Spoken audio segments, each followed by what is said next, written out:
Itsuki was once just a normal child, but one day his entire life changed when monsters suddenly attacked the earth. Those monsters killed his parents right in front of his eyes. Left alone in this world, he swore that he would kill every single monster. 10 years later, the day finally arrived when he could awaken his power and become a hunter. He stepped onto the stage as the world's most powerful hunters watched, placing his hand on the awakening stone. But little did he know, fate had other plans for him. He awakened the most mysterious talent, Limit Breaker, a power no one knew anything about.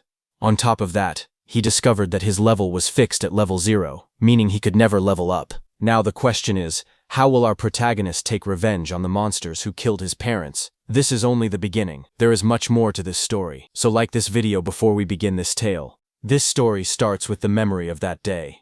Countless eerie black monuments fell from the sky.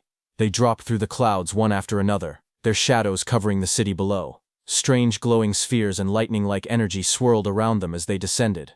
Right after that, barriers were deployed. A massive purple beam shot upward from the middle of the city, twisting the sky like a vortex. People standing on the streets stopped and stared, watching the glowing tower rise in front of them. Monsters called disaster beasts broke through the barriers and invaded the human world. Among them appeared a giant dark figure, the demon of destruction, Ringa, standing tall with purple energy swirling behind him. Soon, countless terrifying beasts flooded the streets. Armored monsters, winged creatures, and huge clawed beasts rushed forward while people screamed and ran. Disaster struck instantly. A monstrous armored creature swung its arm, sending a man falling backward as he shouted for everyone to run. Nearby, his child cried and reached out, calling for his dad as his mother ran while chaos erupted around them. Across the streets, different beasts attacked from all directions. A winged creature swooped down, a burrowing beast erupted from the ground, and blue-flamed monsters charged toward the fleeing civilians. Bodies fell on the road as the destruction spread, and the entire area was swallowed by panic. The armored monster rushed forward with blue flames bursting around its body.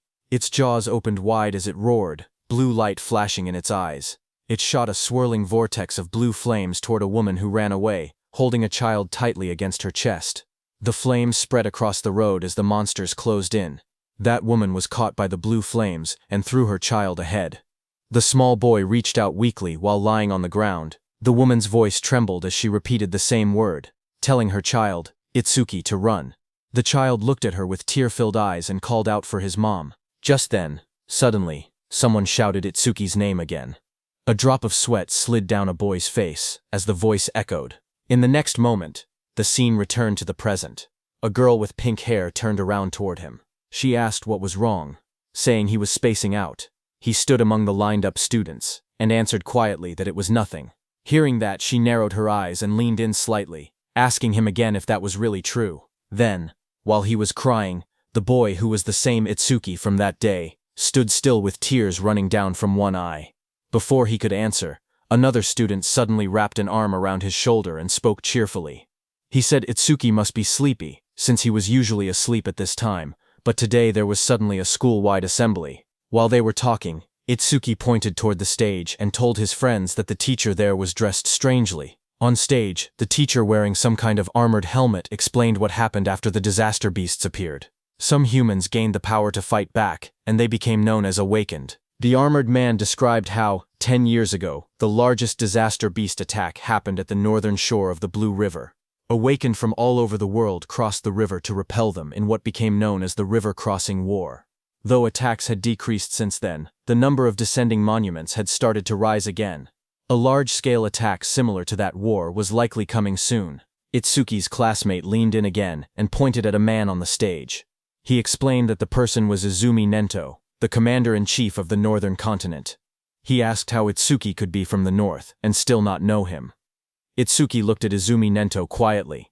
He said the name sounded familiar and admitted he once imagined a hunched old man with a long beard. But the person on stage looked stranger than he expected. Itsuki's classmate grinned and told him he understood, but despite the odd appearance, Izumi Nento was the first awakened. It was thanks to him that humanity knew about the monuments and the disaster beasts. Itsuki's friend spoke excitedly, saying that this man was the strongest awakened. He added that even Tiwajin, known as the Light of Humanity, was his student. The scene shifted back to the armored man, as he explained that recent research showed even ordinary people who had not awakened yet had a chance of gaining power by touching a monument. Izumi Nento stood on the stage, his long cloak spreading like black flames. He told the students he had come to let them try to awaken. He urged them to devote themselves to the fight against the disaster beasts. Just as he said that, a glowing blue blade slashed across the stage as the monument burst open. Light shot outward, scattering fragments, while a guard in sunglasses stood nearby watching.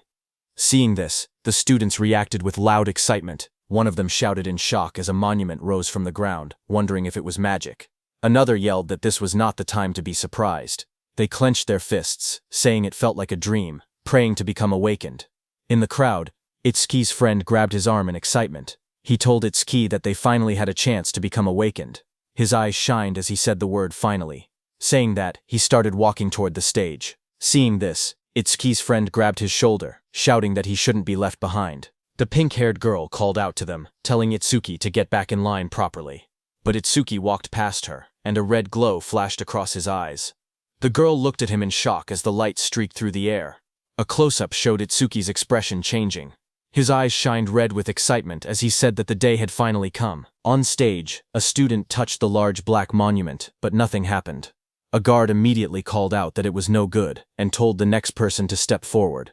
The students watching reacted nervously. One boy pointed out that the previous student had broken the school's athletic record in his first year. He said that if even someone like that couldn't awaken, then there was no way he could. The girl beside him replied that athletic ability probably wasn't related, and that it was too early to give up. More students reached out to touch the monument one after another. The guard repeated the same word, next, as the line kept moving forward. The students crowded together anxiously. One boy with white hair nervously pointed out that not a single person had awakened yet. Others muttered in worry. A girl with short brown hair said she thought it would be easy. The boy beside her trembled, wondering if their entire school would be wiped out. The guard called out the next name loudly. Oishi Hikaru. Nearby, a group of students whispered their concerns. One girl said she didn't want him to awaken. Another explained that he was already a habitual bully, and if he gained powers, they would be in trouble. A boy suddenly pointed toward the monument and shouted that something was happening. Lightning erupted violently from the monument, blasting outward.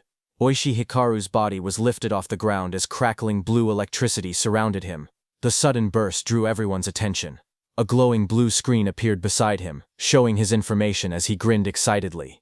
He thought to himself that both Izumi Nento and the woman beside him would surely recognize him now. The screen displayed, Oishi Hikaru, human, level 0, job elementalist, lightning gift, grade 2. Undisclosed, status attack 3, agility 4, defense 2, magic 3, total 12 stat points. Watching from beside the monument, the blue-haired woman spoke softly. She told her father that they finally had one. She explained that level 0 stats usually totaled only 5, but this boy had reached 12. Her father, Izumi Nento, remained calm. The girl said it was still better than nothing. The school courtyard grew silent as Oishi Hikaru raised both arms triumphantly. Confetti sparkled around him while he grinned proudly. He muttered to himself, wondering if the old man Nento had anything to say to the first awakened student. But before he could boast further, someone grabbed his shoulder from behind. He turned sharply, surprised to see Itsuki stepping past him. Oishi spun toward Itsuki angrily, shouting at him. He demanded to know why Itsuki was touching him with dirty hands, yelling if he had a death wish. The watching students whispered among themselves. One girl asked who the boy was, noticing that he had cut the line. Another replied that it was Tenma Itsuki from Class 5. Someone else muttered that he was finished. Once Oishi targeted someone, it was over. From above, the blue-haired woman and Commander Nento observed quietly. The woman narrowed her eyes and said she sensed incredibly intense emotions coming from that student. Itsuki stood before the towering monument, placing his hand on the stone. His eyes glowed red as dark memories flashed through him. He muttered that he refused to forget his hatred for the disaster beasts. He had burned the events of that day deep into his mind. Commander Nento stared forward, as if sensing something unbelievable. Out on the awakening platform, a massive blue apparition rose behind Itsuki. The glowing figure towered over him, holding a sword and radiating overwhelming power. Itsuki stood calmly beneath it. As blue light filled the air, the monument erupted with energy. A sharp glowing structure formed above Itsuki, surrounded by swirling streams of light. The light expanded outward, wrapping around the entire area like a giant lotus blooming in the sky.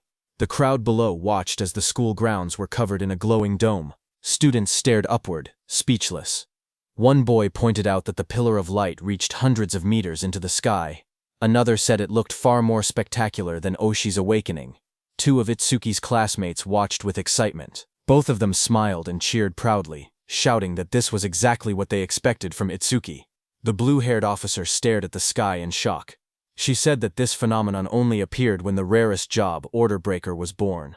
She placed a hand near her mouth, unable to hide her surprise. Even Commander Nento said he looked forward to seeing how capable the student would be. Seeing that, Oishi's expression twisted with frustration as he glared at the overwhelming light. Itsuki opened his eyes in confusion. Surrounded by shimmering blue energy, he wondered where he was and asked himself if he had awakened.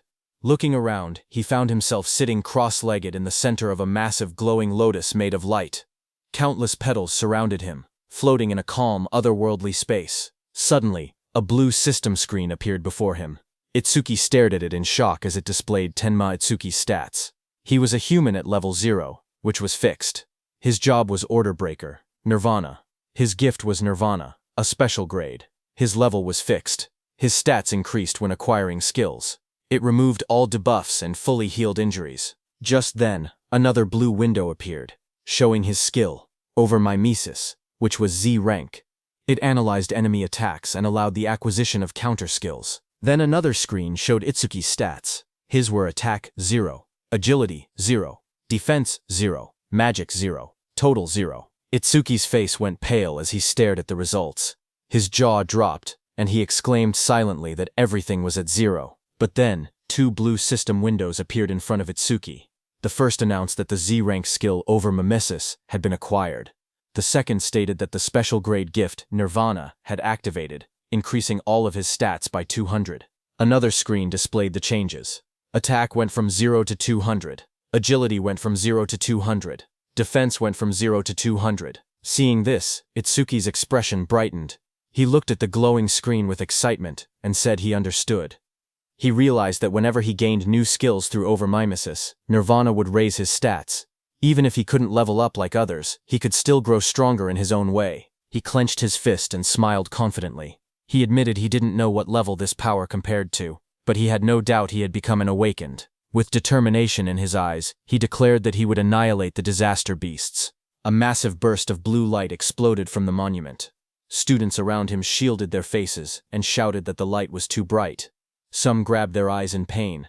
Through the blinding radiance, Itsuki's silhouette stood tall within the monument's glow. Lightning and energy swirled around him in a powerful display. Oishi stared at the scene, trembling with disbelief. His face twisted as he shouted that such a thing was impossible. The blue-haired officer gasped as she looked at the glowing monitor. She covered her mouth in shock and said that these stats were unbelievable for a rookie awakened. Even Commander Nento admitted that it was hard to believe, but stated that Itsuki was undoubtedly among the strongest of all new awakened in history. Outside, Itsuki stepped out of the light, petals of blue energy swirling around him, watching his silhouette shine with power. Just one word left Commander Nento's mouth: the strongest. A system window displayed his public information. Tenma Itsuki human, level 0 fixed. Job Order Breaker. Gift special grade. Undisclosed. Skill undisclosed. Status, Attack 200, Agility 200, Defense 200, Magic 200, Total 800. In the crowd, students and teachers erupted in cheers. They shouted that Tenma's stats had shot up all at once.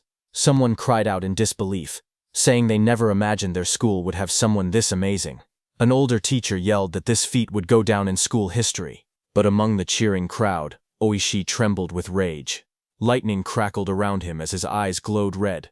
He clenched his teeth and glared at Itsuki, furious that the cheers he believed should have been his were now stolen away. Oishi's rage exploded as lightning surged across his body. He shouted that a loser like Itsuki should stay a loser.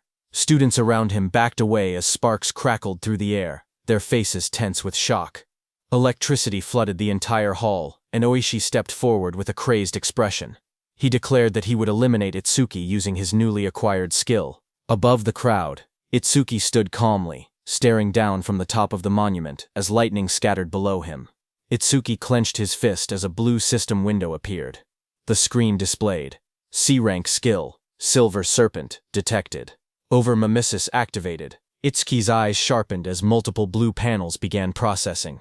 The analysis started at 27%, then climbed quickly, 57%, 69%, and rising, while lightning flickered around him. Itsuki made his move and jumped with lightning speed. The floor cracked under the impact as the lightning slammed down. Students gasped when they looked up and realized something was wrong. One girl asked where Itsuki had gone. Another student said they saw a flash of electricity. And then Itsuki suddenly vanished. Oishi looked around in confusion, wondering where Itsuki was. A glowing blue window reached 88% as Itsuki appeared behind Oishi like a shadow wrapped in lightning. His eyes shone with a blinding horizontal beam. Oishi froze in terror. Sweat poured down his face as he realized Itsuki was behind him. He panicked, unable to move. Itsuki placed a hand on Oishi's shoulder. His voice was cold as he told Oishi to consider himself lucky for being born human. He added that if Oishi were a disaster beast, he would have killed him about 100 times already. Oishi trembled uncontrollably, fear tightening his entire body. Moments later, Itsuki casually stepped forward while Oishi collapsed onto the ground. Another student shouted in shock, asking when Itsuki had moved behind him. Someone else laughed nervously, saying Oishi must have been so scared his legs gave out. Another warned them to be quiet before Oishi heard them. A new panel floated above Itsuki, showing 94%, then rising quickly. Blue energy swirled around him as the progress reached 99%. Itsuki glanced at the glowing screen and commented that maybe the analysis was fast because it was only a C-rank skill. The display turned pitch black and flashed. Analysis progress 100%. Lightning exploded around him as a new message appeared, saying C-rank skill Thunderbreaker acquired. Itsuki stood in the center of the crackling blue electricity, his body glowing as the newly gained power wrapped around him like living lightning. The students watched nervously as the light began to glow again. One of the boys stared in shock, saying it was happening once more. Another student, wearing sunglasses, adjusted them with a grin, saying it was a good thing he had brought them. Inside the glowing space, Itsuki appeared sitting calmly with a thoughtful expression. He realized that every time an analysis finished, he was forcibly brought into this strange place. In front of him, the system windows appeared, stating that the analysis of Silver Serpent was complete, and the skill Thunderbreaker had been acquired. Another window opened, showing the description of Thunderbreaker Level 1. The skill allowed him to absorb C-rank and lower lightning attacks into his body. When releasing the absorbed lightning energy, his agility would increase by 50%. It also had a passive effect. Each time he absorbed a C-rank lightning attack, his agility would permanently increase by 5%. Another message added that all his stats had increased by 10, all debuffs were removed, and his injuries were fully healed. Outside, the students shielded their eyes as a massive burst of blue light exploded from Itsuki's body. The lightning wrapped around him in swirling arcs as he stood in the center of the arena steps. The electric pressure pushed outward, and the crowd instinctively stepped back or covered their faces. Someone shouted that Itsuki was now cloaked in lightning from head to toe. Another student panicked, saying Itsuki's lightning was even brighter than Oishi's. Oishi, who had attacked him earlier, stared with trembling eyes, unable to believe how Atsuki had learned a skill like that. Atsuki's body glowed intensely as the system displayed his rising stats. It showed each attribute increasing: attack, agility, defense, and magic, all rising from 200 to 210, bringing his total from 800 to 840. Just then, the students looked up at the sky in confusion. One of them said it had been sunny just a moment ago. Another asked if it was rain.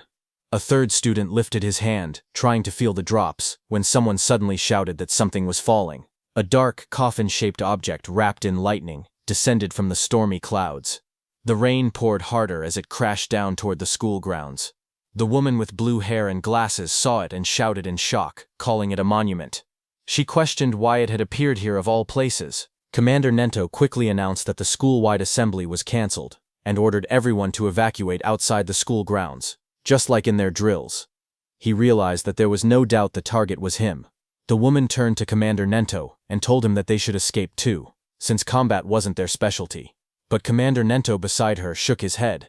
He warned that if they ran, everyone else would panic. He pointed ahead, telling her to look, because the boy standing there was calmer than both of them. Ahead of them, lightning exploded around the descending object. Students ran in all directions, fleeing in fear. Only one boy, Itsuki, remained still in the middle of the field, bathed in a faint blue glow. From behind, the blue-haired woman shouted at him, demanding to know why he wasn't running. A massive dark pillar crashed down from the sky, shaking the ground as debris exploded outward. Rain poured heavily around it. Nearby, a group of students panicked. One boy shouted that disaster beasts were coming and urged Itsuki to escape, but Itsuki, with glowing red eyes, stood still. His voice was cold as he declared that he would exterminate every single one of them. His friends stared at him in shock. One of them yelled that he would die if he didn't run. Another insisted that since he had only just awakened, he couldn't possibly fight disaster beasts.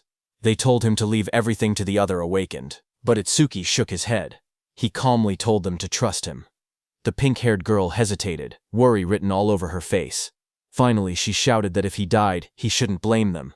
She grabbed the other guy's clothes and dragged him with her. The glasses-wearing boy asked her if it was really okay to let him go, reminding her that the enemy was a disaster beast, a walking weapon of mass murder. As the two ran off, Itsuki looked ahead with a crazed smile. His eye glowed bright red through the rain. He muttered that his first enemy after becoming an awakened was the one who killed his parents, and that it was lucky. Lightning curled around him as he stepped forward. A glowing panel appeared beside him, displaying the status of the creature before him. It was Skeleton Soldier 10369. Level 8. Gift. Grade 2. Defense increases by 100%. If the enemy's attack exceeds its own defense, the gift becomes invalid. Skill. Bonefire. B rank. Its stats were: Attack. 15. Agility 10. Defense 120 plus 120. Magic 30. Total 295. The skeleton soldier stood covered in blue flames as Itsuki faced it head-on. A surge of lightning wrapped around Itsuki's arms as he tightened his stance. His red eyes glowed sharply as he wondered if he should test the skill he had just acquired. In the next moment, he charged forward, electricity exploding around his body. Blue lightning trailed behind him as he rushed toward the flaming skeleton beast on the field. The two forces collided, sparks scattering through the rain. The skeletal beast swung its arms to punch, but Itsuki dodged. Then Itsuki swung his electrified fist with full force, shouting that he would not let anyone else die. His punch struck the creature's chest, and a violent burst of energy erupted. The impact sent the disaster beast flying across the field, smashing through the school building.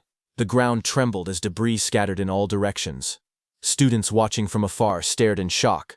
One student said Itsuki's strength was too overwhelming, that maybe they didn't need to run anymore. A female student was stunned, seeing how the impact had blasted the monster away in a single hit. The blue-haired inspector stared at the ruined wall, stunned that a rookie who had just become awakened could send a level 8 disaster beast flying with only one blow. Heavy rain poured down as Commander Nento watched from a distance, thinking to himself that Itsuki's speed and power were on a completely different level from other level zeros. But even then, he believed that defeating a skeleton soldier was impossible. He explained that skeleton soldiers had two troublesome abilities. The first was a gift that increased their defense. The second was a terrifying skill called Bonefire, a flame that burned anything it touched into ash. Blue flames erupted violently across the field, spreading like a wave toward Itsuki. The students gasped as the fire surged forward. Itsuki's friends cried out in fear, shouting Itsuki's name.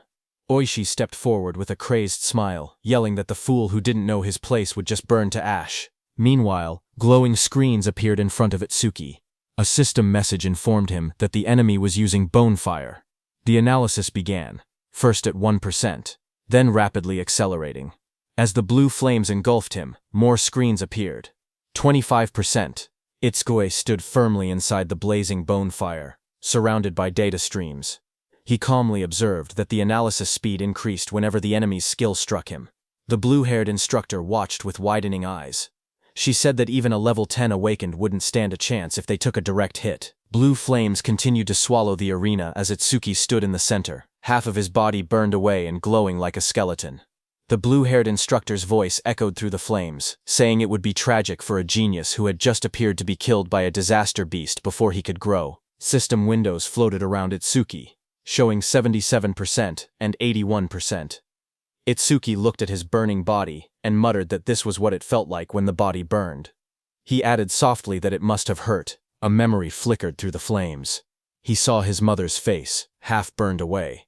He realized that it hurt so much, but even in her last minutes, she smiled so as not to scare Itsuki.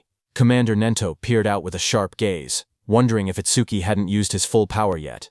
The blue fire swirled violently as the progress bar climbed. Itsuki's skeletal hand tightened, and he said that once the analysis was complete, the enemy was finished. The system window flashed. Analysis progress. 100%. Outside the flames, the students whispered nervously. One asked if it had been too soon to hope for a rookie who had just become awakened. Another admitted he had been stupid to expect anything. But suddenly, someone pointed forward in shock. He shouted that the blue lotus flower had appeared again. He said Itsuki might show them another miracle. Blue light swirled around Itsuki as he stood inside the burning aura, wondering what kind of skill he would gain this time. The flames around him continued to fade, revealing his burned and cracked body beneath the blue energy. Then a system window appeared, showing that the analysis of Bonefire was complete. It stated that a new skill, Black Wall, had been acquired. More windows followed, explaining the skill. The active effect would create ice on the body by consuming magic power, and could block B rank or lower fire skills. The passive effect increased defense when blocking those skills. Another notification appeared, saying that Black Wall LV2 had been acquired and that all of his stats had increased by 20. It stated that all debuffs were removed and his injuries were fully healed. A new window showed his updated status. Attack, agility, defense, and magic had all risen from 210 to 230, bringing his total from 820. Itsuki looked at the glowing screen calmly. He remembered how even his strongest attack earlier couldn't break the skeleton soldier's defense. Now, with this new increase, he believed he should be able to do it. Suddenly, blue lotus petals unfolded around him, blooming like a massive light flower. Itsuki stood at the center, his body surrounded by shining energy. The students watching gasped in shock. One of them cried out in relief, saying Itsuki was alive. Others cheered loudly, convinced that he would succeed. Someone pointed out that a full recovery like this was practically a miracle. The blue-haired instructor stared in shock as she watched the scene unfold. She wondered aloud if Itsuki had a self-healing skill. She had seen him use a lightning element skill earlier, so she couldn't understand how he was recovering. Commander Nento was also shocked. He remembered that order breakers were considered the most mysterious job, but even among them, Itsuki seemed uniquely strange. Meanwhile, Itsuki stood in the center of the glowing lotus petals. His body had recovered completely, not a single injury left. Blue fragments drifted around him as he looked down at his restored form. Itsuki whispered in disbelief, saying it was a perfect recovery. He wondered whether he would heal even if his limbs were cut off, or if his brain was destroyed. He admitted he was curious about the limits of his self-healing. Suddenly, the skeleton soldier roared, its armor burning with blue bone fire. The flames surged violently as the monster charged forward. Itsuki turned calmly, raising his arm as black spikes spread across his skin. The blue flames rushed toward him. His entire body became engulfed in the fire, but he stood unmoving within it. Moments later, his silhouette appeared again through the blaze. Thick layers of black spikes covered him completely, and his red eyes glowed coldly behind the cracked ice armor. Itsuki cracked through the air as he shot upward. The explosion of blue flames shook the area when he crashed down. Itsuki's armored body glowed with electricity as he readied another strike. The skeletal beast struck, but Itsuki moved again, instantly appearing behind the beast faster than anyone could follow. Itsuki then raised his arm, and it turned into a massive black spike sword, lightning running through it. Itsuki moved with lightning speed, and with a single slash, cut the skeletal beast in two with that sword. The students watching from afar were stunned. One of them said that Itsuki moved behind the disaster beast in an instant, as if he had teleported. Another said that only awakened people could track movements like that. Oishi was also stunned, saying she couldn't see Itsuki's movements at all. She compared it to what she had seen before. The blue-haired instructor questioned if someone like Itsuki could really be a rookie. On the other hand, as the dust settled, Itsuki stood alone. As the black spikes on his body disappeared, he kicked and destroyed the skeleton beast's head. He was stunned to realize that it not only generated solid armor to protect his body, but could also shape that armor into any kind of weapon he wanted. A divine skill that combined both offense and defense. Suddenly, someone shouted his name. Itsuki turned his head in surprise as his friend rushed toward him and wrapped him tightly in a relieved hug, saying he was glad Itsuki had won because he had been worried the entire time. Itsuki stayed still for a moment before asking about Saya. His friend pulled back and admitted that Saya had been watching earlier with a face that looked like she might cry, but now she was nowhere to be seen. Itsuki looked toward the crowd, wondering why she didn't come. He scanned the students in the distance, confusion growing. He quietly wondered if she might be angry. Not far away, the blue-haired instructor watched the aftermath of the fight. She spoke seriously, noting that for a boy to defeat a skeleton soldier, Something even a level 10 awakened would struggle against was unbelievable. Commander Nento called the blue-haired instructor Choha and told her to stay and assist with the cleanup. He also told her to deliver his message to the principal that he would be taking Itsuki with him. On the other hand, Itsuki's friend patted Itsuki's hand, saying there was no way Saya would be angry after he won. He guessed that Saya was probably scared of falling behind Itsuki, so she might have gone to touch the monument instead. Itsuki lowered his gaze slightly and murmured that he hoped that was the case. Just then, a voice called out to him, asking if he was Tenma Itsuki. Itsuki turned and noticed someone approaching. Commander Nento, wearing a long cape, stood before him. Itsuki looked up at him in silence. People watching from a distance began whispering among themselves. They saw that Izumi Nento, a famous figure, was talking directly to Itsuki. Some wondered if he intended to take Itsuki as a student. Others doubted it, saying the only person Commander Nento had ever accepted as a student was Tiwajin, humanity's strongest. They insisted that no matter how strong Itsuki seemed, something like that wouldn't happen. Itsuki's friend stepped away nervously and said he would go look for Saya. Commander Nento then looked down at Itsuki and spoke calmly. He told Itsuki that he was quite special. Itsuki looked at Commander Nento and repeated the word softly, asking what he meant by calling him special. Commander Nento observed Utsuki closely and saw dark energy gathering around Utsuki. He told Utsuki that his heart seemed filled with anger and hatred.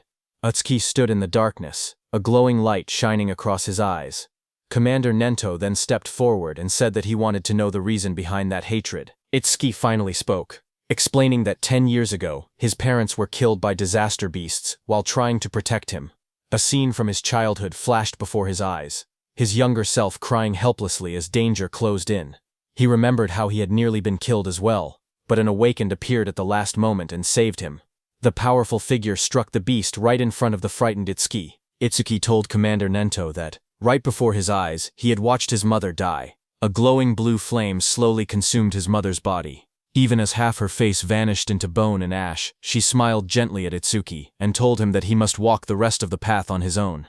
Young Itsuki stared at her with trembling eyes, unable to understand. His voice cracked as he cried out for his mother. Anger raged inside him as he looked at the beast. Words echoed in his mind, reminding him that both his mother and father had died because of beings like this. Tears streamed down his face as he shouted in denial. Before him, a towering monstrous figure rose from the darkness, an enormous being surrounded by raging purple flames. Its shadow loomed over Itsuki as he realized the horrifying truth. The creature before him was the root of all evil. Shaking with rage, Itsuki glared upward. His eyes burned red as hatred filled his heart. On that day, he swore a vow. He would kill that demon, and every last creature of its kind. In the present, Itsuki clenched his jaw, a tear slipping down his cheek as he shouted that he would kill all of its kind. Commander Nento looked at him and commented that even with a heart consumed by hatred, Itsuki still shed tears. Itsuki raised a hand to his face and explained calmly.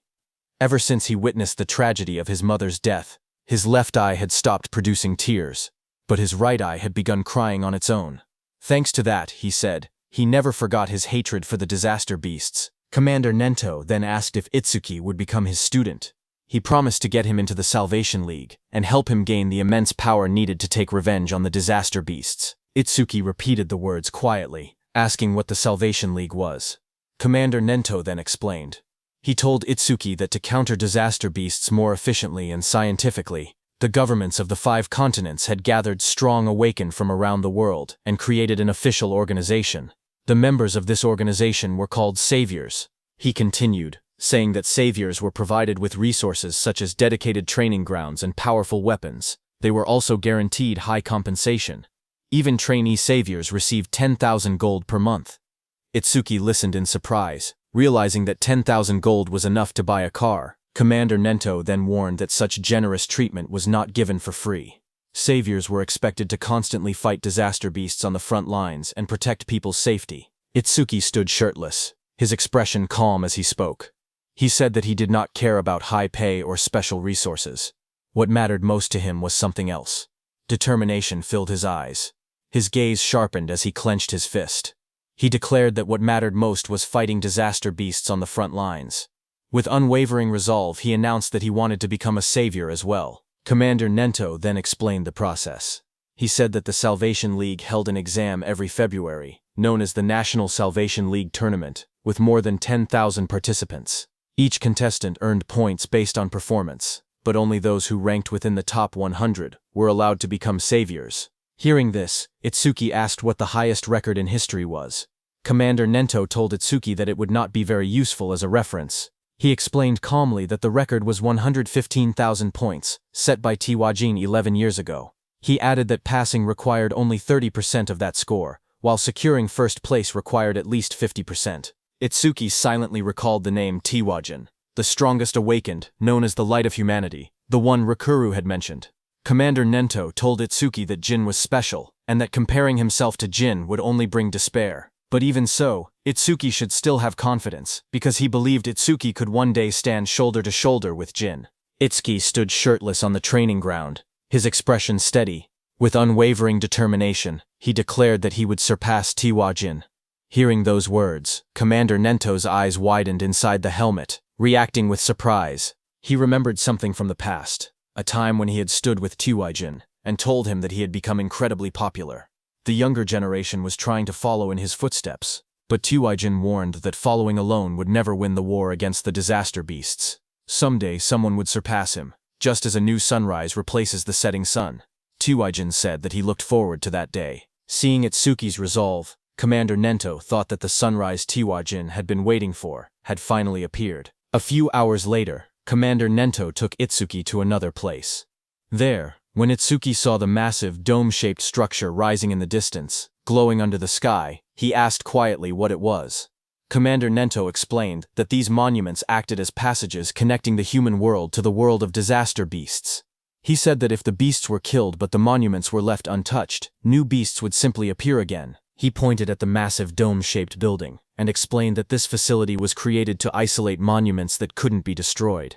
Awakened individuals periodically entered it to sweep out the disaster beasts that emerged.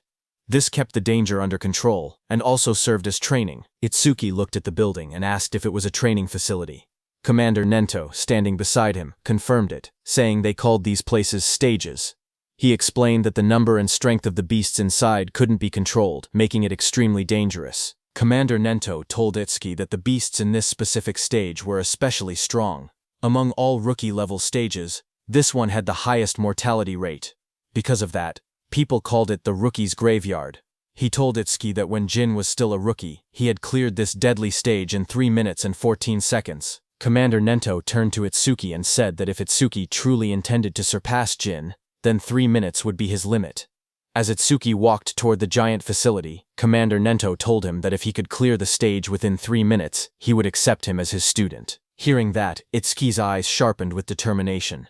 He wanted to surpass Jin and become Commander Nento's student. People in the lobby turned their heads when they saw a familiar figure. Someone pointed and said that Mr. Izumi had arrived. Another person noticed Itsuki walking beside him and asked if that was the rumored rookie. The crowd stared in surprise, whispering that there was no way a rookie could walk next to Mr. Izumi unless he was an awakened on Tiwajin's level. Itsuki looked around quietly and wondered to himself if this person was really that famous. Thinking that, he walked toward the stage entrance and saw the display showing the disaster beast level inside, level 10. He noted that it was only 2 levels higher than the skeleton soldier he had faced earlier, and wondered how strong that really was. But what surprised him more was that even though several people were gathered nearby, none of them seemed prepared to enter the stage. He wondered why that was. Someone nearby muttered that the rookie looked way too confident, and assumed that a high-level awakened must be accompanying him. Another wished they could be taken along too, while someone else joked that the rookie probably came just to flirt with the receptionist, saying that with a decent face, he was getting cocky. At the counter, the receptionist approached him with a polite smile. She asked if he wanted to enter the stage and how many challengers there would be. He calmly replied that it would be just him. Hearing that, the area fell silent as the receptionist stared at him across the counter. Suddenly, she leaned forward and yelled angrily. She told him not to make unfunny jokes and asked if he was messing around. She warned him that if he was just there to hit on her, it was pointless. She explained that even if the place was an artificial stage, it was still dangerous. People could get hurt or even die. Itsuki stared at her in confusion, wondering what she was even talking about. Behind them, several people watching from afar started laughing. They joked that he really was there to hit on her. Some said that there were always people who treated the stages like dating spots, and those people usually got scolded and went home. Itsuki looked at the receptionist calmly and explained the misunderstanding. He told her he had absolutely no interest in her. He said he only came to challenge the stage, nothing more. But the receptionist sighed and rubbed her forehead. She told him he didn't have to act tough just because he was embarrassed. She even said she would give him her contact information so he should just go home. But Itsuki's expression darkened. A shadow fell over his face. He told her not to make him repeat himself. He didn't care about her contact information at all. He only wanted her to let him enter the stage. Hearing that, the receptionist reluctantly agreed, and told him not to blame her if he died. She held out a metal bracelet with a nervous expression, clearly shaken. Seeing that, Itsuki muttered that she should have just given permission from the beginning, instead of making him repeat himself. The people watching from behind whispered among themselves. One man called Itsuki an idiot, saying he could have gotten her contact information but chose to act tough instead. Another pointed out that a level 0 rookie challenging a level 10 stage was basically suicide. They guessed he would run out in less than a minute. Someone else noticed how confident he looked and wondered if he might succeed since he also had a special grade gift. But another person reminded everyone that for awakened people, gifts were just bonuses. The most important thing was level. No matter how special the gift was, it meant nothing if the level was low. On the other hand, standing in front of the gate, Itsuki checked his bracelet. He said that his personal information was registered on it, so scanning it would let him enter. A glowing screen appeared above his hand, confirming, entry by awakened Tenma Itsuki has been approved. Itsuki stretched his hands forward and took a breath. He reminded himself that the promise was within 3 minutes. Then he said it was time to begin. A bright digital timer appeared, showing 001 in green numbers. And just as the gate opened, Itsuki moved with explosive speed. Red energy surrounded his body as he dashed forward, his eyes glowing sharply. He looked around and noticed the vast area. He thought that the interior space was much bigger than he expected. As he ran across the grassy field toward a tall black tower, he told himself that it was his first time entering a stage, even if it was an artificial one. Suddenly, Itsuki noticed a creature rush in, and said that it was coming. That creature jumped toward him. It was a wooden monster from the Kodama tribe. A blue window appeared beside it, showing its information. Kodama Num 1307. From Kodama tribe. Level 4. Gift none. Attack 49, Agility 48, Defense 53, Magic 24, Total 174. Seeing it coming, black spikes formed on Itsuki's hand. In the next moment, he slashed downward with overwhelming force. A sharp strike of energy cut through the target as he launched his attack. Itsuki stood calmly with the massive black spike axe hand. He smiled and remarked that an axe was always the best tool for trees. He then asked the remaining monsters how it felt to see their comrade cut in half. Dozens of Kodama creatures rushed at him.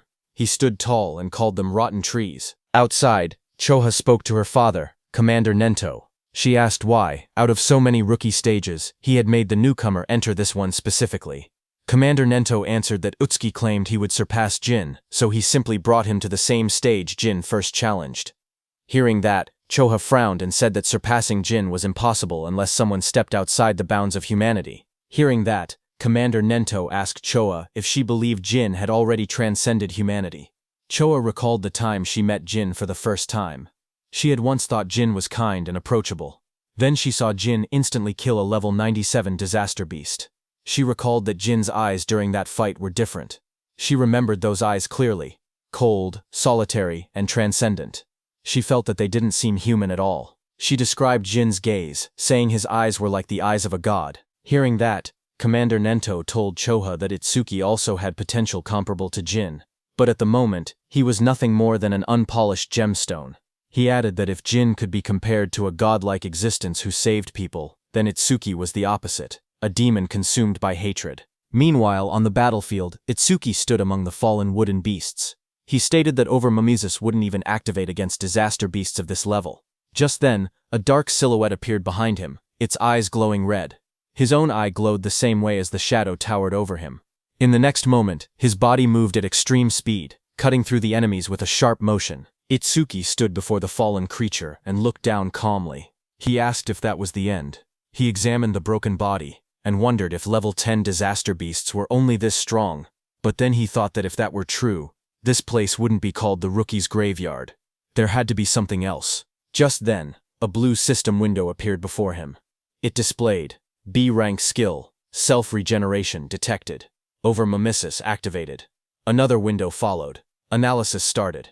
Then a second one. Analysis progress 5%. Itsuki turned as a sudden sound caught his attention. His expression shifted slightly. That level 10 disaster beast rose again behind him, its entire form twisting upward with glowing green eyes. Its long vine-like limbs burst outward and lunged at him. Itsuki braced himself, thinking in surprise that he had cut off half its head, yet it had regenerated. The moment the towering monster regenerated, Itsuki narrowed his eyes and muttered that he knew things wouldn't be straightforward. A glowing blue system window appeared in front of him, revealing the creature's details. It identified the monster as regenerated Kodama Sum 520 of the Kodama tribe, a level 10 beast with a grade 2 gift.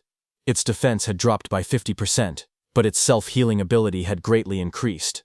Another blue window listed its stats clearly. Attack, 110, Agility 100, Defense 60, Magic 180, total 450. As the creature's roots and branches whipped wildly, Itsuki tightened his fist. A system alert flashed. Black wall activated. The next second, his hand was covered by black spikes cutting through the roots. Itsuki jumped at the monster. While dodging the monster's attacks, he quickly analyzed the situation. He realized the beast couldn't regenerate if he damaged it fast enough. He told himself that he had to deal massive damage in a short amount of time. The analysis window appeared beside him. Itsuki smashed forward with his armored arm, splitting through the Kodama's defenses as sparks and debris burst around them. His eyes glowed red as he moved like a shadow, slicing through the forest of wooden limbs. Each step sent shockwaves across the ground, and each strike pushed the progress window higher. Itsuki surged forward again, his blade-like arm shining with a cold blue light. Then he shot upward before crashing down like a falling spear, splitting the monster's giant body in half. Light from his attack cut straight through the Kodama, illuminating the entire battlefield. The towering creature's body split down the middle, a glowing crack running from its head to its torso. Its golden eyes shone through the gaps as its massive frame began to fracture. Itsuki watched with sharp red eyes, a grin forming on his face. He said he wasn't done yet. He said he would mince the creature completely so it wouldn't regenerate. In the next moment, he raised both arms. A blinding vertical slash of light tore downward, cutting the giant monster clean in half. Cuts spread across the creature's body, and the wooden shell shattered into countless pieces. The fragments scattered through the air, glowing faintly before breaking apart completely. As the dust settled, Itsuki lowered his arm and exhaled. He said this should be enough. He added that using black wall for so long was draining his magic, but before he could rest, vines and roots twisted together again in front of him. That wooden creature's form surged upward with glowing yellow eyes, rising from the remains and preparing to attack. The glowing display in front of Itsuki showed 60%, but the fight still raged on. Wooden tendrils whipped toward Itsuki as he moved between them with sharp, fluid steps. He glanced back with an annoyed expression, thinking that even after all of this, the monster still refused to die. He quietly muttered that it was becoming a real pain. The attacks continued to strike from every angle. As he dodged, he noticed something important. Every time the monster regenerated, Over-Mimes's analysis speed increased. His eyes narrowed. That meant the longer this continued, the faster the analysis would complete. He realized he needed a new approach. He decided to cancel Black Wall to conserve his remaining magic, and instead rely on Thunderbreaker to avoid the attacks while keeping his distance. Continuing this pattern until the analysis finished would be the winning strategy, but there was a problem. He didn't have much time left before the 3-minute limit ran out. Lightning crackled across his arm as the display climbed to 75%. Determination hardened his expression. He activated Thunderbreaker and Black Wall at the same time, pushing his offense to the extreme while forcing the monster to repeatedly regenerate. Doing so, he thought, would increase the analysis speed even further. Power surged around him, arcs of lightning dancing across his arm as he charged forward with a cold, focused expression. The creature's wooden body split down the middle, its golden eyes glowing through the cracks. Electric sparks flashed violently as he fought. If Over-Mimes failed when his magic hit 0, he knew he would die right there. The percentage rose to 80%, then 85%, as he forced his body forward through the storm of wooden strikes. He told himself that if he died now, then everything he'd done would amount to nothing. Lightning gathered in his arm as he unleashed another powerful strike. But right before hitting the monster's head, his magic power hit 0. Finally, his body staggered. Blood dripped from his mouth. He lowered his head and quietly muttered, "Damn it." Itsuki stood pierced by sharp wooden spikes, his body battered and barely holding on. He lowered his head as white steam drifted off his wounds. He quietly admitted that his magic seemed to have finally run out. Then a glowing window appeared beside him, showing 99%. Seeing that, Itsuki's expression sharpened. Blood streamed down his chin as his eyes glowed coldly. He declared that, just as he thought, Overmimesis did not need magic to activate. With a strained smile, he announced that this match was his win. The window in front of him then showed. Analysis progress, 100%. A bright lotus-shaped energy began expanding around him, glowing blue and cracking the wooden spikes. A system window appeared, saying self-regeneration analysis complete. Lotus burst acquired. The lotus continued to bloom outward, pushing everything away as more spikes shattered. Another window displayed the details. Lotus burst, LV2. Active effect consumes magic to deal explosive damage to enemies within a 5-meter diameter. Power scales with magic consumption. Passive effect. Each time Lotus Burst defeats a living creature of level 1 or higher, all skill ranges increase by +1%. The lotus opened fully. A pink glow surrounded Itsuki as his wounds rapidly healed. Another window appeared. Lotus Burst, LV2, acquired. All stats +20. Remove all debuffs and fully heal injuries. The monster watching him narrowed its glowing yellow eyes. A final window appeared. Lotus Burst activated. Itsuki brought his hands together and clapped. A burst of force erupted instantly, followed by a roaring explosion of flames that engulfed everything in front of him. A blazing wave swept outward, and the monster's shadow shot through the smoke and sparks. When the flames settled, he stood there with blood running down his cheek, his hands still extended from the technique he had just used. With a calm breath, he looked ahead and said that Lotus Burst wasn't bad. Smoke rose around the scorched crater at Itsuki's feet as he examined the destruction. He noted that using only a third of his magic produced this much power, and sweeping away weak disaster beasts would now be far easier. But he admitted he never expected Overmimesis to restore magic that had already reached 0. As he stepped forward, something on the ground caught his attention. He stopped, staring at a glowing green crystal beside him, and quietly asked what it was. Meanwhile, outside, the receptionist stared anxiously at the bright red screen. She said that almost 3 minutes had passed since the rookie Itsuki went inside, yet there was still no sign of him coming out. She pointed at the display, where the status window showed. Challenge in progress. Stage level 10. Challenger Tenma. Itsuki. Time used 2 minutes 09 seconds. Seeing this, she nervously added that they should call the rescue team quickly. Choa adjusted her glasses and spoke calmly. She said she didn't think Itsuki would lose to level 10 disaster beasts, but clearing the stage within 3 minutes seemed impossible. Her sentence trailed off as silence fell between them. But suddenly, a new message appeared on the large screen, saying new record achieved. Seeing that, everyone in the hall froze. Shocked whispers spread through the crowd.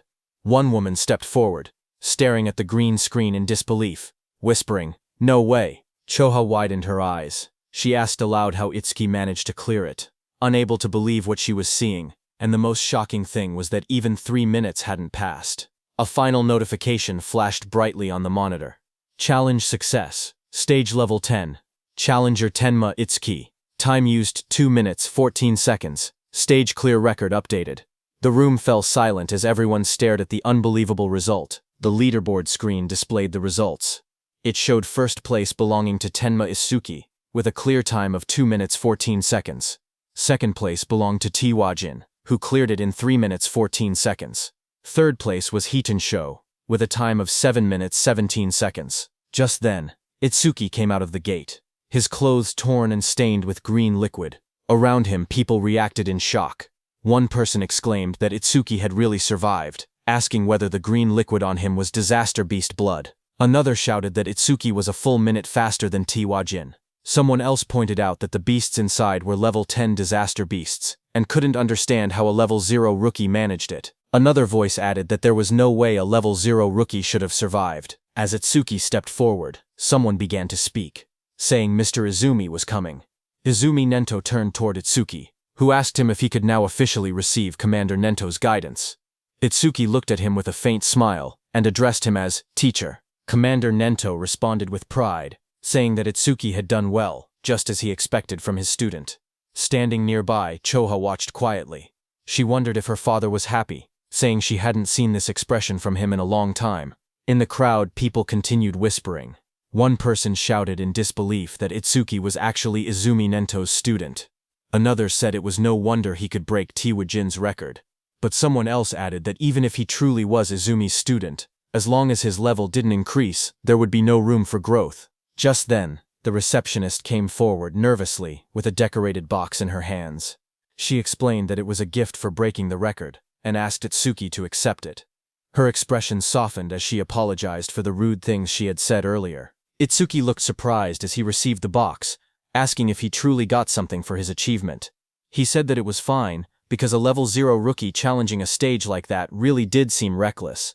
He added that he was a complete stranger to them, and it wouldn't have mattered to anyone if he had died, but since she tried to stop him, it proved she was worried. Hearing that, the receptionist blushed deeply. She stuttered as she insisted it wasn't like that. Itsuki simply thanked her, which only made her blush even harder. Not far away, Choha called out, telling Itsuki that she was leaving and not to lag behind.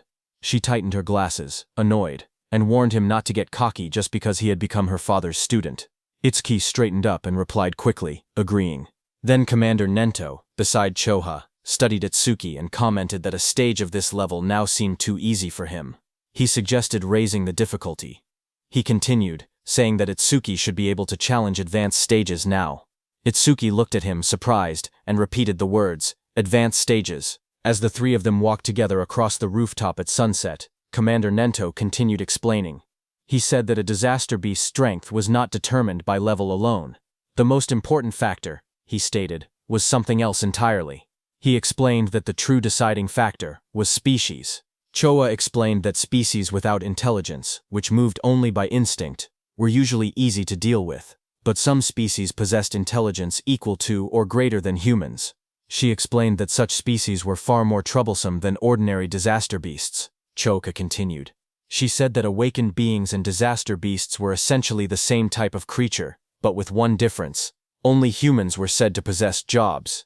Because of that, stats differed depending on species. She went on to explain that advanced stages contained these powerful species, or intelligent disaster beasts. Their difficulty was several times higher than normal stages. Most of the northern continent's advanced stages were located in North District 4, and she told Itsuki that this would be his next destination. She asked whether Itsuki had any other questions. Hearing her explanation, Itsuki suddenly remembered the two beasts he had defeated earlier. He thought about them in silence. They hadn't shown any signs of intelligence, and they hadn't screamed even when attacked. He wondered if that meant they didn't even have pain receptors. Itsuki's eyes glowed with sharp intensity as he looked up. He asked Choha whether intelligent disaster beasts had pain receptors or not. Hearing that, Choha suddenly felt a chilling pressure behind her. As she turned, her expression stiffened. She wondered what this terrifying aura was, and what Itsuki was thinking. Behind them, a group of people gathered and whispered among themselves. One of them asked if anyone had heard that Mr. Izumi planned to make Itsuki challenge an advanced stage. Another replied that Itsuki, who broke Teiwajin's record, should be fine. But one man explained that advanced stages were completely different from normal ones. More importantly, almost all the stages in North District 4 were under a single man's control. He said that every awakened person who had entered an advanced stage there had gone missing, and rumors claimed that the man had killed them. Someone immediately asked if he meant Kinoshita Reiji. Another man began to speak disrespectfully, asking who Kinoshita Reiji even was, and suggesting he acted like a king. His friend quickly covered his mouth, hushing him in panic. He warned him that he would be killed too if that man heard him. After all, he said, that man was the son of the North District 4 governor, Kinoshita Reiji. The scene shifted to a luxurious room. A young man lounged confidently while servants stood around him. He was the infamous Kinoshita Reiji. A subordinate asked him when he would be departing. Reiji smirked as he answered. He said that all the stages in North District 4 were under his control, so he would go whenever he wanted. To him, waiting in line was something only commoners did. He lifted his glass with a satisfied smile. After leaving from there, Itsuki opened the small ornate box, revealing a shining stone resting on a red cushion. As the three of them sat together beneath the shade of the trees, Itsuki looked at the stone and muttered that it was from that time. Hearing that, Commander Nento beside him asked if he had seen a karma stone before. Itsuki nodded and explained calmly. After defeating the disaster beasts inside the stage, something identical to this had dropped, But then he paused and added that there was a slight difference. He took out a green crystal. He stared at the one in his hand and said the color was green, but something about it wasn't the same. Hearing that, Choha's eyes widened in shock. She exclaimed that it was an intermediate karma stone appearing inside a beginner stage. She stepped closer, adjusting her glasses to take a look. Itsuki asked what exactly a karma stone was. Choha turned to him and began explaining. She reminded him that he had been a rookie. She said karma stones were also called experience stones. She explained that when a disaster beast or an awakened being died, karma or an invisible energy similar to experience points came from their corpse. Absorbing this energy increased a person's level. In other words, a karma stone was an object that contained karma. A figure glowing with energy appeared in her explanation, demonstrating how someone could use a karma stone to absorb the karma inside. She continued, saying that karma stones didn't occur naturally, which made the situation strange. Choha wondered aloud why such a stone had appeared in that stage. Beside her, Commander Nento quietly said it was probably because of Itsuki's gift. Hearing this, both Itsuki and Choha looked confused and asked again about the so-called gift. Commander Nento explained that normally, the karma of a defeated enemy would be absorbed by the one who killed them. Yet even though Tenma had defeated 2 disaster beasts, he never leveled up. That meant the karma had not been absorbed. He added that manifested karma never disappeared without a reason. He continued, saying that if his speculation was correct, the karma of the disaster beast that attacked the school had been absorbed by the awakened individuals present, meaning the people standing there. He explained further that a stage was an enclosed space. Because Tenma was unable to absorb the generated karma and there was no other recipient inside, the leftover karma clumped together and formed a karma stone. Hearing this, Choa looked startled. She asked how Itsuki's stats increased if he truly could not level up. Hearing that, Commander Nento suddenly stood up and reminded Choa that an awakened person's gift was top secret and could not be disclosed. Startled, she apologized immediately. Commander Nento then turned back to Itsuki.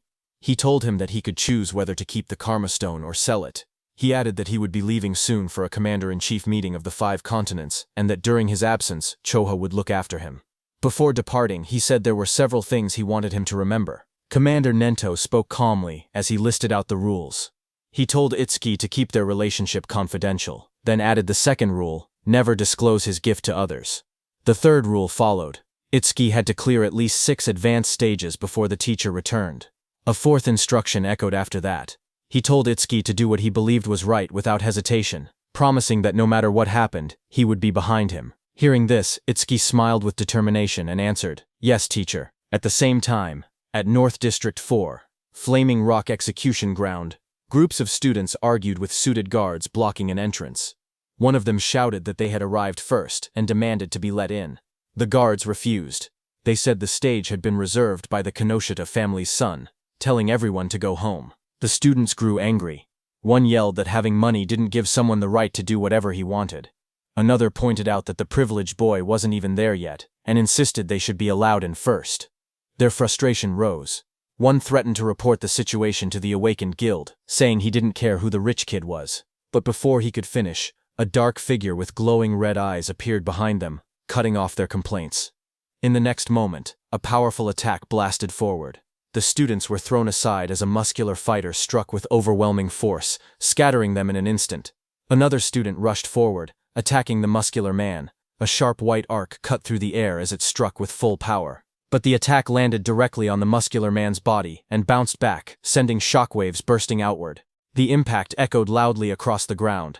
The blonde student watching from behind stared in horror. He muttered in disbelief that his B-rank skill, Earth Spine, had not worked at all. The muscular man turned, his face shifting into a terrifying form with glowing red eyes and metallic markings. He shouted that the attack didn't hurt or even itch. The blonde student trembled. He thought to himself that Earth Spine was a technique meant to pierce anything. He wondered if the man in front of him was actually a monster. Before the student could react, the monstrous man lunged forward and grabbed him, his red aura flaring violently as he towered over the frightened student. The muscular man smacked the blonde student's head. The blonde student slammed down violently. Blood burst from his mouth as his eyes rolled back, his body twisting from the impact. Around him, the spectators reacted in shock. They whispered that a level 7 and a level 8 student had been killed instantly without being able to defend themselves. They said the big guy was far too strong. Someone identified him as Oga Takuru, one of Kinushita Reiji's 4 pillars, and a level 12 gold elementalist. Hearing that, the crowd understood why things had turned out this way. Oka held one of the defeated students by the neck and warned everyone. He said he would not forgive anyone who tried to enter the stage without Reiji's permission. If anyone resisted, he would treat them the same way he treated the 2 lying on the ground. The other students watched nervously as Takeru lifted the struggling blonde student off the floor. The blue-haired student remained unconscious beside him. Oga shouted that nobody should think about helping them. The group of bodyguards in suits stood nearby, laughing. One of them told Oga not to go too far because the trash was watching. Another warned that if he kept beating weak students, the teacher would hear about it. Their laughter echoed through the area. Oga only scoffed. He tossed the blonde student aside with a flick of his arm, showing no concern at all. The injured blonde student collapsed forward, but before he could hit the ground, Itsuki caught him. Blood dripped from the student's nose as his body went limp in Itsuki's hands. Around them, the other students whispered in shock. One of them asked who the newcomer was and wondered why he didn't listen when they told him not to interfere. Another panicked voice said that a level 0 person was definitely going to die. Someone else stared at Choa and muttered that the beauty beside him looked familiar. Not far away, Oga glared at Itsuki. He shouted that nobody was allowed to pass without Reiji's permission. He warned that if Itsuki didn't want to end up like the unconscious student, he should just go home quietly. Hearing that, Itsuki lowered his head slightly. He calmly said that he understood he wouldn't be able to enter the stage unless he defeated this man. Beside him, Choa raised her hand, saying she would contact the North District 4 administrator because this kind of behavior couldn't be allowed. But Itsuki stopped her. His eyes glowed bright blue as he said it wasn't necessary. He repeated what his teacher had told him, that he should do what he believed was right without hesitation. He then turned to Choha again and spoke plainly. He said he would leave the treatment of the injured students to her. Then he turned to Oga. As Itsuki stepped forward, a thought appeared in Oga's mind as he stared at him. He wondered who this man was. A status window floated beside Itsuki, showing his information. Tenmatsuki, human, level 0, fixed, job, order breaker, gift, special grade, skill, undisclosed, status, undisclosed. Seeing this, even though Itsuki was level 0, he stood firmly without any fear. Oga wondered if Itsuki had a rare job that allowed him to stay calm like this. Oga suddenly felt something strange. Even with his higher level, he felt pressured. He told himself that rare job or not, he was 12 levels ahead. The stat difference shouldn't be something Itsuki could bridge. Another window appeared beside Oga, showing his status. Oga Takeru, human level 12, job, elementalist, gift grade 2. After metallization, defense plus 50% in stationary state. Skill, metallization, status, attack, 110, agility, 100, defense 250, magic 145, total 605. As Oga stared, his expression changed. His eyes widened, and in the reflection of his pupil, he suddenly saw Itsuki rushing toward him at incredible speed. In the next moment, Itsuki's fist collided with Oga's body with overwhelming force, sending a shock through the frame as the impact landed cleanly.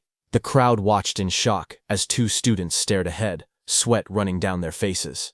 One of them exclaimed that the speed was unreal and wondered if Itsuki was really level 0.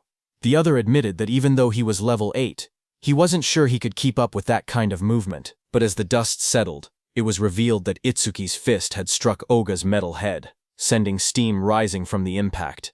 Oga had blocked the blow with his metallization skill, his face hidden behind the shining metal layer. Seeing this, Itsuki pulled back slightly, his eyes narrowing as he realized the strike had been stopped. Oga then raised both hands, his arms transforming completely into polished metal. He looked down at Itsuki and commented calmly that the speed was good. Then he moved and lunged forward with overwhelming force, shouting that Itsuki's attack still lacked power.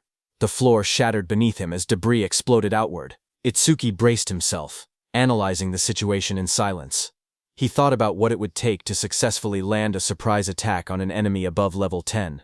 As his body blurred into motion again, he concluded that he needed to further increase his agility using Thunderbreaker. Just then, a system window appeared. The display showed Tenma Itsuki's status. It listed him as a human at level 0, with a fixed job called Order Breaker. Nirvana Gift, a special grade ability. His Nirvana skills were shown. Over Mimesis, Zoo Rank, Thunderbreaker, Love Library Run. Blackwall Love Library 2, on Lotus Burst Love Library 2. All of his stats, attack, agility, defense and magic, were listed as 250, totaling 1000. Then another screen appeared. It detected a C-rank skill, metallization. At the same moment, overmimesis activated and began analysis. The progress bar rose to 1%. Itsuki crouched on the ground, watching his opponent. He wondered if the threat level was high enough for overmimesis to activate.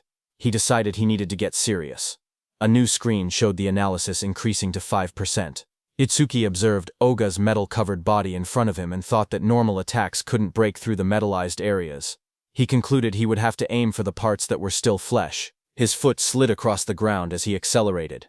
But Oga looked at him and laughed, calling him a weakling with no power or speed as he raised his shining, hardened arms to counter. Itsuki tightened his gaze as he thought to himself that his opponent had let his guard down, believing that the speed Itsuki had shown earlier was his maximum. His expression remained calm and focused, a faint glow of blue lightning beginning to trace along his body. Lightning wrapped around him as he prepared to accelerate. He readied his fist, and in that moment, he decided to increase his speed using Thunderbreaker. Across from him, Oga widened his eyes in shock when he saw the lightning erupt. He shouted in disbelief, wondering how Itsuki possessed the lightning element. Before he could react, Itsuki surged forward, lightning crackling violently around him. Itsuki declared that he wouldn't give him time to metallize. Itsuki continuously attacked Oga.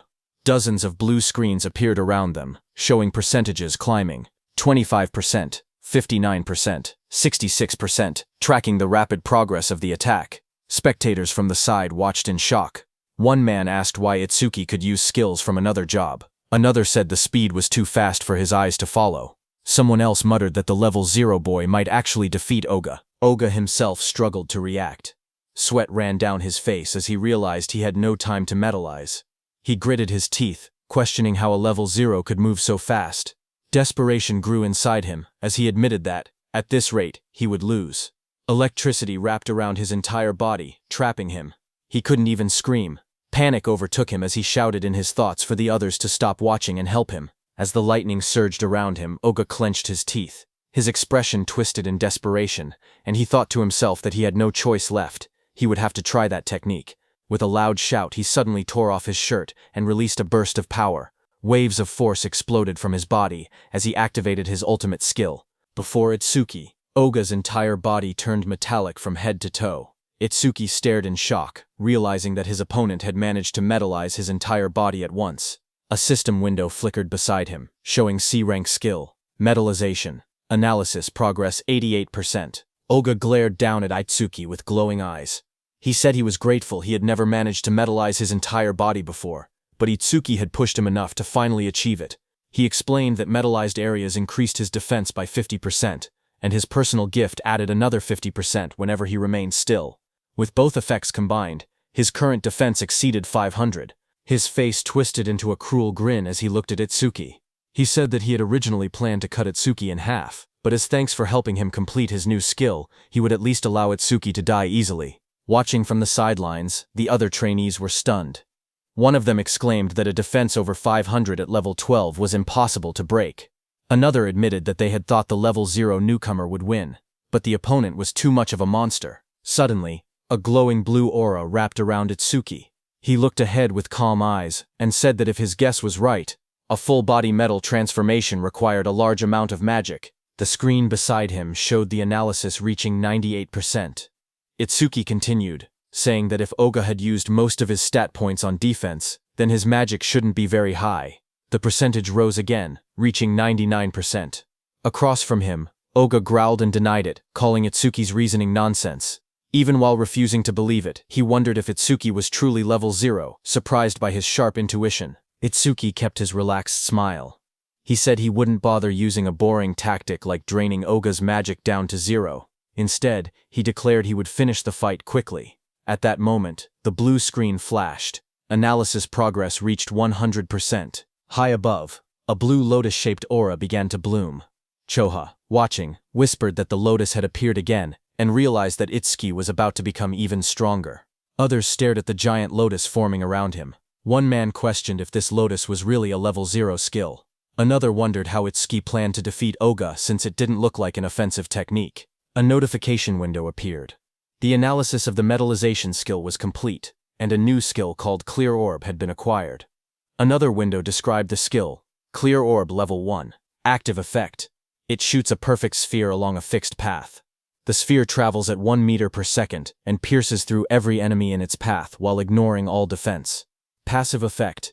Every time an enemy with higher defense than the user is defeated with clear orb. Seeing that this new skill had defense ignored, Itsuki thought that if he hit with this, he could definitely deal damage.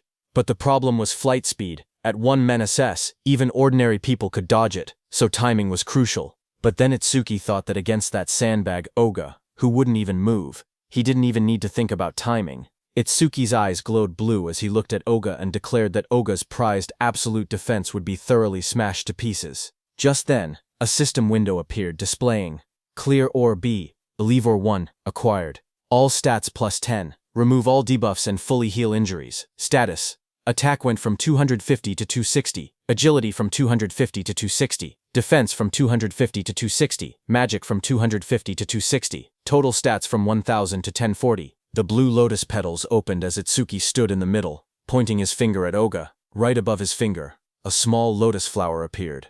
As the lotus spun and bloomed, Itsuki told Oga to now try to dodge this. A system window displayed that Clear Orb has been activated. The students stared at the glowing sphere and whispered among themselves. One of them said he had never seen that skill before. Another explained that this must be the Order Breaker, the job known as the most mysterious among the four. Someone questioned whether a skill released by a level 0 could break through the defense of a level 12 specialist. Another pointed out the confident look on Itsuki's face, saying that the technique must be incredible. A glowing lotus-like shape opened, revealing a small black orb. The orb floated forward, shining as colors scattered around it. The onlookers watched silently as the orb drifted through the air. Some students stared in confusion. One boy complained, saying it was just a tiny ball. Another asked if they were being serious, and called it disappointing. Oga glared at the orb. He mocked the attack, saying that such a small sphere couldn't make him move or cancel his gift, calling it naive. He stepped forward confidently. He asked if this was Itsuki's trump card. Then, the orb continued floating toward him. With a mocking glare, Oga shouted that Itsuki was going to die pathetically. For a moment he remained certain of his victory, until his expression suddenly shifted. His eyes widened as the orb began to sink into the side of his metal-coated body. A faint crack appeared where it touched him. A heartbeat later, a violent burst of blood exploded from the wound. Oga screamed in agony as the clear orb tore through his arm, ripping it apart in a single clean line. He collapsed to the ground, clutching the bleeding stump, shouting desperately about his arm. Itsuki walked toward him calmly. He told Oga that he had warned him to dodge. Itsuki said that because Oga was human, he had only aimed for the arm. If he had been a disaster beast, the attack would have been aimed at the neck. Itsuki then looked at Oga's men standing frozen nearby. He ordered them to stop staring and take Oga to a hospital, asking if they couldn't hear him. When no one moved, he turned back with cold eyes and repeated sharply that he was telling them to get lost. Immediately, Oga was carried away by the guards, blood covering his back and dripping onto their suits. One guard looked shaken while another wiped sweat from his face. In the distance, the crowd began cheering. Choha smiled proudly as the students around her celebrated. Someone shouted that Itsuki won. Another yelled, "Well done," and others said it served Oga right. Immediately, two students rushed up to Itsuki. One asked if he wanted to team up with them, saying 3 people could clear the mission quickly. The other quickly insisted he should join their team instead, explaining that with only 2 members he would get more experience points. They argued again, asking if he planned to challenge the Flaming Rock execution ground with 3 people. They warned that all the disaster beasts inside had defense equal to Oga's. One of them added that their team had a healer, who could restore his magic and let him fire the orbs endlessly. Itsuki looked ahead calmly. He thought that beasts with defense equal to Oga's were perfect. He reminded himself that Clear Orb's flight speed increased each time he defeated an enemy with higher defense. He decided he would increase the orb's speed inside that stage. The 2 boys leaned forward eagerly, asking Itsuki to let them know which team he would choose. Itsuki lowered his gaze and spoke quietly. He said he was going alone. Around him, the others reacted in shock. One person shouted in disbelief that he was challenging a level 15 advanced stage by himself. Another complained that he had become overconfident just because he defeated Oga. Those 2 students walked away. One of them admitted that Itsuki was strong, but insisted there was a limit to arrogance. The other added that they must not meet his standards, and suggested they look for someone else instead. Choha stepped forward and spoke calmly. She explained that all the disaster beasts in this place had defenses similar to Oga's. She said she understood he had a way to defeat them, but questioned whether his magic would last long enough. Itsuki turned toward her with a small, confident smile and told her not to worry, he would be fine. Hearing that, Choa's face immediately reddened. She replied sharply that she wasn't worried. She said she only asked because her father would blame her if he died. Then she turned away, saying she would go treat the injured and that he could do as he pleased. Before she left, she adjusted her glasses and added one more warning. She explained that the Stone Tribe had no intelligence, but they moved in groups. She told him to be careful about his magic consumption. Itsuki stepped toward the glowing entrance device and raised his hand. A soft beep echoed through the air as the system confirmed him. A notification projected beside the door, stating that entry for the awakened Tenma Itsuki had been approved. Once inside, Itsuki looked ahead with sharp eyes. He muttered that there were more enemies than he had expected. Right in front of him, countless stone beasts filled the rocky canyon, their bodies made of thick boulders and glowing yellow eyes. The ground cracked under their weight as they charged.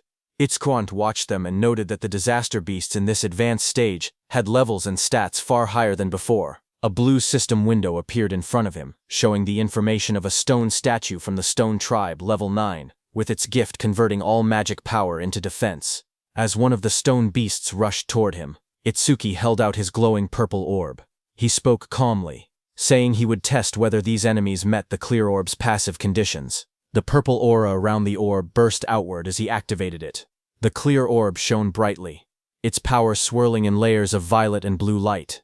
The stone beast charged forward, its massive body bursting through the dust as Itsuki raised his hand.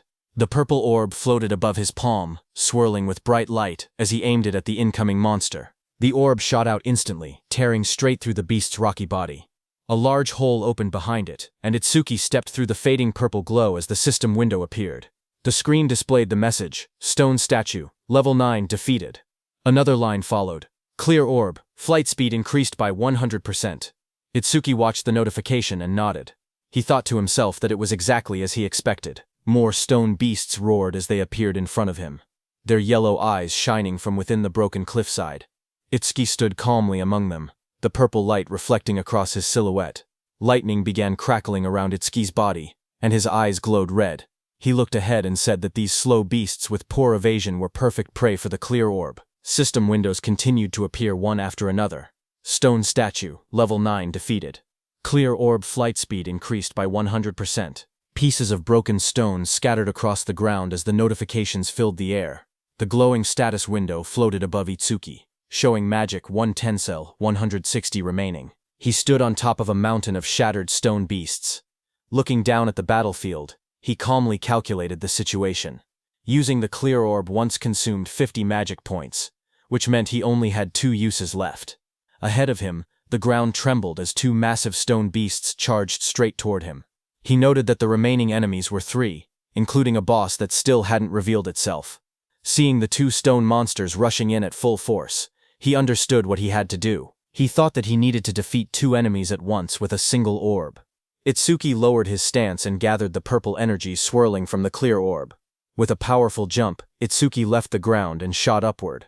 Then the beasts crashed with explosive force, shattering the rocky ground. As dust and stone fragments blasted outward, Itsuki leapt forward. Now, he said, moving straight through the debris. His eye glowed blood red as he pushed through the shockwave. A fierce grin formed on his face. Take this, he shouted, preparing the next strike. The purple orb shot downward with blinding speed, its light stretching across the sky as Itsuki hung in the air above it. Immediately, glowing system windows appeared one after another, displaying Stone Statue, Lever 9, defeated. Clear orb flight speed increased by 100%. After the impact, Itsuki collapsed on the ground, panting heavily. Sweat dripped down his face as he lay flat on the rocky floor. He muttered that the exhaustion he felt right before his magic ran out was rough. He hoped he would someday get a magic recovery skill. He slowly sat up and looked at the glowing screen in front of him. He said that with the orb now flying at 5 meters per second, he could catch up to running enemies. The system window displayed the details of the skill. Clear Orb. Level 1. Active effect.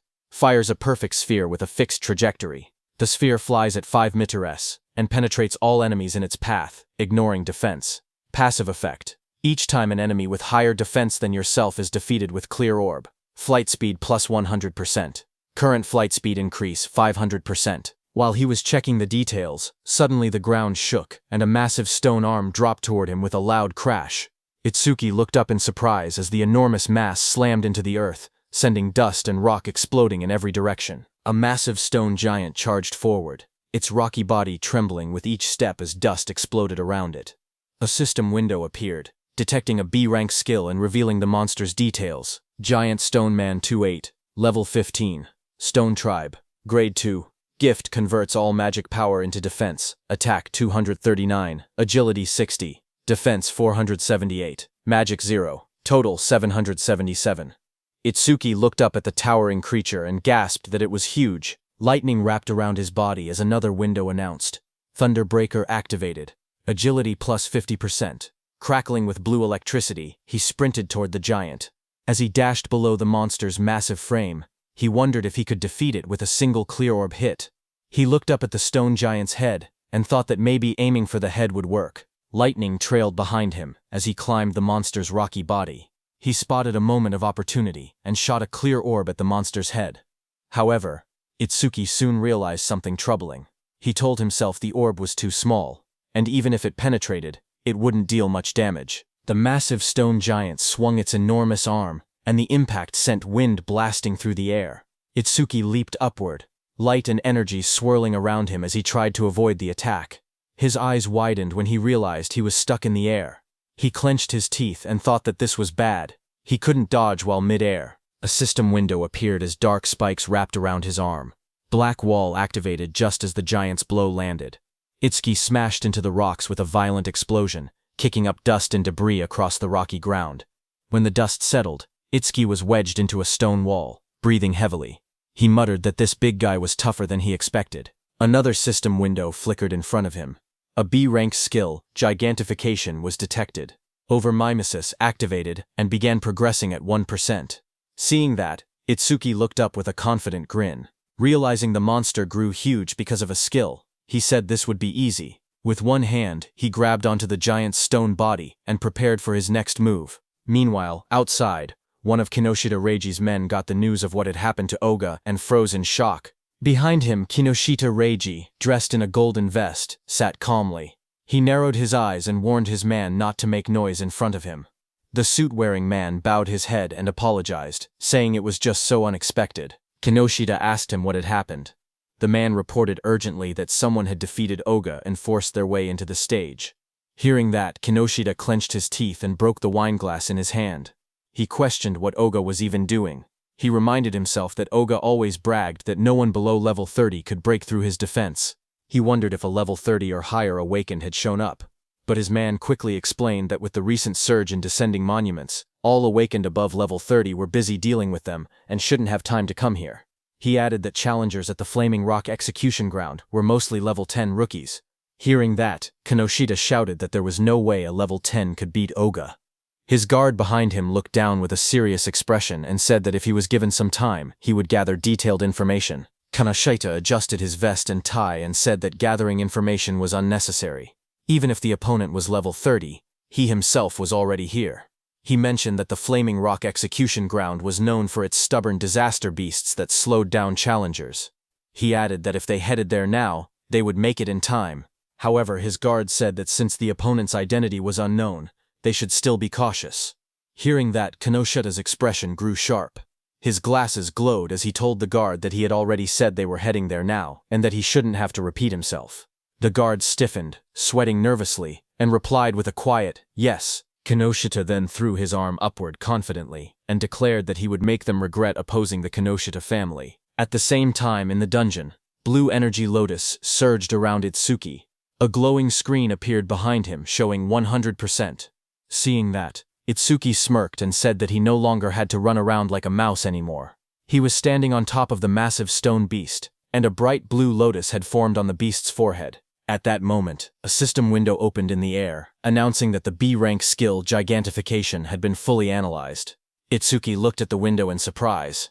He muttered that instead of gaining a new skill, something else had happened. He realized that Clear Orb had leveled up to level 2, and he checked for new effects. Another set of windows appeared, explaining the changes. Clear orb, level 2, now fires a perfect sphere at 5 meters per second, piercing all enemies while ignoring defense. New effect. After activation, the orb's size can now be adjusted by consuming additional magic power. Passive effect. Each time an enemy with higher defense than your own is defeated using Clear Orb, flight speed increases by 200%. Itsuki stared at the window, shocked that the passive effect had risen from a 100% to 200%. More importantly, he was excited that he could now control the size of the orb with magic. Power surged around him as the blue energy lotus opened. Itsuki said he wanted to try the new ability immediately, and glowing energy surrounded his body. Another window appeared, confirming the upgrade. Clear Orb Level 2 acquired. All stats plus 20. All debuffs removed. Injuries fully healed. A second window showed his new status. Attack went from 260 to 200 in. Agility from 260 to 200 in.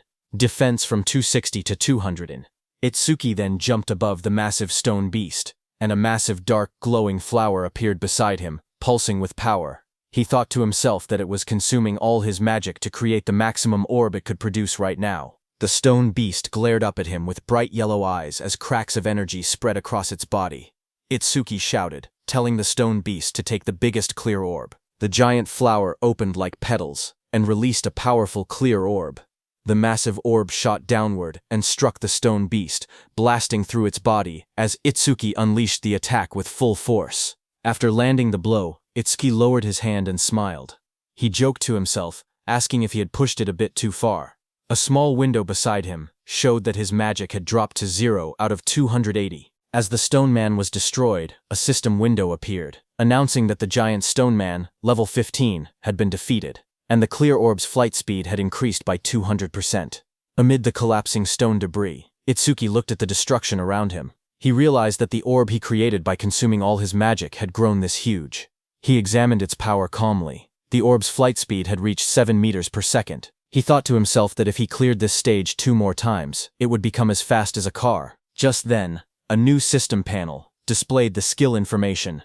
Clear Orb Level 2. Active effect. Fires a perfect sphere on a fixed path. The sphere travels at 7 meters and penetrates all enemies, ignoring their defense. After activation, the orb's size can be adjusted by spending more magic. Passive effect. Each time he defeats an enemy with higher defense than his own using Clear Orb, the orb's flight speed increases by plus 200%.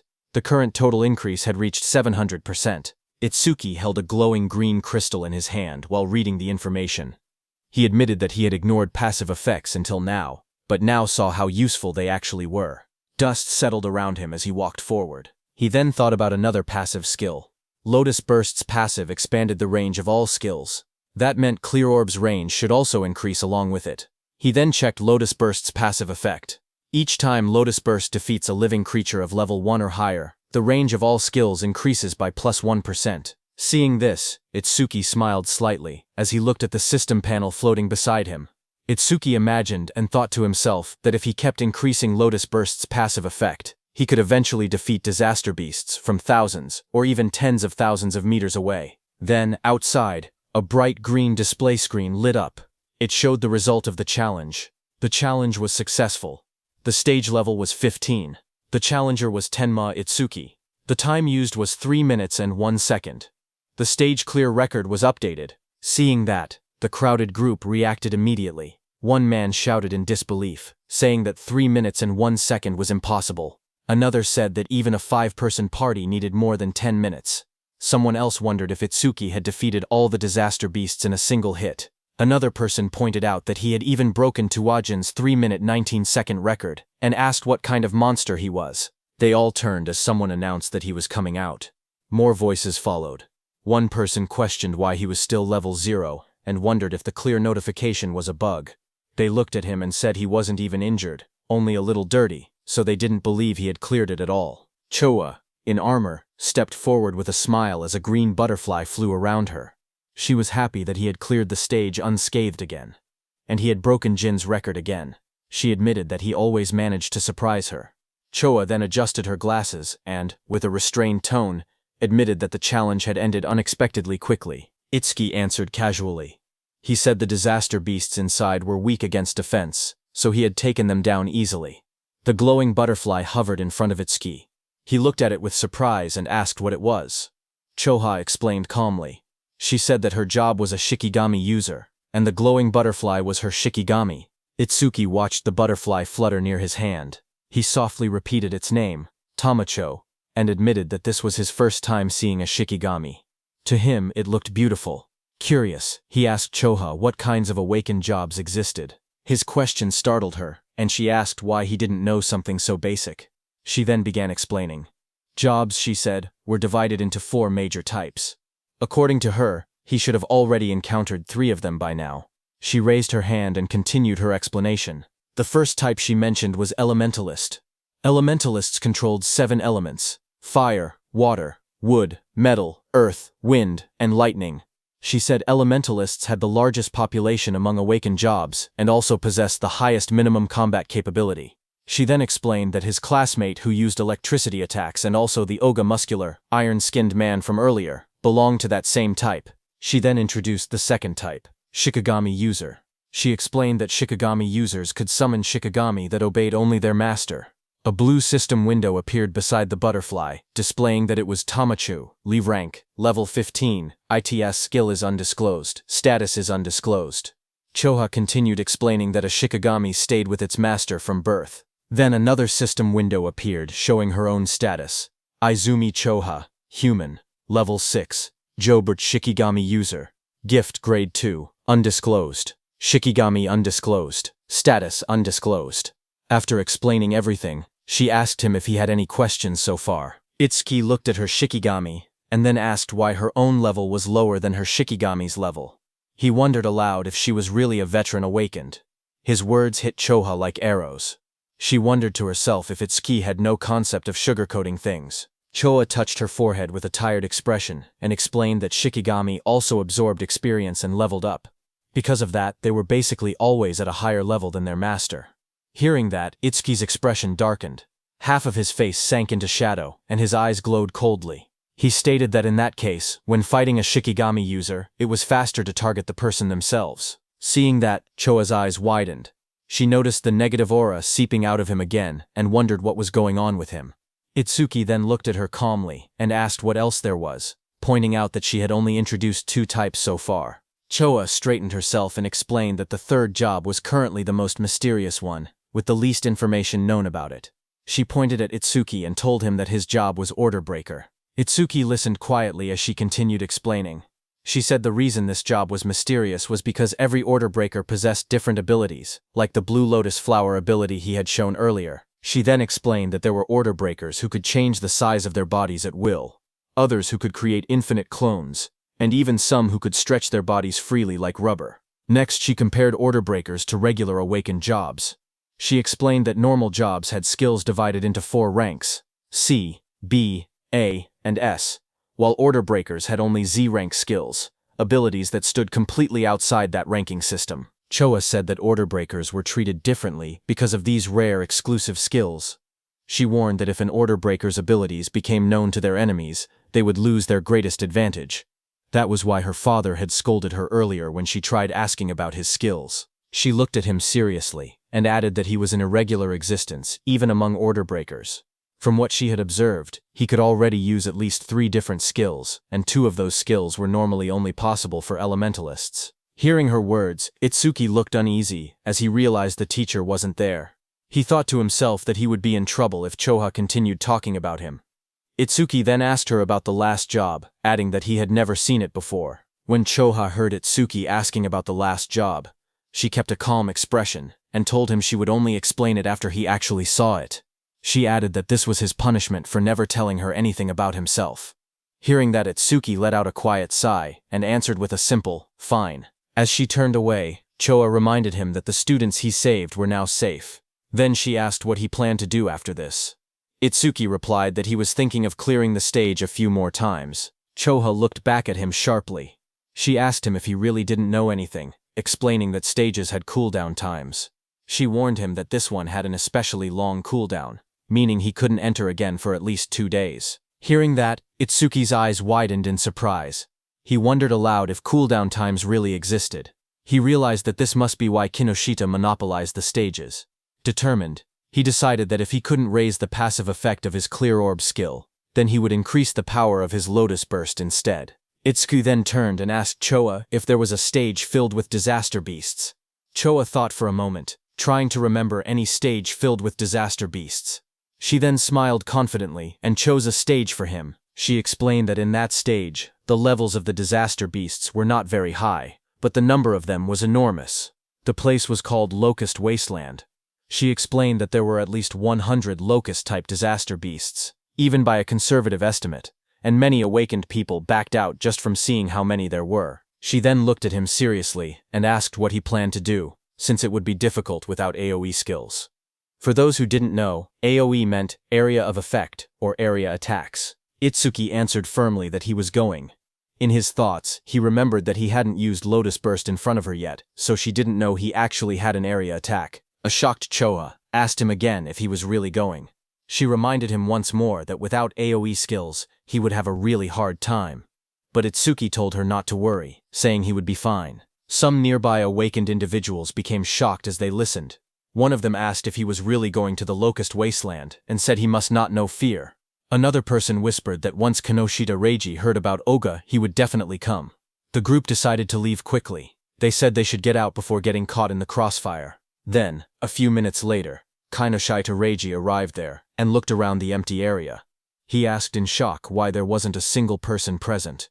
His bodyguard in a suit stood behind him and reported that the target had gone somewhere. Kinoshita Reiji asked how it was possible. It had only been 30 minutes since the target entered, yet the target had already cleared the Flaming Rock execution ground. His bodyguard said it was hard to believe, but seemed to be true. He then asked what Kinoshita planned to do now. Kinoshita Reiji gritted his teeth and said the target was making a fool out of him. He then said that if the target had used skills, there should still be magic traces left behind. He ordered his bodyguard to contact the Hound and make it track the target. Kinoshita Reiji shouted angrily for them to capture the target alive no matter what, saying he would make the target taste what living hell was. At the same time, inside a dim alley lined with machinery, a man pressed his back against the wall, hidden in the shadows. His panicked thoughts echoed as he regretted taking the assassination request.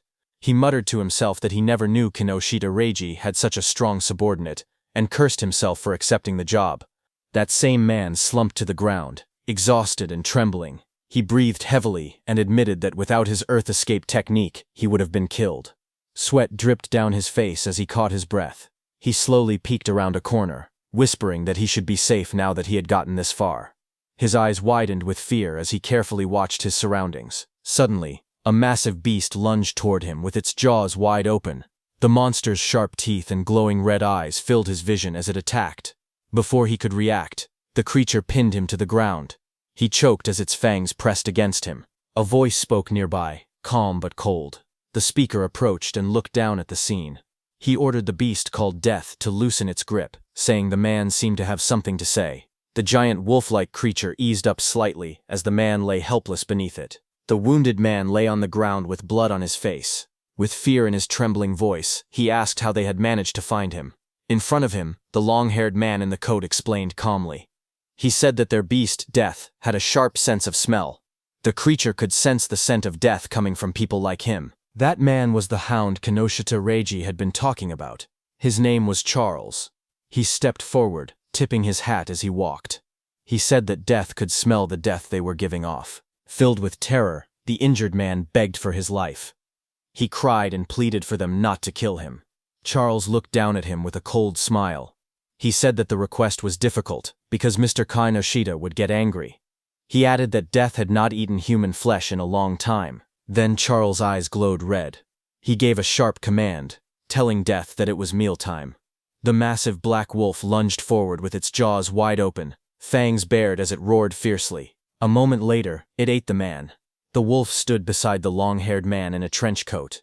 The man looked at it calmly and said that it had finally leveled up. A glowing blue panel appeared, showing the creature's details. Death Hound, Dwengbritzing. Level, 16. Skill, Death Smell, C rank. Detects all magic traces in an area and identifies the magic source. Second skill, Respawn Desire, B rank. After the Shikigami dies, its respawn time is greatly reduced. Status, Attack 250. Agility 250. Magic 150. Just then, the man's phone began vibrating. He glanced at the screen and answered the call. He told the person on the other side that he had finished things there. As he listened, his expression changed. He asked if Oga had been badly injured.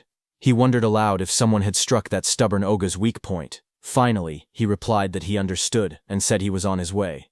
He ended the call and turned back toward the wolf. With a small gesture, he told it that a new prey had appeared and ordered it to move. Sometime later, in a bright golden field labeled as the Locust Wasteland, a dome-shaped building stood in the distance. Itsuki and Choha approached it along a narrow dirt path. Itsuki looked at the structure and asked softly, "Here?" He stared across the endless wheat fields and wondered aloud if there were really that many locusts in a place that looked so quiet and peaceful. Walking beside him, Choa explained calmly. She said that disaster beasts always chose environments that suited them when invading this world. Because of that, predicting the type of beast based on the surrounding terrain was an important skill for awakened individuals. Hearing that, Itsuki nodded. As they moved closer, he noticed there wasn't even a reception desk. Choha touched her forehead and explained that the danger level of this stage was extremely high, so high that it had already reached the point of a dismantlement resolution. Confused, Itsuki compared it to the Flaming Rock execution ground, noting that this stage was actually below level 13. He asked why such a drastic decision was made. Choha replied that in normal stages people could still escape if they couldn't win. But here, the disaster beasts were unnaturally aggressive and appeared in overwhelming numbers. As they studied the stage's environment, Choha explained the danger. She said that if an awakened person let their guard down even a little, they would quickly be surrounded by countless locusts. She continued, saying that anyone caught like that would be devoured completely, down to the marrow of their bones. Hearing all of this, Itsuki only smirked. He said that it was perfect if there were really so many disaster beasts here. His excitement made Choha stare at him in disbelief. She asked if he was in a rush to die. He calmly replied that he wasn't desperate enough to die by being eaten by bugs. Moments later, he stepped toward the entrance of the glowing stage gate. Choha watched him, noting from his attitude that he seemed confident enough. She reminded herself that he had entered this stage by his own choice, and she had already given him all the advice she could. With a quiet sigh, she accepted the situation. If something happened inside, it would be entirely his own responsibility. But Choha suddenly froze, as worry washed over her face. She wondered what she should do. She realized she had forgotten to tell Itsuki an important detail. Locusts inside the stage would continue spawning endlessly unless the boss was defeated. Panic rose as she decided she had to enter the stage and warn him herself. But suddenly she heard some noise from behind. Just as she turned, her expression stiffened. Someone had appeared behind her. She saw a tall man wearing a hat, with glowing red eyes, standing beside a giant hound. The man looked at her and spoke with a cold smile, saying he was looking for someone. On the other hand, inside the stage, Itsuki stepped across a ruined field. Dirt and trampled crops surrounded him. He looked around and muttered that it was a mess. Then he clapped his hands together lightly and smiled with confidence. He called out to the unseen swarm, telling the pests to wake up. He had come to exterminate them. A lone scarecrow stood in the middle of the dry, cracked wasteland as countless small insects flew around it. Itsuki looked at the scene and noted that the enemy's individual levels were surprisingly low. He said that since they met the requirements for Lotus Burst, there would be no problem. Information windows appeared one after another. Evil Locust 2231, from Insect Tribe, Level 1. Gift, none. Status, undisclosed. There were also some Level 2 evil locusts mixed in. Itsuki stared at the dark sky as an enormous swarm of locusts covered everything. He commented on the incredible number of enemies. But instead of being worried, he said that this worked in his favor. Flames rose around him as he formed a glowing lotus of light in his hands. He explained that the more the locusts clustered together, the less effort he needed. Once they entered the range of Lotus Burst, he said he would crush them all at once. The ground shook as a vortex of locusts formed around him. When the moment was right, he shouted a single command, "Now." A bright red explosion ignited in the air as the system message appeared, stating that Lotus Burst had been activated. Then there was a huge explosion. Right after the blast, notifications flashed one after another. Each one reported that an evil locust had been defeated by Lotus Burst, increasing all of the user's skill ranges by 1%. More messages followed, showing both Level 1 and Level 2 locusts being wiped out instantly. When the smoke cleared, Itsuki stood calmly in the middle of the scorched ground. Sparks drifted around him, while charred insect bodies lay scattered at his feet. Another notification floated beside him, confirming the defeat of a level 2 Locust and awarding another 1% increase. New windows opened, explaining Lotus Burst's abilities. The active effect consumed magic to deal explosive damage within a 10.5-meter range, its power proportional to how much magic was spent. The passive effect stated that every time Lotus Burst killed a living creature of level 1 or higher, all skill ranges increased by 1%. Itsuki glanced at the numbers and made a small comment. He had defeated 110 enemies, which meant a 10% increase, therefore receiving 10% at once. Lotus Burst's range had now expanded to 10.5 meters, which he considered impressive. He analyzed the situation calmly. Against disaster beasts of this level, consuming 10% of his magic to output 10% of his firepower should be enough. Taking his remaining magic and recovery speed into account, he could probably use about 10 more shots. If he gained even 100 kills per use, he could increase his total skill range by 1000%. Another screen displayed his magic level, 252 out of 280. He looked at it and muttered that things would go much more smoothly if stages didn't have cooldown times. But suddenly, Itsuki noticed something. He stared at his bracelet with a confused expression. He noticed that the usual challenge success notification was missing. He muttered that something felt odd. As he frowned, a thought crossed his mind, and he wondered if the reason was something unexpected. Just then, a system window suddenly appeared. It reported that a C-rank skill called Mother's Will had been detected.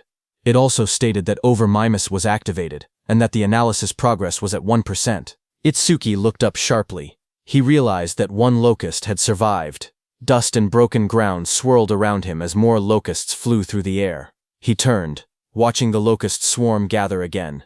He questioned whether Mother's Will was the boss monster's skill. At that moment, several locusts lunged at him. He jumped back and blocked the attacks with the crystal armor covering his arms. He admitted to himself that he had let his guard down. He had truly believed there was no boss monster in this area. He narrowed his eyes, thinking aloud. He said it was good that he could still expand his skill range by using Lotus Burst again. But he also stated the bigger problem. He had no idea where the boss actually was. The glowing lotus-shaped energy expanded from Itsuki's hands as he activated his skill. His expression hardened with resolve. He declared that he would defeat all the small enemies first and force the hidden boss to reveal itself. A bright explosion erupted around him. The ground shook as countless evil locusts were blown apart by the blast. System notifications appeared one after another. Each message showed that an evil locust, either level 1 or level 2, had been defeated with Lotus Burst, and every kill increased all his skill ranges by 1%. The notifications continued stacking until the Lotus Burst total experience reached 220%. His Lotus Burst leveled up. Another message explained the updated skill.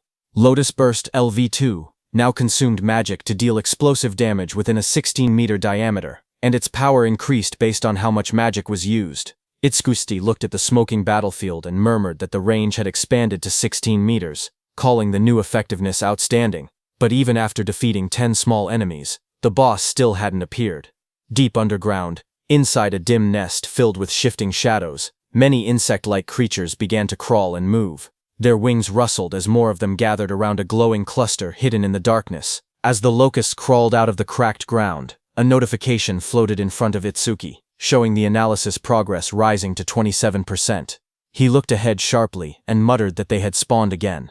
Another screen appeared, showing his magic at 232 out of 280. He noted that he could still use Lotus Burst 9 more times. Fire erupted around his hand as he stepped forward, declaring that no matter how many times the monsters appeared, he would thoroughly deal with them. His arm swung through the flames, and he shouted that he would sweep them all away. A fiery explosion burst across the battlefield, and several notifications appeared one after another, stating that evil locusts of level 1 had been defeated with Lotus Burst, and that all skill ranges increased by 1%. More screens stacked up endlessly, showing the same message again and again. A blinding explosion tore through the ground as Lotus Burst activated again, scattering debris in every direction. Bright light flashed across the stage, and the blue notification window appeared with the same message, Lotus Burst. Another massive blast followed right after, engulfing the area in a wave of yellow flames and flying rubble. The screen repeated the skill name, Lotus Burst. A new system panel displayed the updated description of the skill. It stated that Lotus Burst LV2 consumed magic to deal explosive damage within a 54.5-meter diameter, its power tied directly to magic consumption. Below it, another panel explained the passive effect. Every time the skill defeated a creature of level 1 or higher, all skill ranges increased by +1%, now reaching a total of +990%. Itsuki ran forward through the burning battlefield, sweat rolling down his face. He glanced at the glowing screen. He said that up until now, he had wiped out large groups 9 times and expanded Lotus Burst's range by 990%, but he only had enough magic left to use it one more time. He wondered why the monsters kept appearing non-stop. His magic display dropped to 5280. He looked up as the sky darkened with swarming insects. He muttered in frustration that there was no end to them. The swarm grew thicker overhead, but even after all the destruction, he saw no trace of the stage boss. He frowned and said that there was still no sign of the boss appearing at all. He considered withdrawing temporarily from the stage and returning after the analysis finished. But even as he thought it through, the endless swarm closed in around him. Itsuki narrowed his eyes sharply as a thought erupted in his mind. He declared that behaving like that was what third-raters would do. Fire gathered in his hand, and flames wrapped around his arm. With determination burning in his expression, he stated that no matter how many disaster beasts appeared, he would defeat every single one of them. A massive explosion erupted like a lotus blooming in fire, sending shockwaves across the ground. As smoke rose around him, Itsuki steadied himself and muttered that with this attack. But before he could finish, countless more insects filled the air. Swarms surrounded him, and he realized in frustration that there were still more, and their numbers hadn't decreased at all. A glowing system screen appeared before him, showing the analysis progress at 91%. Itsuki's eyes widened as he tried to make sense of the situation. He wondered what was happening. All the disaster beasts that had appeared since the first defeat were still only level 1. Their bodies were small too, as if they had just hatched. As he connected all the dots, he realized the truth at once. The boss's ability was infinite reproduction. A massive golden insect, the queen locust, crouched in the darkness as glowing eggs shot out from its abdomen. A system window identified it. Queen locust Sumbro 379, insect tribe, level 13, gift, grade 1, lays large quantities of evil locust eggs, skill, mother's will. Itsuki looked up, sweat trailing down his face. If the queen could reproduce endlessly, then fighting the small ones meant nothing. The only way forward was to defeat the boss itself. His magic was nearly gone. But the analysis bar floated in front of him, rising steadily. 98%. He clenched his teeth as the final percentage completed. The blue sphere of the analysis pulsed outward. Analysis progress, 100%. A new message appeared. Mother's will. Analysis complete. Skill acquired. Magic detection LV1. Another window followed. Magic detection LV1. Active effect. After activation, continuously consumes magic to sense magic flow within a 100-meter diameter. Passive effect. Range expanded to 1100 meter because of Lotus Burst's passive effect. Additional passive. Each time one enemy unit is detected, the user's magic recovers by 10%. Seeing this, Itsuki's eyes widened as he read the description. A detection skill. Its effective range now stretching over 1,000 meters, and every enemy detected would restore his magic. A smile curved across his lips. The passive effect was perfect for this stage. Hunting the smaller creatures again and again would now benefit him greatly. He tilted his head slightly, his eyes shining with confidence. He thought that leaving the queen alone for a moment and clearing out more enemies wouldn't be a bad plan at all. As he lowered his gaze, he thought quietly to himself. He realized he had been keeping Choha waiting. For now, he decided to finish clearing the stage before returning. A blue system window appeared before him, announcing that magic detection level 1 had been acquired. All of his stats rose by 10 points. All debuffs were removed, and his injuries were fully healed. Another window displayed the updated numbers. His attack increased from 280 to 290. His agility rose from 280 to 290. His defense moved from 280 to 290. His magic stat climbed from 280 to 290, where, terrening, his total grew from 120 to 1160. Itsuki then raised his hand to his forehead, as swirling energy surrounded him. He activated the new skill, focusing intently. He began locating the boss using magic detection. Wide ripples of energy spread out from his body, expanding across the entire area like rings on water. The waves traveled far into the distance, lighting up the surroundings as they moved. Down below, the massive golden insect boss lifted its head, its yellow eyes glowing as the waves passed over it. Itsuki's eyes suddenly sharpened. In the next instant, He spotted the reaction in the distance. He slowly raised 2 fingers and pointed them forward, a confident smile forming on his face. A surge of dark, swirling energy formed at his fingertips, twisting the air around him. He was going to use his clear orb skill. Amid the chaos, his steady voice echoed. He said that even if the enemy used its children as shields, it would be useless. The clear orb began to glow, merging with the power of Lotus Burst. A bright lotus-shaped light burst outward, illuminating the battlefield. He declared that with Lotus Burst's passive effect and the clear orb's current flight range, the attack would definitely reach its target. A system window appeared, stating that the clear orb's flight distance was now 120 meters. In the next instant, the glowing orb shot across the field like a streak of purple lightning. Wind burst apart in its wake as the Queen Locust recoiled in shock, spreading its golden wings wide to escape, but Itsuki was already behind it, surrounded by crackling blue crystal. His transformed figure loomed like a shadow. Lightning surrounded Itsuki as he appeared above the queen. Looking at her, he said, "Checkmate." He slammed his attack down, overpowering the queen with sheer force. He cut down the queen into pieces. Immediately, the whole insect swamp was disturbed. Seeing that, he realized the swarm fell into chaos after losing its queen. Itsuki turned toward them with cold eyes. Flames erupted from his crystal-covered arm as he promised to send the remaining creatures to their mama right away. After the Lotus Burst explosion, all insects fell to the ground. Itsuki stood in the settling dust, looking at the battlefield calmly. He stated that all his skill ranges had increased by 1210%, that Lotus Burst's explosion radius now reached 65.5 meters, and that the clear orb's flight distance had expanded to 131 meters. A system window appeared, describing Lotus Burst at level 2. It explained that the active skill consumed magic to cause explosive damage within a 65.5 meter diameter, its power tied to magic consumption. The passive effect showed that every time Lotus Burst defeated a living creature of level 1 or higher, all skill ranges increased by 1%, now totaling plus 121-10%. A second notification appeared, showing the flight distance of the true ball, 131 meters. Itsuki looked at the result and smiled, saying it had been a good harvest. He held a green leaf in his hand while sitting on the ground, surrounded by rising dust.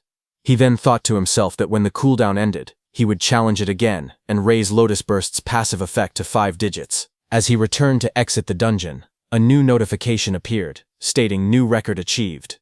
Another line reported time used, 17 minutes 7 seconds. Standing in front of a glowing blue portal, Itsuki looked at the timer and noted that it had taken 17 minutes. He thought that Choha must be worried. He imagined Choha waiting outside. He believed that when he returned safely, she would probably act aloof again, yet he knew she was actually kind and considerate. He thought her inability to be honest was somewhat cute. Stepping out of the portal, surrounded by a swirl of blue energy, he lifted his hand and greeted her, saying he was back and sorry for worrying, but then his eyes widened sharply, shock filling them. Right in front of him, Choha appeared injured, blood on her lips. A man with glowing red eyes held her up by the collar. He looked down at Itsuki and spoke coldly. He said that going solo and coming out of the stage safely could mean only one thing. Itsuki was the guy Reiji had been looking for. Charles in the wide-brimmed hat looked at Itsuki and spoke calmly. He said the timing was perfect. He had been trying to get information about Itsuki from Choha, whom he had captured, but even in her current condition she refused to talk. Charles added that Choha had more backbone than most men. Across from him, Itsuki stepped forward. His voice was cold as he told Charles to let go of Choha with his filthy hands. He warned that if Charles did not do so now, he would only be half killed. Hearing that, Charles laughed loudly. He mocked Itsuki and told him not to get cocky, calling him just a level 0 rookie. But in the next moment, blue electricity burst from Itsuki's body as he shot forward with incredible speed. His eyes glowed with a sharp red light as he charged toward Charles. Charles flinched in fear, shouting that he was fast, then called out to Death. Before Itsuki's blow could land, Death, a giant black beast, suddenly leapt between them. Itsuki's lightning-covered punch slammed into Death instead, sending sparks and force blasting outward as Death roared.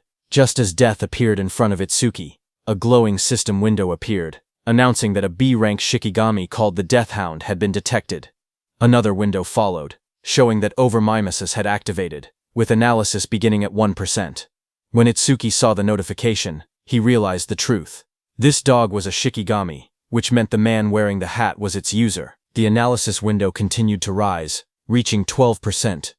Charles narrowed his eyes as he watched Itsuki move.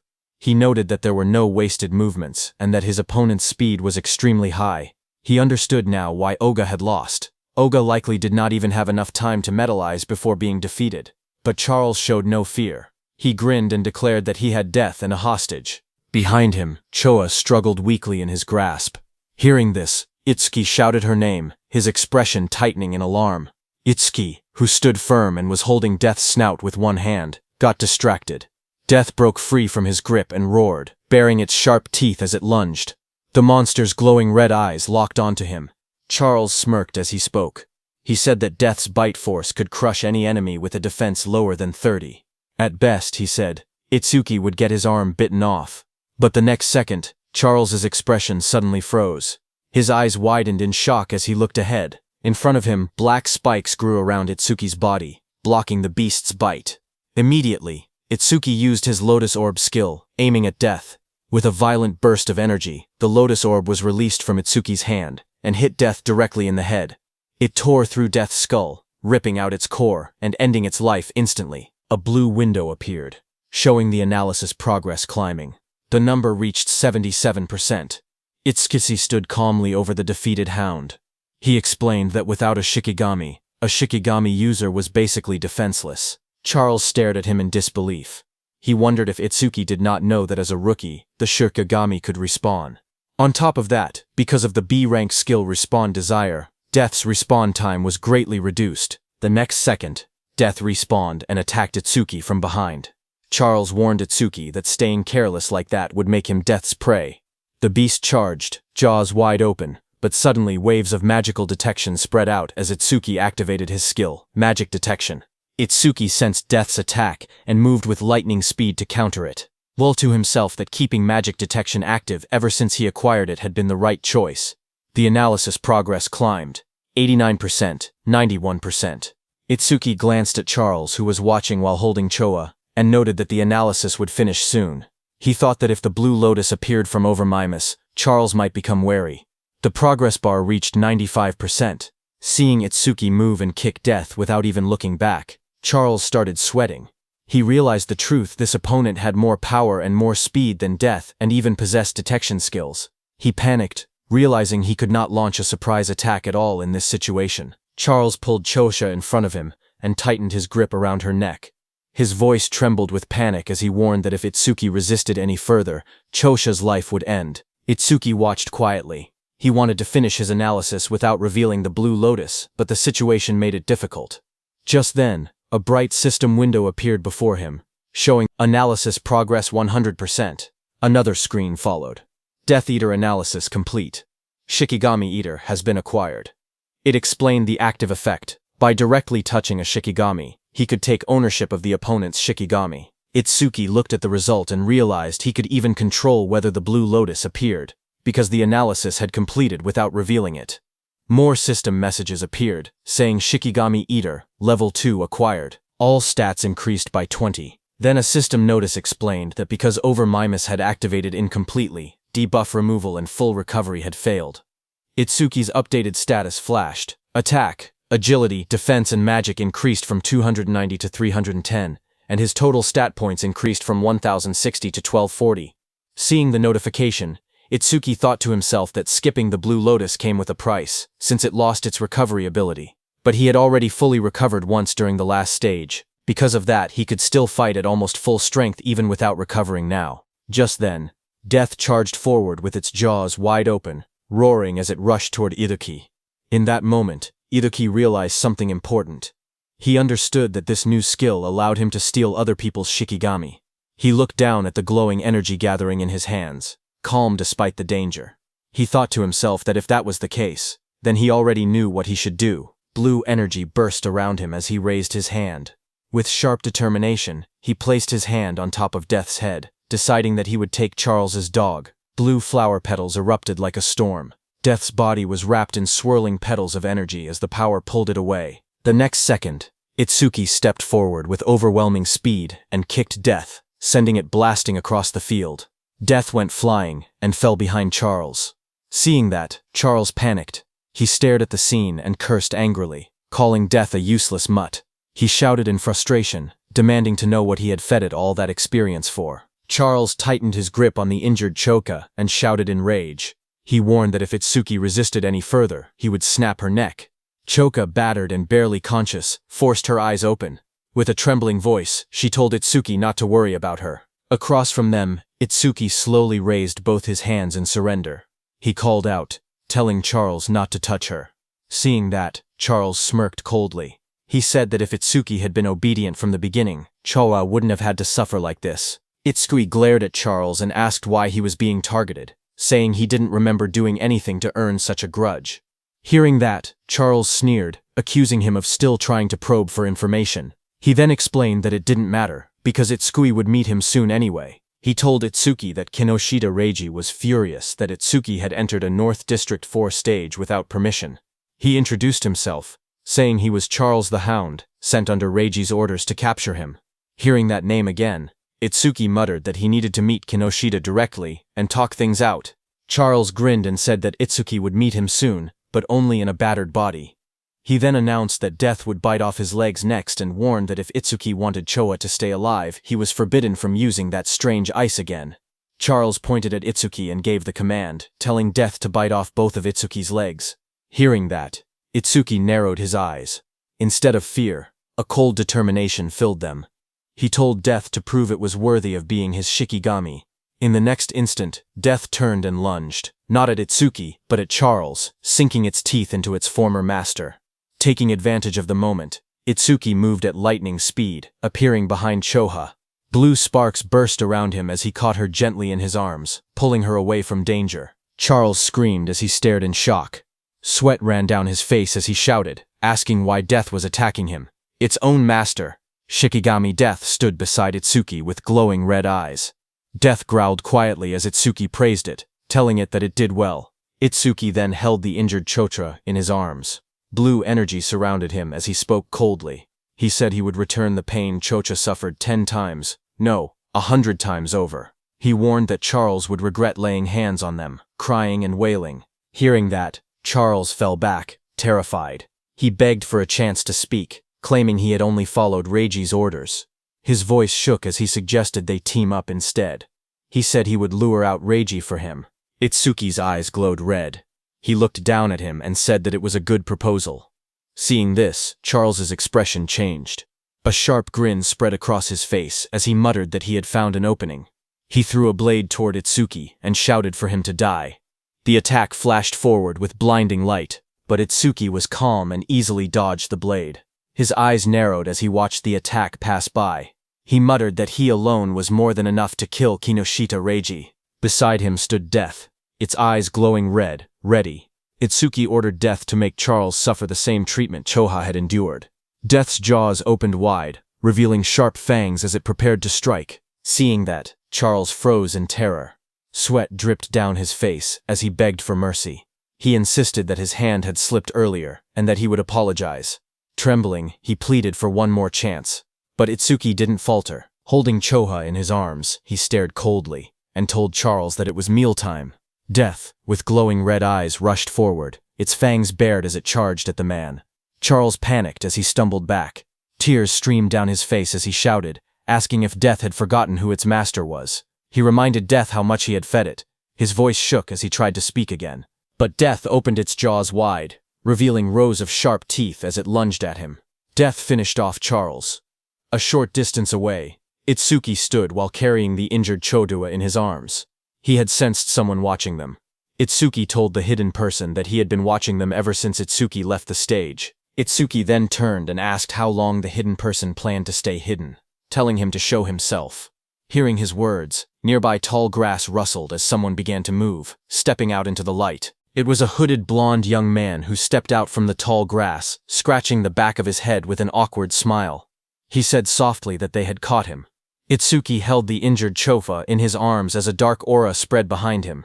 His eyes glowed as he asked the blonde man if he was working with Charles from earlier. Startled, the blonde man waved his hands frantically and shouted that he wasn't an enemy.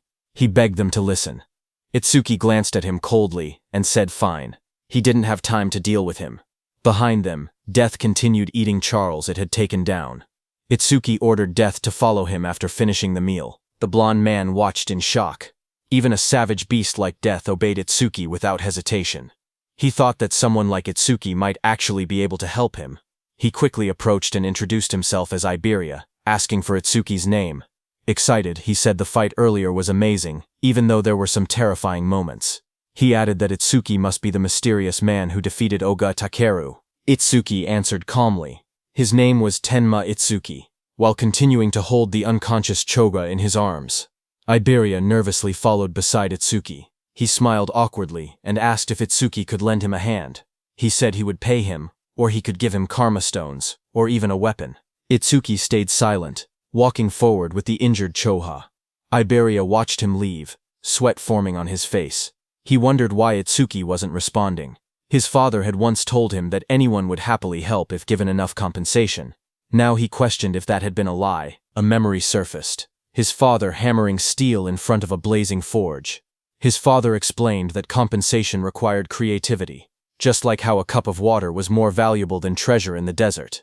His father said that for someone seeking revenge, one must offer a blade. For someone injured, offer medicine. He said that was enough compensation for them. Back in the present, understanding flashed across Iberia's face. He clenched his fist with excitement and said he finally understood. Iberia called out from behind, reminding Itsuki that he had come on foot. He said that with an injured person it was impossible to move quickly, and that the nearest hospital was dozens of kilometers away. He warned that if Itsuki walked that slowly, the woman he was carrying would die. Iberia then reached into his bag and held up a glowing scroll. He said that he happened to have healing items. But even hearing that, Itsuki continued walking. Iberia shouted in a hurry that he could save her. Hearing this, Itsuki stopped and turned his head, asking if that was really true. Iberia explained that he couldn't fully heal her right away, but he could save her life. The two of them knelt beside the injured Choha. Itsuki asked if the healing could be done through her clothes. Iberia replied that the bandage he was using wasn't ordinary. He wrapped the glowing bandage around her, explaining that it was a rare karma tool, made from bandages worn by the Shadow Tribe, and bark taken from the Kodama tribe. Itsuki looked at Iberia and repeated the unfamiliar term, asking what a karma tool was. Iberia studied him and said that at his level he must have just become an awakened. He explained that it was no surprise Itsuki didn't know. Iberia explained that modern weapons didn't work on disaster beasts. Guns were useless against them, so firearms couldn't be used in real combat. However, crafters were able to forge special anti-disaster beast items known as karma tools, created from monument materials and the body parts of disaster beasts. He said that karma tools were divided into 4 ranks depending on the crafter's skill and the materials used. The 4 ranks were normal, rare, epic, and unique. Iberia then explained using a simple longsword as an example. Normal karma tools weren't much different from regular weapons, except they were capable of damaging disaster beasts and awakened beings. The sword was labeled an ordinary longsword. The next weapon was the ocean sword, rare, which increased agility and magic. Iberia said that rare karma tools boosted their owner's stats. The third weapon was the blood sword, epic, which increased attack power and absorbed blood to raise the blade's temperature and reduce an enemy's self-healing by half. Iberia explained that epic karma tools not only boosted stats but also possessed special effects. Iberia continued by explaining the final rank of karma tools, which was the holy sword, unique. It granted increased attack and agility. Its unique effect allowed the user to obtain the inexhaustible magic sealed inside it, enabling infinite magic usage. Iberia said that the ultimate goal for every crafter was to create a unique karma tool, weapons with massive stat boosts and powerful one-of-a-kind effects. Iberia went on to explain that crafters themselves didn't have much combat power, and there were very few of them. But because they could forge karma tools, all awakened people respected them. Hearing that, Itsuki asked Iberia if his father was a crafter. Iberia smiled and replied that his father wasn't just any crafter. He explained that countless crafters couldn't create a unique karma tool even once in their entire lives. Across the 5 continents, there were only 10 crafters who had achieved that level. Then he proudly added that 3 of those 10 unique tools were made by his father. That was why everyone called his father the Crafter King of the Northern Continent. Saying that, Iberia grinned proudly. Finally, he turned and saw that Itsuki wasn't even looking at him. He got angry and shouted, asking Itsuki if he was even listening. He complained loudly that he was explaining everything kindly, while Itsuki was being rude. He shouted at him not to ignore him, but Itsuki didn't respond. Instead, he quietly examined the crossbow in his hands and said that it was the same crossbow Charles had been using. Iberia was shocked, seeing that even after hearing about his father, Itsuki didn't look surprised at all. He muttered that any normal awakened person would have already been flattering him. Meanwhile, Itsuki kept studying the weapon, and thought that having it would let him reduce how often he needed to use the clear orb, and also lower the risk of exposing his abilities. Iberia looked at it and told Itsuki that this weapon was a rare karma tool. Hearing that, Itsuki commented that it was unfortunate there were no arrows left. Iberia explained that projectile karma tools didn't need normal arrows.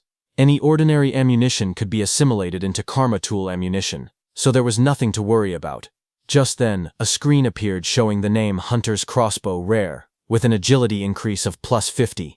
Then the crossbow vanished. Itsuki looked surprised and asked why it disappeared. Iberia told him that this was another feature of karma tools. Once a karma tool linked with its owner, it would be stored away and reappear whenever the owner wished to use it. Hearing that, Itsuki said it was convenient. He thanked Iberia for the treatment, and told him to let him know if he ever needed help. He added that once he finished his own business, he needed to go find Kinoshita Reiji. Hearing that name, Iberia reacted and said he thought he had misheard earlier. He said Itsuki must be incredibly bold to go against someone like Kinoshita Reiji in North District 4. Hearing his words, Itsuki looked at him calmly and asked if he was also going to tell him to give up. Iberia told Itsuki that if his target was Kinoshita Reiji, then they were after the same person. Itsuki asked calmly if Iberia had angered Reiji as well. Iberia said it wasn't exactly like that, and explained that he wanted the two of them to team up for the Salvation League National Tournament preliminaries happening the day after tomorrow. Hearing about the preliminaries, Itsuki remembered Choha mentioning that only the top 10 would advance to the main tournament, and he had been grinding stages non-stop these past few days to prepare. Itsuki asked Iberia what the tournament preliminaries had to do with Kinoshita Reiji. Iberia explained that the preliminaries were divided by continents, and for the northern continent, the venue was located in North District 4.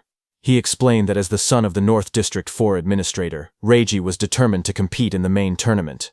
His older brother was also a savior, so failing to reach the top 10 would disgrace the Kinoshita family name. Hearing that, Itsuki then understood why Reiji monopolized all stages in North District 4 to level up quickly.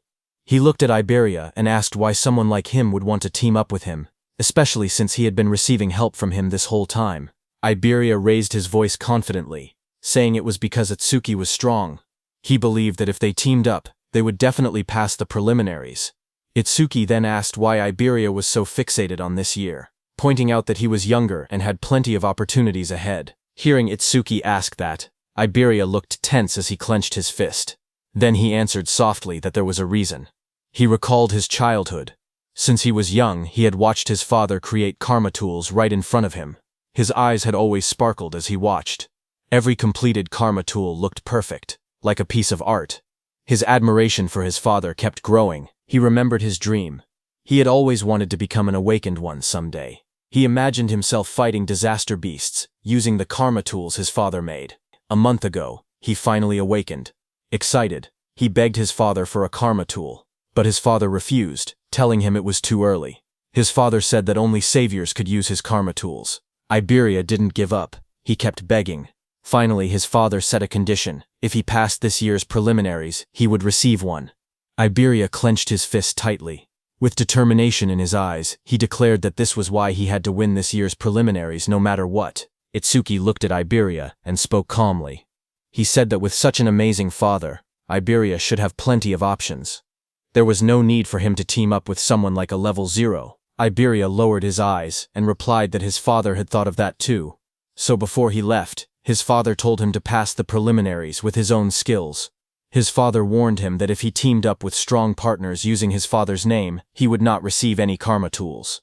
Hearing that, Itsuki commented that his father seemed strict. Iberia explained further that according to his information network, most strong participants had already been bought off by Kinoshita.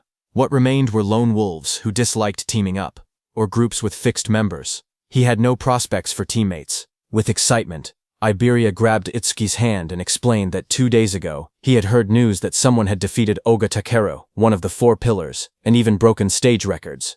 Because of this, he dug for information continuously and eventually found his way here. Itsuki first freed his hand and then agreed to team up. He said the team was no problem, But first he wanted to take Choa to the hospital. With excitement, Iberia declared that he would come along. From now on they were a duo. Iberia then said they needed a duo name. He brought up possibilities, combining Tenma Itsuki and Iberia. He suggested Iba-10, but rejected it because it sounded like a store name. He tried Ibeitsu, then Tenmaria, then Tenibe, changing ideas one after another. Nearby, Itsuki carried the unconscious Choha in his arms. He looked tired and thought to himself that he was in trouble, because Iberia talked even more than Rikuru. Suddenly, Itsuki thought about Rikuru and Saya. He wondered how they were doing and whether they were participating in the preliminaries now that both had awakened. Just then, Iberia suddenly brightened with an idea.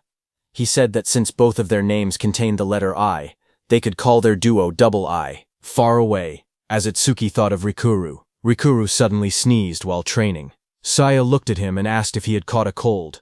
Rikuru scratched his head and said maybe someone was talking about him. Maybe Itsuki. Saya lowered her gaze and quietly asked how long it had been since the attack incident.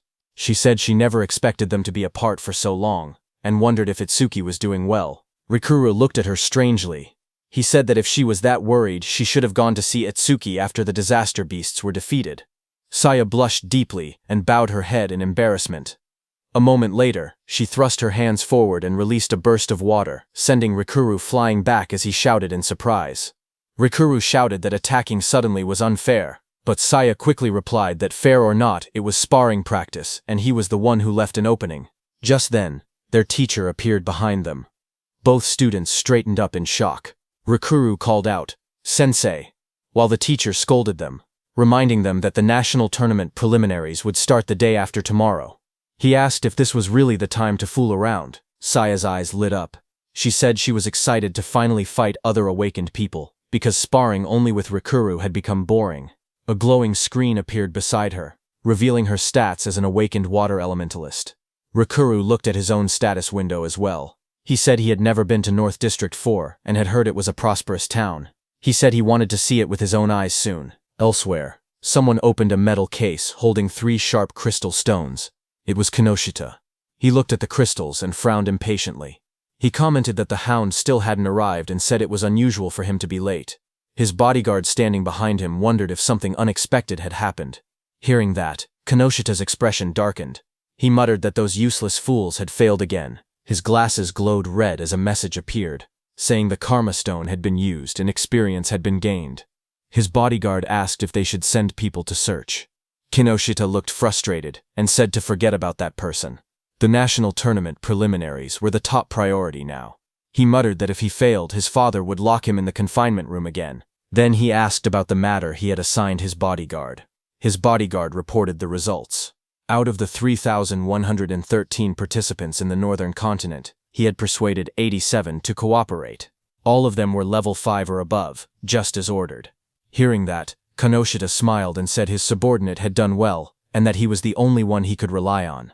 He then took another glowing stone. His bodyguard told him that it was the last Karma Stone. Light surrounded Kinoshita as he broke it. The experience was absorbed, and his level went up. Power surged around Kinoshita as lightning burst from his body. He said it was enough and that he would use this strength to crush the commoners. A status screen appeared, showing Kinoshita Reiji, at level 12, Job Lightning Elementalist, Gift Grade 2, Attack 135, Defense 130, Agility 168, Magic 170, Total Points 603. Then few hours later, a bright blue teleportation column formed outside the hospital, as Itsuki stood calmly in the front of it. He lowered his head, said sorry to his teacher, as he had let Choha end up in such a condition. His teacher commander Nento came out of the teleportation portal and asked what he wanted to do. He said he could dispose of Kinoshita if Itsuki wished. Itsuki looked up and answered firmly, telling his teacher to leave Kinoshita to him. His teacher agreed. He told Itsuki to explain the details of what happened later. Nearby, Iberia watched in amazement. He realized that the Northern Continent Commander-in-Chief had been Itsuki's teacher. Iberia understood why Itsuki wasn't surprised even after hearing who Iberia's father was. Iberia thought that Izumi Nento was truly a mysterious person. He even wondered if he should ask for his autograph later. Then, in the hospital room, Itsuki calmly explained what had happened and told his teacher that that was why he chose to participate in the Salvation League National Tournament preliminaries. His teacher said he understood and turned toward Choha, asking how she was feeling. Choa smiled softly. She said Tamacho had treated her, so she had fully recovered. A glowing green butterfly floated near her hand. She added that Iberia's rare karma tool had also helped in her healing. Hearing that, Izumi Nento looked at Iberia in surprise.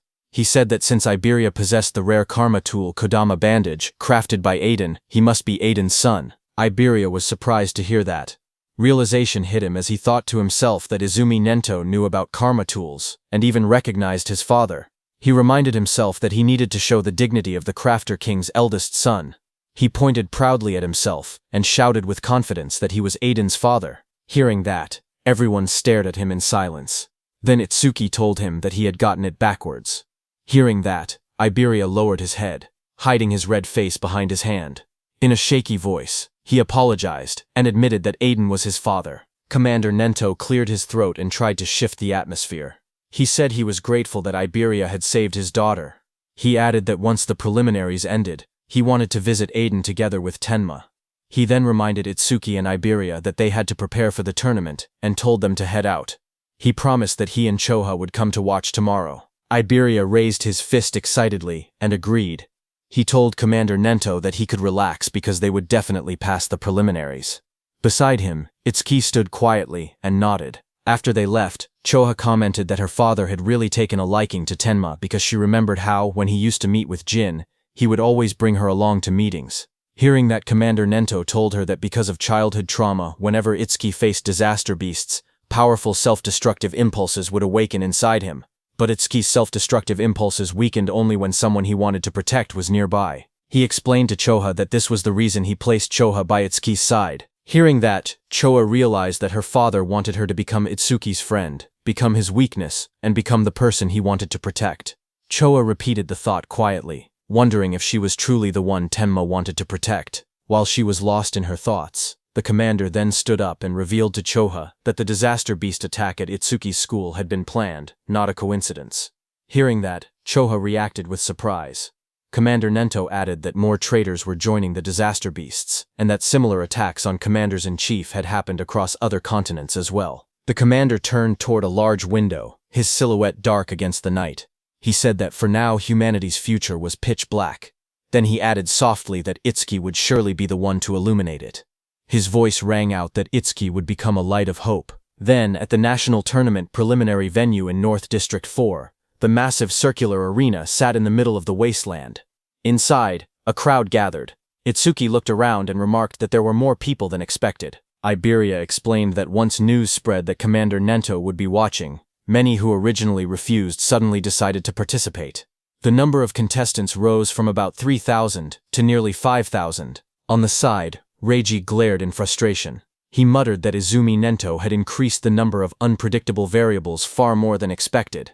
His subordinate tried to calm him, saying the newcomers were just last-minute riffraff who didn't have time to form teams, so Reiji's side still held the numerical advantage. He told Reiji that he had ordered the recruits to tie red ribbons on their right arms so they could be identified as allies. On the other side of the arena, Rikuru and his group noticed the ribbons. Rikuru asked if red ribbons were trending now, and wondered if they should wear them too. Saya beside him commented that since Commander Nento was coming to watch, maybe Itsuki would also appear. Then the host of the national tournament preliminaries, Shinshihara Soryu, stepped forward and addressed the crowd. He told everyone that he would explain the rules before the preliminaries began. He said the preliminary venue was divided into two areas, an external area and an internal area.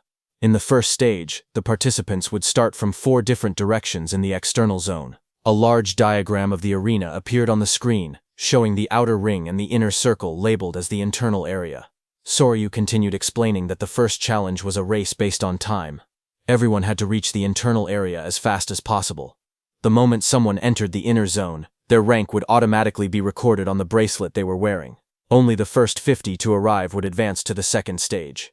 Then a hologram of the bracelet lit up, showing how it displayed the rank of the participant. Some competitors reacted immediately. Rikuru raised his arm and commented that the bracelet had a surprising function. Hearing that, Saya beside him thought that eliminating thousands of people in just the first stage was extremely harsh. Next, Soryu explained that each person was allowed to carry up to 2 karma tools. Participants were also free to team up with anyone they wanted, and use any method necessary. Results were all that mattered. As the rules were being announced, Iberia nudged Itsuki and pointed ahead excitedly, asking Itsuki to look. He was pointing at the Reiji team in front of him. As the host announced that the first stage would end with rankings and an explanation of the second stage, Iberia pointed at Kinoshita Reiji standing in the middle of a group and told Itsuki that he was Kinoshita. Meanwhile, Kinoshita ordered the people he had recruited to obstruct anyone running ahead of him. Watching from the side, Iberia guessed that the people standing near Kinoshita were the ones he had bought off. He suggested that they should rush into the internal area as soon as possible. His plan was to launch a surprise attack once Kinoshita lowered his guard after entering the interior. But before he could continue explaining, Iberia suddenly froze with a shocked expression. He saw Itsuki walking toward Kinoshita. Shocked, Iberia asked if he had even been listening. One of Kinoshita's men noticed Itsuki approaching. He asked who Itsuki was. Another man warned everyone to be careful because Itsuki didn't have a red ribbon. Just then, from high above, the host raised his voice and declared that the first stage was beginning. The host looked at the students and commented that more and more young people wanted to join the Salvation League, which he found reassuring. But suddenly, a voice told him that having numbers without quality was meaningless. It was a black-haired man. He said that in their time, there had been many participants above level 15. This black-haired man was also an instructor. A blue screen appeared, showing Heitan Akira's information, but most of it was hidden. Instructor Soryu corrected him, saying that only 2 participants had reached that level in Heitan's year. That year, Heitan Akira was at level 18, and along with him was Taewajin at level 21. Remembering the past, Instructor Heitan commented that things were boring now without rookies like Taewa. He said he hoped someone similar existed in the current group. But Instructor Soryu shook his head and replied that geniuses like that did not appear easily. Instructor Heitan stepped forward and asked Commander Nento about a rumor. He said he had heard that a student from the northern continent had defeated a level 8 skeleton soldier right after awakening and later became Commander Nento's pupil. Instructor Soryu widened his eyes and asked if it was true, calling it ridiculous for someone to defeat level 8 monsters immediately after awakening. Commander Nento, covered in dark flames, answered calmly, saying that the rumor was true. Hearing this, Instructor Heitan asked if that person was in the group they were watching. Instructor Soryu thought that since this was Azumi's second recognized pupil after Taewajin, it meant the student must possess exceptional talent. Examiner Soryu looked at the participants list and wondered who the mysterious participant could be. The tablet displayed the first candidate. It showed Horino Rakuru, a level 10 metal elementalist. Examiner Soryu noted that Rakuru's gift was only an ordinary grade 2, and decided it couldn't be him. Another profile appeared. Kisaragi Saya, a level 11 water elementalist with a grade 1 gift. She specialized in support-type abilities, so he assumed she wasn't the one either. The next image revealed Hanyu Kana, a wood elementalist at an unusually high level 16. Seeing this, he guessed she must be the hidden talent, but when he looked at Commander Nento, he didn't say anything. Seeing that, Instructor Soryu realized that his guesses seemed incorrect, even though Hanyu had the highest level among all participants. Just then, Instructor Heitan pointed out that among this year's participants, there was even someone at level 0, but Instructor Sorya didn't think much of it, and remarked that there was always one person every year who joined the tournament out of curiosity, only to get beaten badly and withdraw soon after. On the other hand, Kinoshita's group burst into laughter as Kinoshita pointed toward Itsuki, shouting in disbelief that a level 0 had really joined the competition. His team laughed loudly, mocking Itsuki and asking if he had gotten lost. Hearing them, Itsuki stepped forward silently and raised his hand, showing the mechanical glove of Charles on his hand. Kinoshita froze when he saw the glove. He stuttered, recognizing it as something belonging to Charles. Fear spread across his face as he demanded to know who Itsuki was. Itsuki stared directly at Kinoshita and asked if Kinoshita was the one who had been looking for him this whole time. Hearing that, Kinoshita grew furious. He refused to believe it. He shouted that there was no way a level 0 could have defeated Oga. He insisted that Itsuki must have been sent by someone just to shake him up. He then pointed forward and yelled for his group to attack. The men beside him grinned confidently and stepped forward. They said they would handle it and make Itsuki regret provoking them. While Kinoshita's men stayed back to block Itsuki, with a burst of purple lightning, Kinoshita rushed toward the center, saying he didn't have time to deal with trash like Itsuki. As Kinoshita left, his remaining men formed a circle around Itsuki, ready to attack him.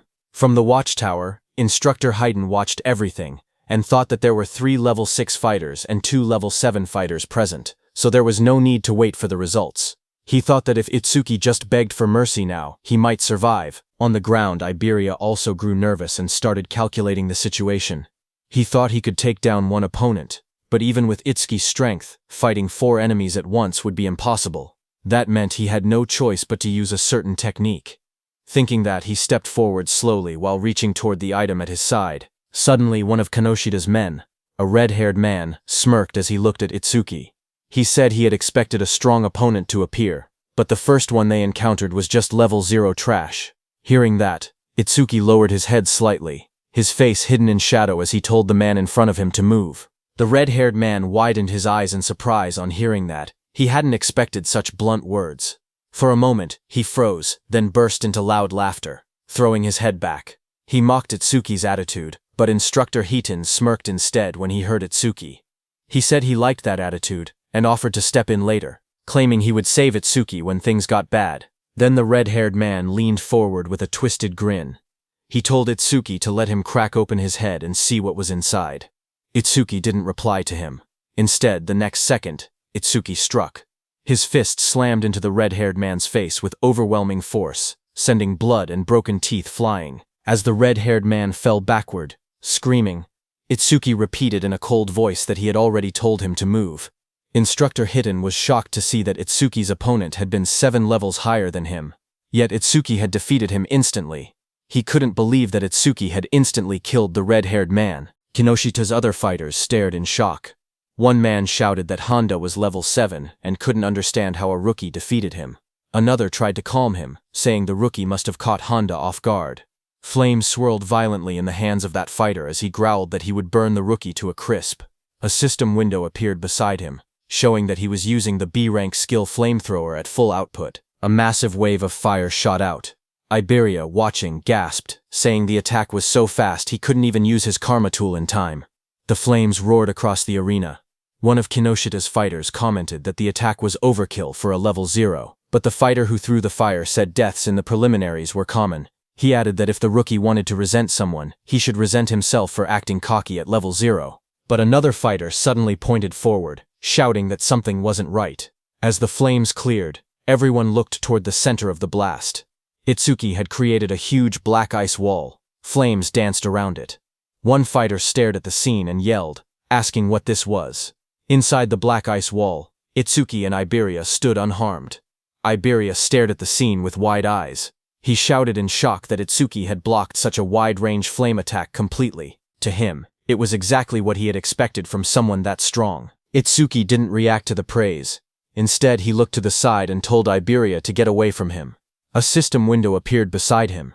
It stated that he had blocked a B-rank fire skill using Black Wall, and his defense increased by 10%. Another window listed his updated stats.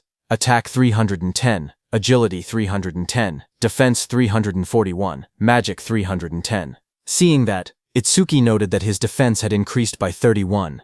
He thought to himself that he needed to confirm whether Black Wall's passive effect would activate again if he blocked the same skill more than once.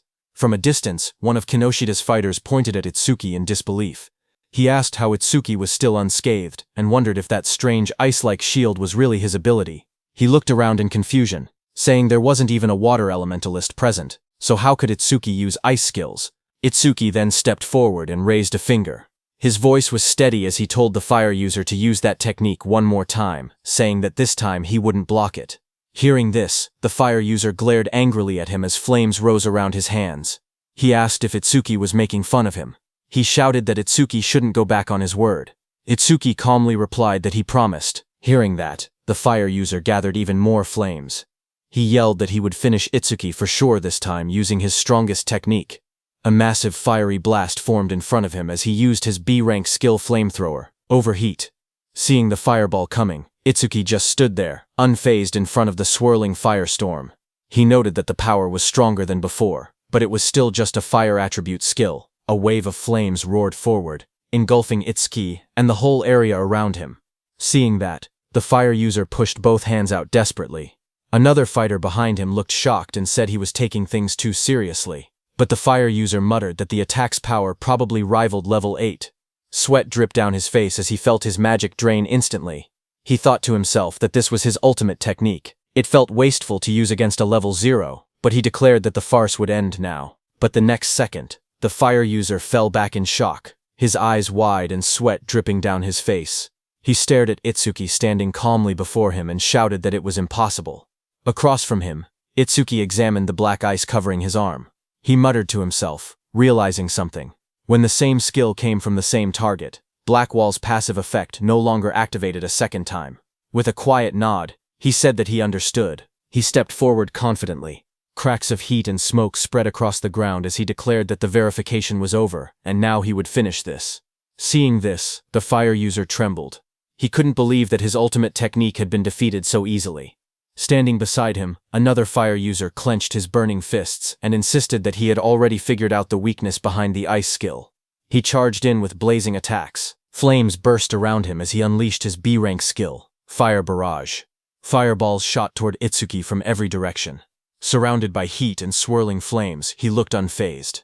He asked calmly if they were planning to win just by numbers. His whole body got covered by black ice as a glowing notification appeared, saying Blackwall activated. The explosion of flames erupted across the arena, shaking the ground. The large fire user shouted confidently that even if their opponent had a powerful skill, a level 0's magic capacity was meaningless. He claimed that if they drained all of Itsuki's magic so he couldn't produce water anymore, they would win. As the flames roared, suddenly someone grabbed that large fire user's hand. The fire user's eyes widened in shock as he asked what was happening. He was shocked to see that Itsuki closed the distance between them instantly. Itsuki now chose to fight hand-to-hand because he realized that even after being hit by so many fireballs, the passive effect of the Black Ice Wall skill had only activated once. That large fire user rushed forward, shouting that if speed was Itsuki's strength, then power was his. But Itsuki stared at him calmly and asked if he was truly putting his full strength into this. Itsuki told the fire user that he looked strained, so he would make it easier for him. Saying that, he pulled the fire user near, and before the fire user could do anything, Itsuki stepped in and kicked him in the face. The blow landed so hard that the fire user's face twisted. He staggered, unable to get up. Itsuki looked down at him calmly. He analyzed the system message, noting that his defense increased by 31, not 34, which meant the calculation was based on his original defense before enhancement. Just then, another window appeared showing that he had blocked a B-rank fire skill, gaining a 10% defense boost. His total defense now stood at 3110, with an additional 62 from Blackwall. Turning away, Itsuki noticed two lightning users standing nearby. He muttered to himself that lightning elementals were perfect targets and decided to increase Thunderbreaker's passive effect next. Seeing Itsuki, those two lightning users panicked. Watching both of their allies fall, they shouted that Itsuki's stats must be fake. One of them cried out that they should run. Itsuki glanced back with cold eyes and asked if they really thought they could escape. The two lightning fighters roared in desperation. Lightning burst around their bodies as they charged at Itsuki, yelling that this wasn't a fire attribute, and the same trick wouldn't work. Their combined skill, C-rank Silver Serpent, activated in a surge of electricity. As the lightning attack hit Itsuki, a system message appeared again, showing that Itsuki had absorbed the C-rank lightning skill with Thunderbreaker, raising his agility by 5% twice in a row. His new stats displayed. Attack increased to 310, his agility to 341, defense to 372, and his magic to 310, making his total 133 points. Instructor Heighten, watching from the control room, was shaken.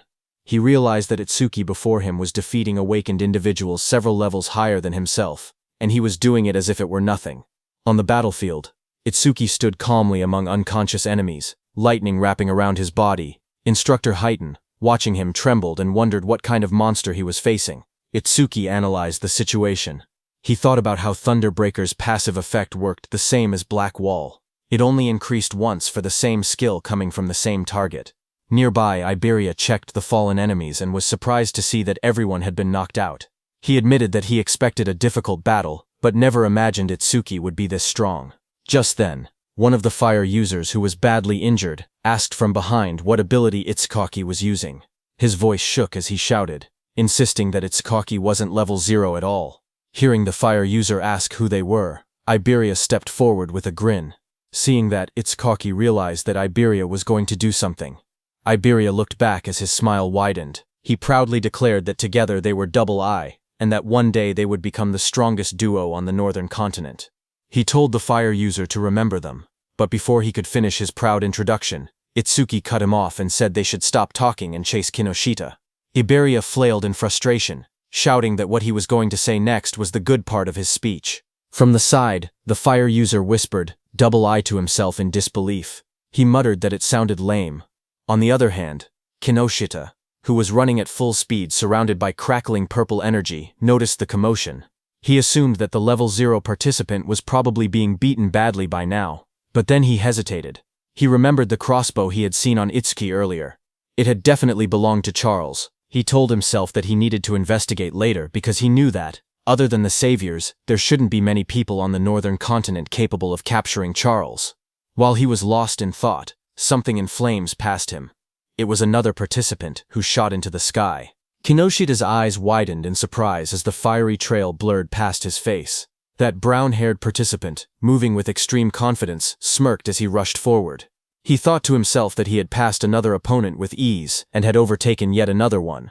Unlike the brute force types, he considered himself someone who specialized in pure speed. But before he could enjoy that pride, a violent surge of purple lightning hit him from behind. It swallowed him completely. The brown-haired boy screamed as the electricity tore through his body. He crashed onto the ground, coughing out smoke. Still stunned, he muttered in disbelief, wondering how an attack managed to hit him even while he was running at full speed. He struggled to understand who could possibly land such a blow. Just then, a shadow appeared behind him, followed by a sharp kick, smashing that brown-haired boy's head into the ground. It was Kinoshita, wrapped in purple lightning, stepping forward. He looked down coldly and declared that this was what happened when someone dared to run ahead of him. He then turned and shouted at the group he had hired, telling them to get it together. He reminded them that they needed to conserve stamina for the second stage, and ordered them not to waste time on the trash in front of them. Commander Nento, seated in the control room, looked down at Kinoshita and asked Instructor Soryu if that arrogant boy was the son of the North District 4 Administrator Kinoshita Genkyo. Instructor Soryu said yes and wondered what kind of education he had received to act like that. Choha was also there and was very angry, but Instructor Soryu told them that what Kinoshita was doing wasn't against the rules, so they couldn't intervene. Kinoshita stood surrounded by flames and crackling power. He said that thanks to the others clearing obstacles for him, their stamina was almost full. He confidently declared that they could pass the second stage easily like this. He looked at the gigantic blue barrier ahead and said that the internal area was right in front of them. He called the entire process surprisingly easy, but suddenly, lightning burst across the sky and someone shouted, calling Kinoshita's name. Kinoshita's eyes widened in shock. A cold sweat rolled down his cheek as he turned his head sharply, startled by the sudden shout calling his name. He asked who called him by name. The group behind him immediately panicked. Some of them raised their hands in fear, insisting it wasn't them. One man stuttered that he didn't do anything. Another voice said the call came from behind. Just then, someone suddenly pointed, saying it was the level 0 rookie. Whispers spread through the crowd as they cleared the way to look back. From behind, two shadows appeared, moving forward. Hearing that it was level 0, Kinoshita was shocked, thinking it shouldn't be them. But as those two figures came forward, they turned out to be Itsuki and Iberia. Kinoshita recognized Itsuki instantly and shouted that it was that guy. Kinoshita froze. His eyes trembled as he realized that his men had been taken down. He gritted his teeth, saying there had been too many enemies for just a level 0 and level 7 to handle. But then his expression twisted. He convinced himself that Itsuki must have bought them off. Kinoshita leaned forward with a furious glare. His voice dropped into a snarl as he demanded to know how far a level 0 trash planned to follow him. Rain poured heavily as Itsuki and Iberia stood side by side. Itsuki told Kinoshita that he would stay here until the matter was settled. Standing beside him, Iberia admitted that he had made it this far only because of Itsuki. Every enemy they met had been taken down instantly, and without Itsuki he would have been defeated long ago. Ahead of them, Kinoshita turned and raised his hand. He said he was too busy to deal with them himself, but he would prepare some playmates to handle them. Then Kinoshita's eyes glowed red as he shouted for his men to take out Itsuki. Hearing that, his group of armed men stepped forward. One of them mocked Itsuki, saying he was just a level 0 kid.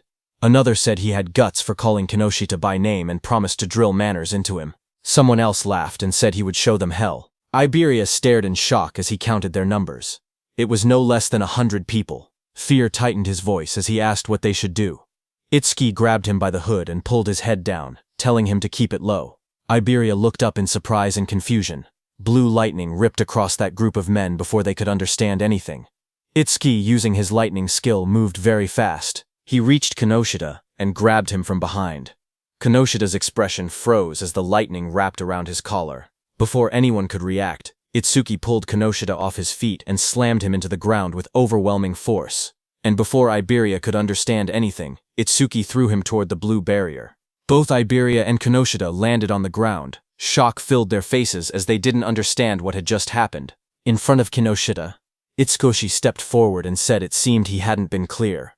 Then he corrected himself and told Kinoshita and his men that until everything was settled, no one was going anywhere. His cold gaze made everyone freeze where they stood. Inside the internal area, Saya dropped to her knees, breathing heavily. A screen beside her showed her result. Internal area arrival, rank 4th place.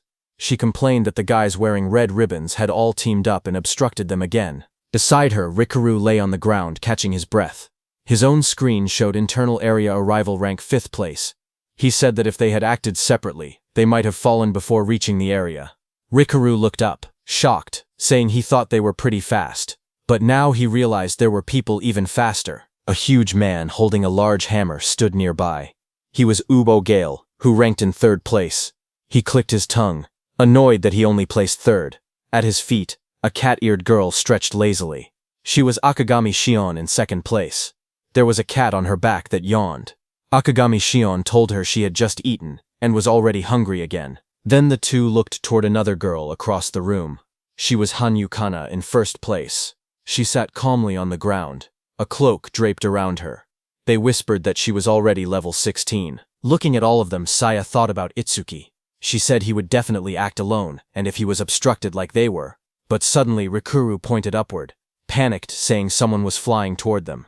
She slowly lifted her head, eyes widening as she looked up at the sky.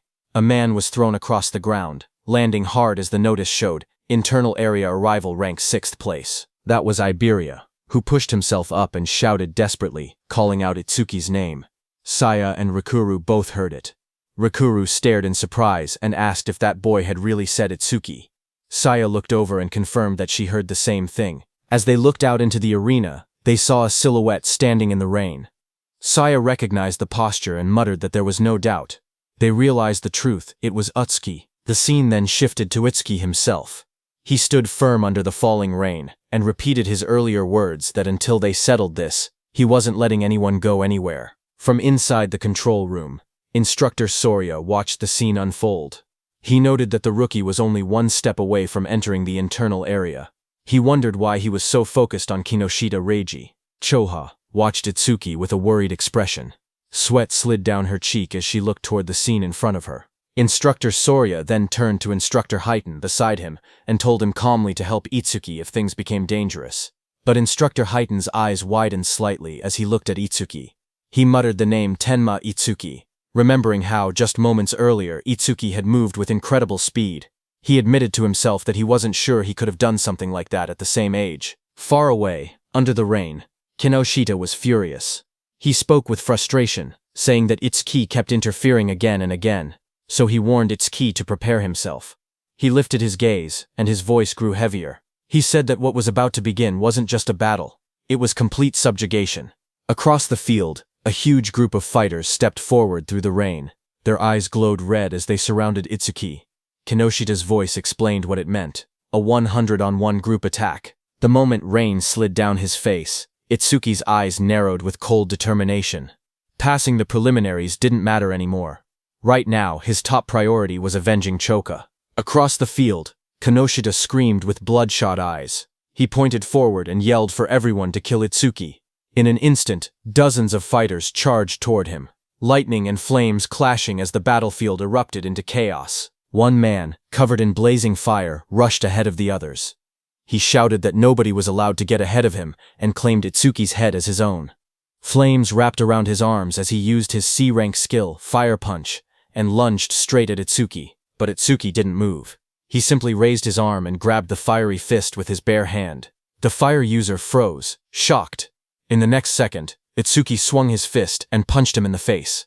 He slammed him into the ground with overwhelming force, ending the attack in a single motion, the impact cracking the floor around him. The others watching were shocked. One of them shouted in disbelief that their companion had been knocked out with just a single punch. Another quickly tried to calm everyone, saying they had many people on their side and there was no way they would lose to someone who was still level 0. More voices joined in, urging everyone to attack together. Itsuki stood calmly as they prepared to charge. He muttered the word perfect as a system window appeared in front of him. It stated that he had blocked a C-rank fire skill using Black Wall, and his defense had increased by 10%.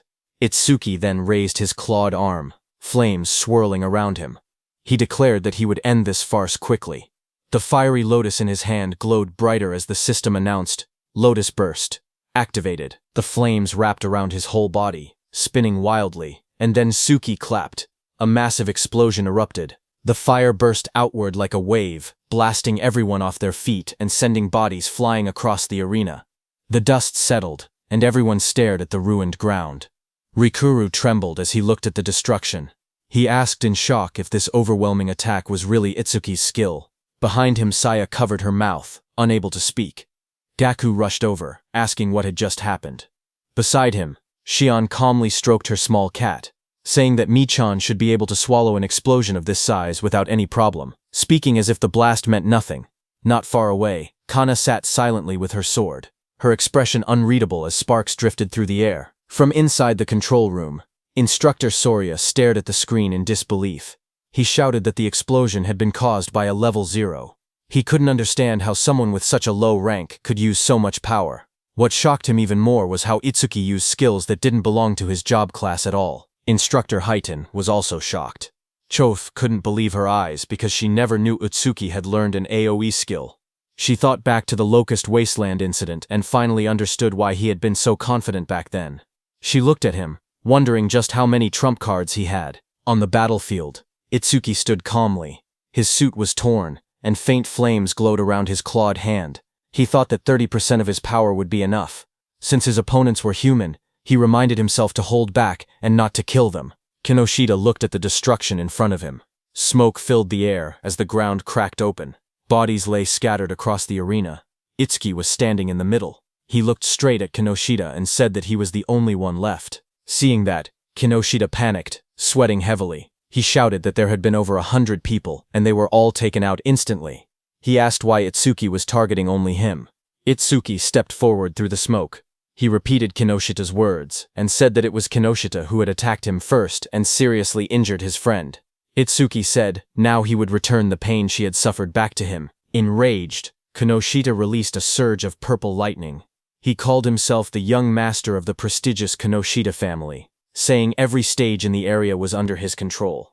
He bragged that with his family's karma stones, he could reach levels commoners would never achieve without even fighting disaster beasts. He raised his crackling hand and shouted that he and Itsuki were on completely different levels, and that he would definitely kill him.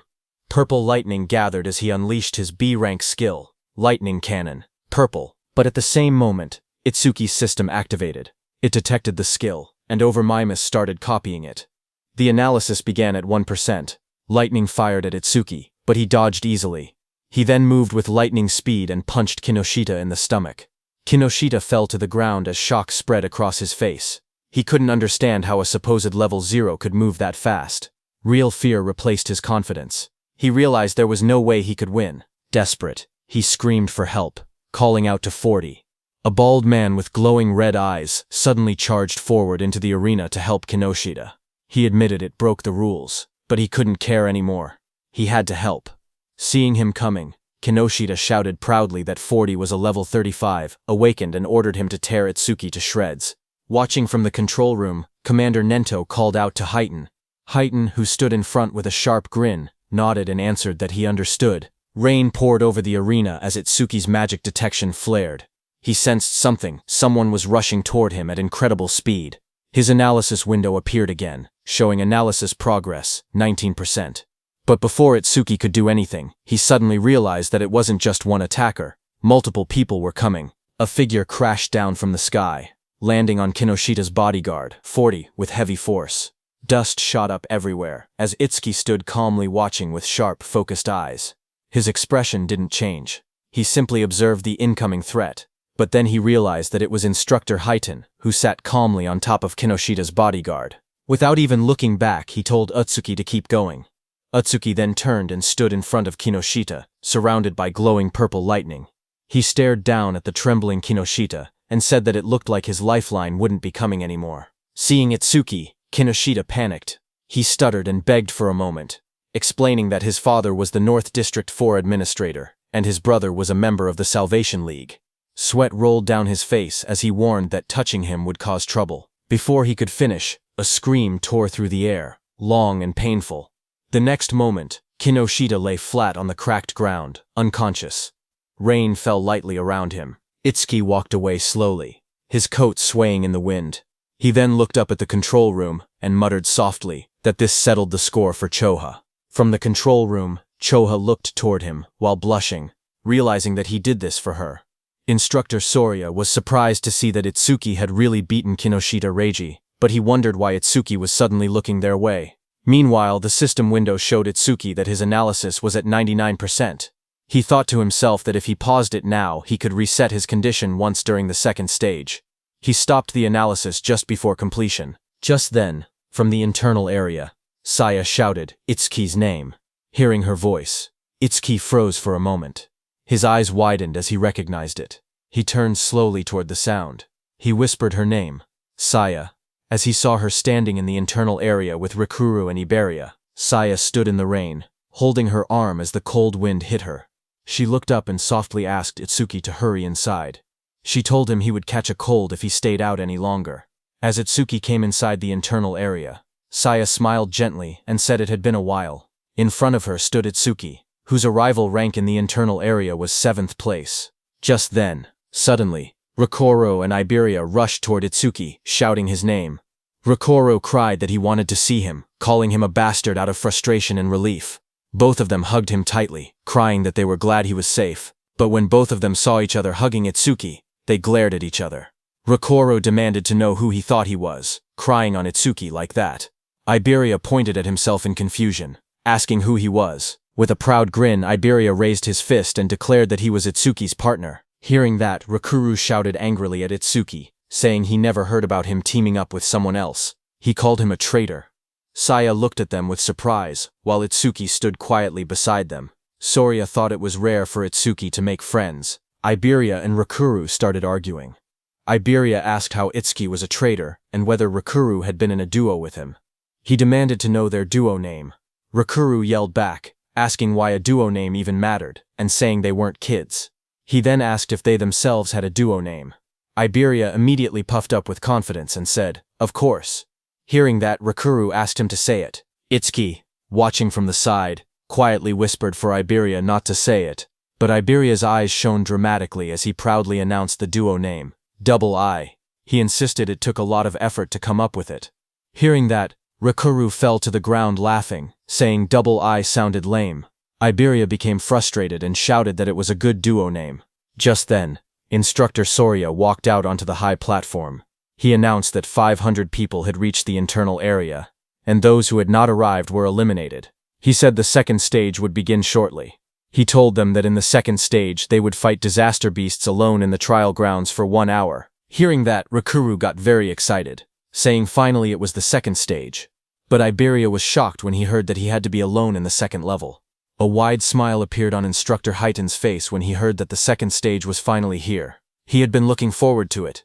He looked at the top 7 participants, wondering what they had got. These 7 participants were Kana at first stage rank 1st, Shion at first stage rank 2nd, Gaku at first stage rank 3rd, Saya at first stage rank 4th, Rikuru at first stage rank 5th, Iberia at first stage rank 6th, and Itsuki at first stage rank 7th. Then sometime later, as the large metal structure stood in the center, countless participants gathered around it from all sides.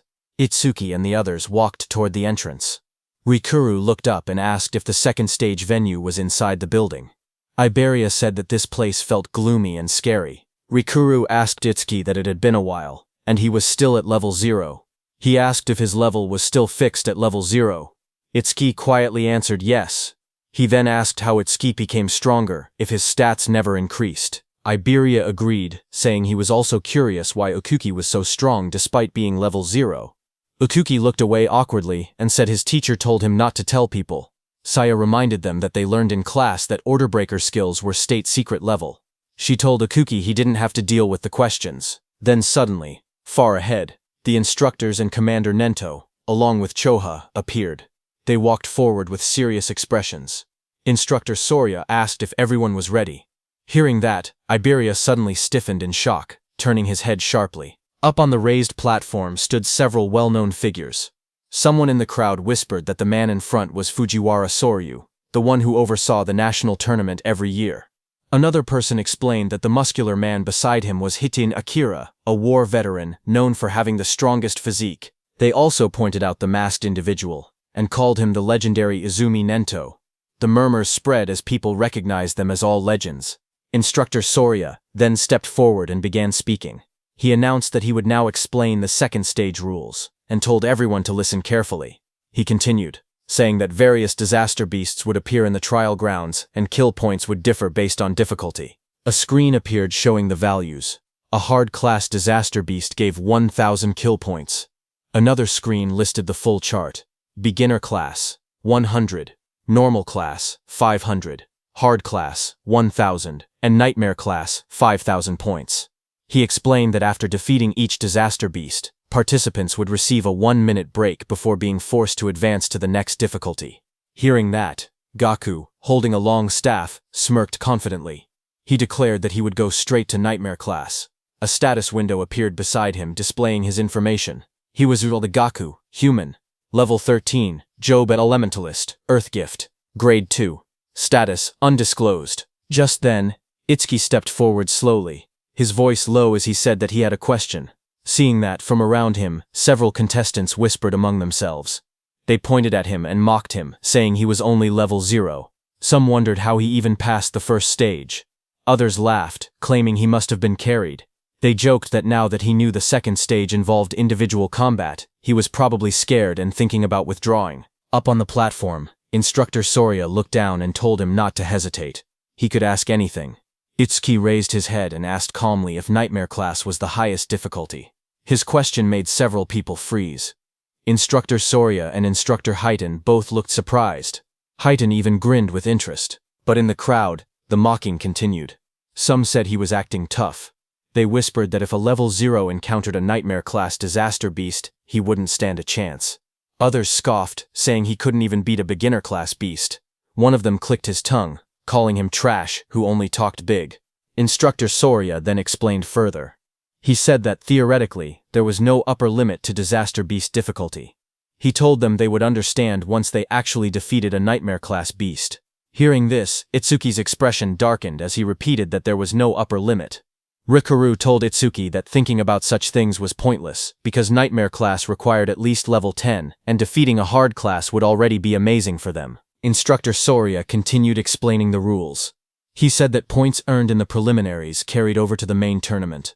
In other words, today's performance would greatly affect whether they could join the Salvation League in the future. Down below, hearing that the points earned here would also become points in the main tournament, Rikuru got very excited. But Iberia got nervous, thinking he had no choice but to use that thing. Itsuki watched silently. He thought about Tiwajin's record of 115,000 points, which included what he earned in the preliminaries. To surpass him, Itsuki believed he needed to take advantage of this opportunity. Soon, the order was given. The instructor announced loudly for everyone to enter the trial grounds. The announcement echoed through the dome, declaring that the second stage of the preliminaries had begun. Itsuki stepped into the vast arena and quietly noted that the trial grounds didn't look much different from the regular stages. Just then, from the darkness around him, multiple red eyes appeared, watching him. A moment later, disaster beasts rushed out. A system window showed their details. Beginner class disaster beasts. Mad dogs of calamity. Level 1. There were 10 of them, and killing them gave 100 kill points. Seeing them, Itsuki tightened his stance, saying he could finally fight disaster beasts. A blue notification flashed around Itsuki, showing that Black Wall had been activated. He moved forward, focused, thinking that he couldn't increase his stats with low-level monsters like these, so he needed to finish the battle quickly. Meanwhile, in the control room, Instructor Soria looked at the screen and asked if Instructor Highton was monitoring Itsuki again. He added that he also wanted to see that Hanyu girls battle, but Instructor Highton beside him stared at the screen with a grin. He said that Itsuki was more interesting. Suddenly, he pointed at the screen with excitement and shouted for Instructor Soria to see. Instructor Soria beside him looked confused and asked calmly if it was really so surprising every single time. On the battlefield, Itsuki moved like a flash. In just 1 second, he cut through the pack of disaster beasts. The system window appeared, stating that 1 second had passed and 100 points were earned. Back in the control room, Instructor Soria stared at the numbers in shock. He muttered that it normally took several minutes. Instructor Highton only laughed and reminded him that he had already said this. Itsuki guy was far more interesting. Instructor Soria explained that the Mad Dogs of Calamity came in large numbers but were only level 1. Someone strong enough could instantly kill them if they went all out. But the next opponent was level 8, and instant killing something that strong should be impossible. Inside the trial grounds, a massive red salamander covered in flames appeared. The system window identified it as a level 8 salamander worth 500 points. Itsuki stepped forward to face it, his expression calm. From the control room, Instructor Soria commented that fighting a disaster beast 8 levels higher would make anyone struggle, but Instructor Highton disagreed, saying the level 8 salamander didn't seem like much of a threat. Just then, Commander Nento, standing behind, asked them how the other participants were doing. Instructor Soria apologized, saying he got too focused, and switched the display to multi-screen mode so they could watch the top 10 contestants at once. Choa beside him narrowed her eyes and remarked that her father was clearly trying to divert attention away from Itsuki's performance. Instructor Soria checked his screen and spoke calmly, saying that most participants were still fighting beginner-class beasts. On the screen, Saya unleashed swirling water as she attacked a beast, while Gaku slammed his giant hammer down with force. Instructor Soria continued watching and noted that only Hanyu Kana was managing to keep up with Itsuki. Kana stood in the trial grounds surrounded by disaster beasts, her staff glowing brightly as she fought them back. While they were watching the others, suddenly Choha, watching Itsuki, grew worried. Shock filled her face as she exclaimed that something bad was happening to Itsuki. On the battlefield, Itsuki was swallowed by a massive explosion of flames from the salamander. The fire roared around him as the monster unleashed its attack. Watching from the monitoring room, Instructor Soria panicked. He wondered if Itsuki had used too much stamina on the earlier enemies and failed to dodge. He shouted that taking those flames head-on would end badly and ordered the medical team to be called. But Instructor Highton beside him stopped him with one arm. He told Instructor Soria to wait and watch a little longer. With the speed Itsuki had shown earlier, he believed dodging this level of attack should be easy for him. On the battlefield, as the flames disappeared, Itsuki came out covered in dark ice-like armor wrapped around his entire body.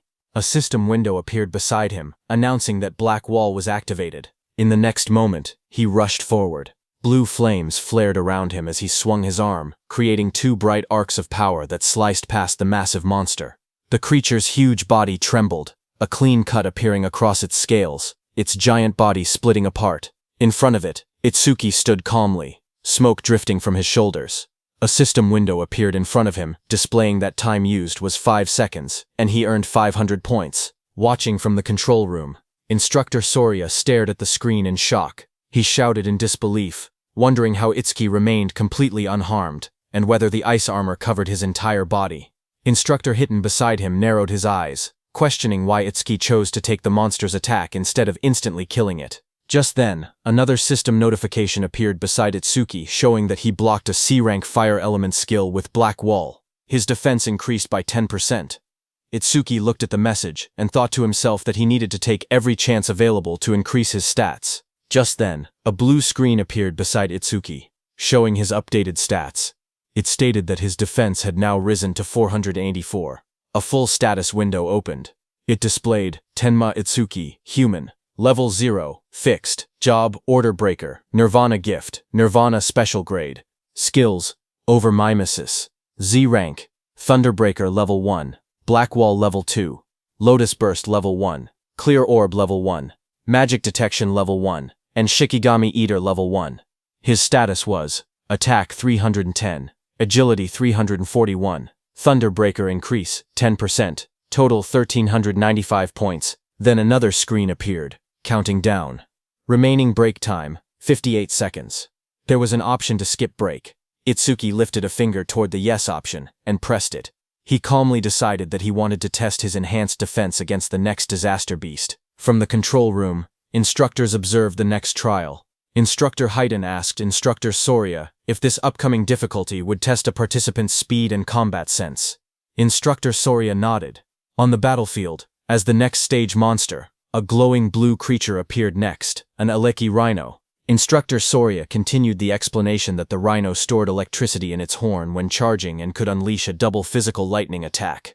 A status window showed that it was a hard-class disaster beast, level 10 Aleki rhino that gave 1,000 kill points. Instructor Soria warned that taking the attack head-on carried 2 risks. With low defense, the horn would pierce the body, and with low lightning resistance, the shock would paralyze the body, leaving the person unable to move. Instructor Soria quietly explained that to defeat the Aleki rhino, there was only one method. He said a fighter had no choice but to rely on speed, using clever movements to wear the beast down and strike only when it was exhausted. But then his eyes widened. He suddenly leaned forward, shocked, and asked aloud what Itsuki was planning. Inside the arena, Itsuki calmly stood before the massive blue rhino. He reached out and placed his hand on the creature's glowing horn. Itsuki examined the horn closely and said that this horn was perfect for testing his defense. The rhino didn't like Itsuki touching it. The Aleki rhino let out a heavy breath, electric sparks rippling across its body as it prepared to attack. Power surged through its horn. The next second, the rhino hit Itsuki with its thunder horn, sending him flying upward, heading straight toward the rooftop. The impact sent Tenma flying backward as swirling energy wrapped around his body. Chosha saw him fall and screamed his name in panic. Instructor Haydn watched quietly and remarked that Itsuki always acted unpredictably, yet his results always went beyond imagination. A massive explosion shattered the rooftop as Itsuki hit it hard, but he was completely fine. A system window appeared, stating that Itsuki had absorbed a C-rank lightning element skill called Thunderbreaker, increasing his agility by 5%. Itsuki crouched amid the broken rooftop and noted that the test was complete. Attacks from disaster beasts below level 10 could no longer injure him. With his eyes glowing red, he lifted his head and declared that it was time to settle this. Lightning wrapped around Itsuki's body as the system announced that Thunderbreaker had been activated. His speed shot upward as his agility increased by 50%, and he launched himself forward like a bolt of blue lightning. The Aleki rhino exhaled steam, its glowing horn crackling with electricity as it braced for impact. Itsuki's swirling sphere of lightning tore across the ground. Before the rhino could even react, Itsuki's speed overpowered it. In a flash, the lightning sphere struck. A moment later, Itsuki stood over the fallen rhino. He had pinned his hand, covered by ice wall, into the rhino's head. Mist swirled around him as the result window appeared. Time used, 7 seconds. 1,000 points earned. From inside the control room, Instructor Haydn stared at the screen in disbelief. He said that the total time Itsuki used so far was under 15 seconds. He laughed, saying Itsuki was even faster than he had been in his youth, and it still didn't look like Itsuki was using his full power. But then Instructor Soria narrowed his eyes, his tone shifting. He said softly that what came next was on a completely next level. Its sharp claws moved swiftly, slicing enemies into shreds. Iron chains shot out, and a giant mouth opened wide, ready to swallow everything. The creature's massive body was covered in a rigid, armor-like exoskeleton. Instructor Soria explained that a ferocious disaster beast possessed all these traits. It was the most powerful creature in the preliminaries, and the greatest goal for every participant. A system window appeared, showing the identity of the monster. Nightmare-class disaster beast, Inferno Giant. Level 15. Kill points 5,000. The giant charged forward with a roar as chains rattled around its body. Seeing that, Itsuki raised his hand and purple energy gathered around his hand. A system notification came, saying his skill Clear Orb activated. The next second, a beam of dark purple energy shot forward, striking the giant. The impact tore through its body. Itsuki lowering his hand after using his skill. A system window appeared below him. It announced that the Inferno Giant, level 15, had been defeated, and the Clear Orb's flight speed had increased by 200%. Inside the control room, both instructors and Commander Nento stood frozen. Their eyes widened in shock as they stared at the screen. The remains of the Inferno Giant lay on the ground as Itsuki stood beside it. A system window appeared soon, saying that Clear Orb flight speed was 9 meters per second, and its flight speed increase was 900%. On the giant display screen, Itsuki's face appeared, telling the instructors that he would now move on to the next stage. Instructor Soria watched in disbelief that even the Nightmare-class Inferno Giant had been instantly killed.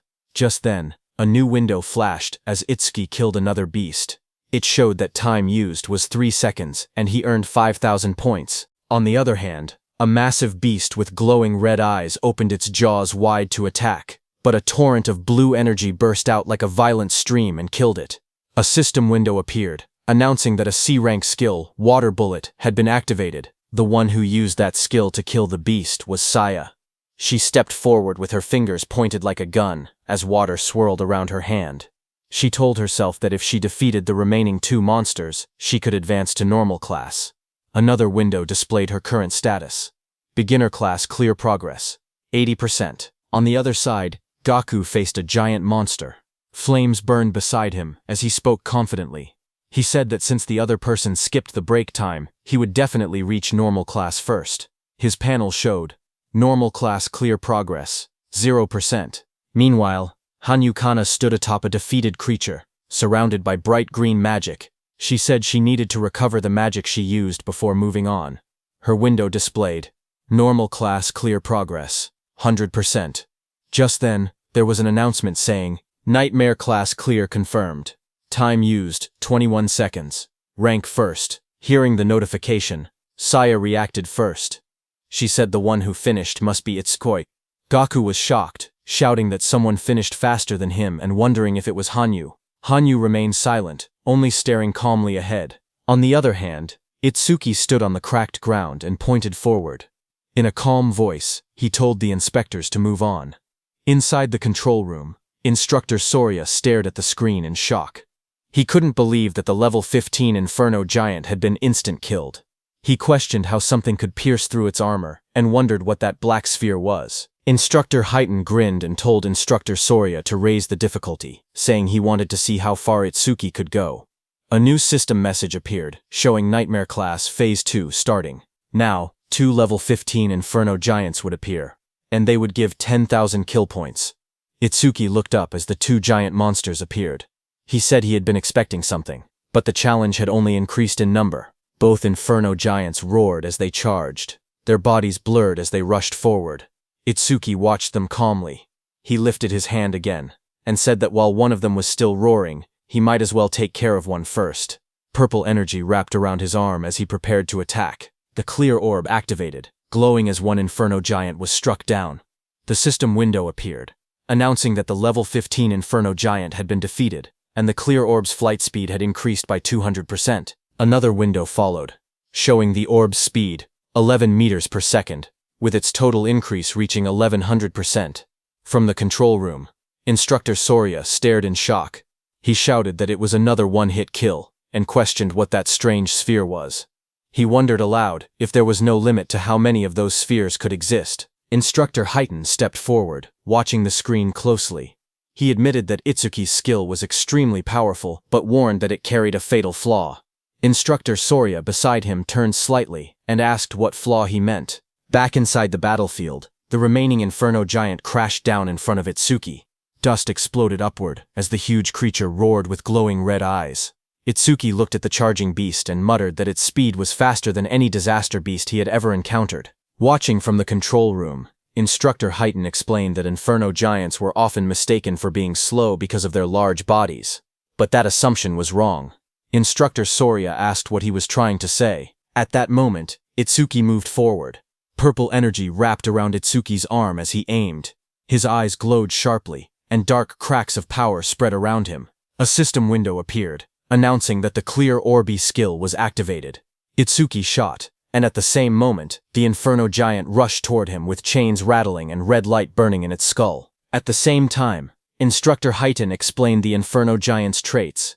He said that as a racial trait, the Giants had no magic power, but their other stats were greatly enhanced. Despite their huge bodies, they were technically a speed-type race. Just as he said that, on the battlefield the Inferno Giant moved to the side with lightning speed and dodged Itsuki's clear orb. A glowing window displayed its information. Inferno Giant of the Giant Tribe, level 15, unable to use magic, but all other stats raised by 25%. Its attack, agility, and defense numbers flashed on the screen. Itsuki stared in shock. He couldn't believe that such a big monster moved that fast and dodged his attack. Back in the control room, Instructor Heaton analyzed the situation.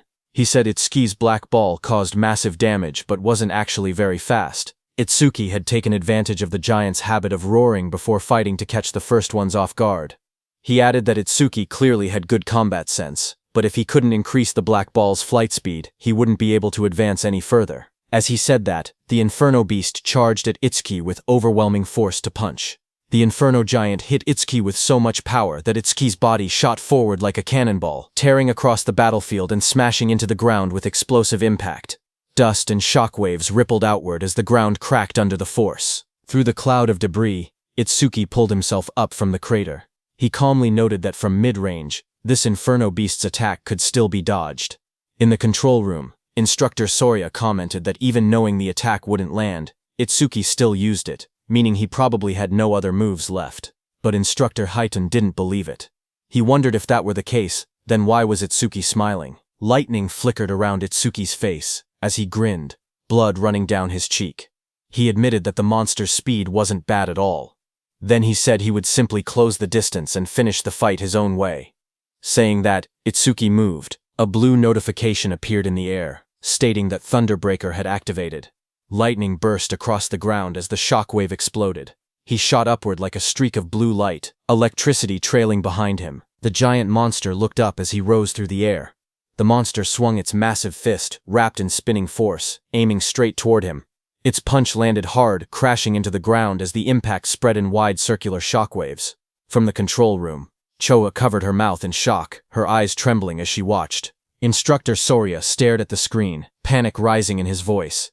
He said this attack was nothing like the Aleki rhinos. If Itsuki took a direct hit, even he wouldn't survive unharmed. He ordered the rescue team to be called immediately, but Commander Nento told Instructor Soria to wait. Instructor Soria was shocked to hear that. Instructor Heaton watched the battlefield and spoke calmly.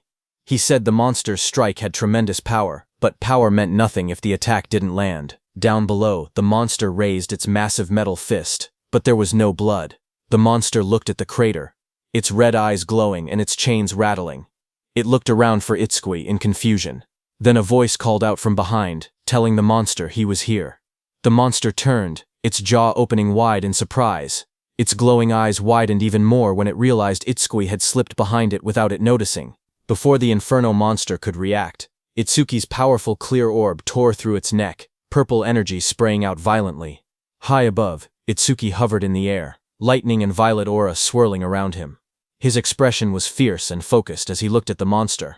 The Inferno giant collapsed, its huge frame slamming into the ground. Chains cracked apart, and its body shook violently before falling still. System messages appeared around him, showing Inferno Giant, level 15, defeated. Clear orb, flight speed increased by 200%. Itsuki landed lightly amid the dust and smoke, red eyes glowing as he surveyed the fallen foe. More notifications followed, saying clear orb flight speed, 13 ms less. Flight speed increased by 1300%. Then another message appeared beside Itsuki, showing time used, 12 seconds. 10,000 points earned. Watching from the control room, Choa smiled brightly and shouted that Itsuki did it. Instructor Soria, watching from the side, commented that it was rare to see Choa so fired up. Hearing that, Choa started blushing. She stammered that she was only praying for everyone's safety. She explained that if young people who carried humanity's future died, it would be a huge loss. Their families would be sad, so she simply wanted everyone to survive. She insisted that she didn't think Itsuki defeating the Inferno Giant was cool at all. Even if it wasn't Itsuki, she would have reacted the same way, so they shouldn't get weird ideas. Instructor Soria and Commander Nento stared at her silently, surprised. Instructor Soria muttered that Choha had become quite talkative since the last time he saw her. Instructor Soria then turned to Instructor Heaton and asked how he knew Itsuki would dodge the attack. Instructor Heaton replied that Itsuki's normal speed wasn't much different from the Inferno Giant's, but when electricity ran through his body, his speed increased dramatically. And once his speed reached that level, the Inferno Giant's attacks would never land. Instructor Soria agreed and said that Itsuki had succeeded in defeating 2 of the giants, but there were dangerous moments. With his current points, first place was already guaranteed, so if it were him, he would stop there. But Tenma was aiming higher. He was thinking about surpassing Teiwaijin, humanity's strongest. Itsuki raised his hand and got ready. shouting that he couldn't stop even for a second. A system window appeared, showing that Nightmare Class Phase 3 had started, with 3 level 15 Inferno Giants and 15,000 reward kill points. 3 Inferno Giants appeared in front of him as chains rattled around their bodies. Tenma activated his clear orb. A bright purple blast shot upward toward the first giant's head, killing it instantly. Back in the control room, Instructor Haydn smirked proudly. He said that, as expected, Itsuki chose to continue. But suddenly, Instructor Soria turned to Instructor Haydn and asked if he hadn't also gone all the way to Phase 4 in a single attempt. Instructor Haydn replied that he had only gone there once. Hearing that, Instructor Soria said that even with Instructor Haydn's strongest physique, he had only made it to Phase 3. They both turned to the monitor again, wondering how far Itsuki would go. On the battlefield, another giant lunged at Itsuki, but Itsuki darted forward, lightning exploding from his feet. The monster tried to catch Itsuki in its hand, but Itsuki disappeared from there and appeared behind the monster's back. Itsuki's plan was to increase his agility using Thunderbreaker, get behind the monster, and close the distance. He succeeded and shot his clear orb again. The system window flashed as Itsuki finished his second kill. One more level 15 Inferno Giant was defeated, and his clear orb flight speed increased by 200%. A second notification came, showing that clear orb flight speed was now 17 meters per second. Flight speed increase, 1700%. After killing the second monster, Itsuki floated in the air, breathing heavily, because now it was the third monster's turn. That third monster was right behind Itsuki. It opened its massive jaws, its rows of blade-like teeth glowing red. The monster swallowed Itsuki completely, and closed its mouth shut, its eyes glowing with bloodlust as the sound of cracking bone filled the air. After swallowing Itsuki, the monster stood up, thinking it had won. But Itsuki was still alive inside it. His eyes burned red as he glared at the creature. Flames curled around his arms as he shouted that he would tear it apart from its guts. A system notification appeared, showing that Lotus Burst had been activated at full output. A blast of fiery light erupted inside the monster's jaws as Itsuki's attack struck. The creature let out a distorted roar as flames burst through its mouth. A massive explosion followed. The system window appeared, stating that the Inferno Giant level 15 had been defeated with Lotus Burst, and that all skill ranges had increased by plus 1%, now totaling plus 110%. Another window showed the results. The time used to kill was 13 seconds, and the kill reward was 15,000 points. Itsuki stood alone on the scorched battlefield, surrounded by smoke and molten ground. Back in the control room, Instructor Soria stared at the screen. Shocked, he whispered that this was the same skill that had blown away a huge number of participants in the first stage. On the battlefield, Itsuki exhaled weakly. He said his magic had completely run out. His system window showed that his magic power was 0 out of 310. Itsuki stood over the scorched battlefield, looking at his status window. He muttered that as long as disaster beasts kept spawning, the passive effect of magic detection would continue to replenish his magic. His magic detection was at level 1. Its passive effect was that upon detecting one enemy unit, his magic recovered by 10%. Suddenly, multiple Inferno Giants emerged. Another window displayed. Nightmare Class Phase 4 starts with 4 level 15 Inferno Giants. Kill points were 20,000 points this time. As the 4 monsters' presence registered, Itsuki's magic recovered up to 124. For every monster, his magic power recovered by 31 points. As 4 enemy units were detected, Itsuki's magic recovered by 40%. Back in the control room, the instructors watched the screen.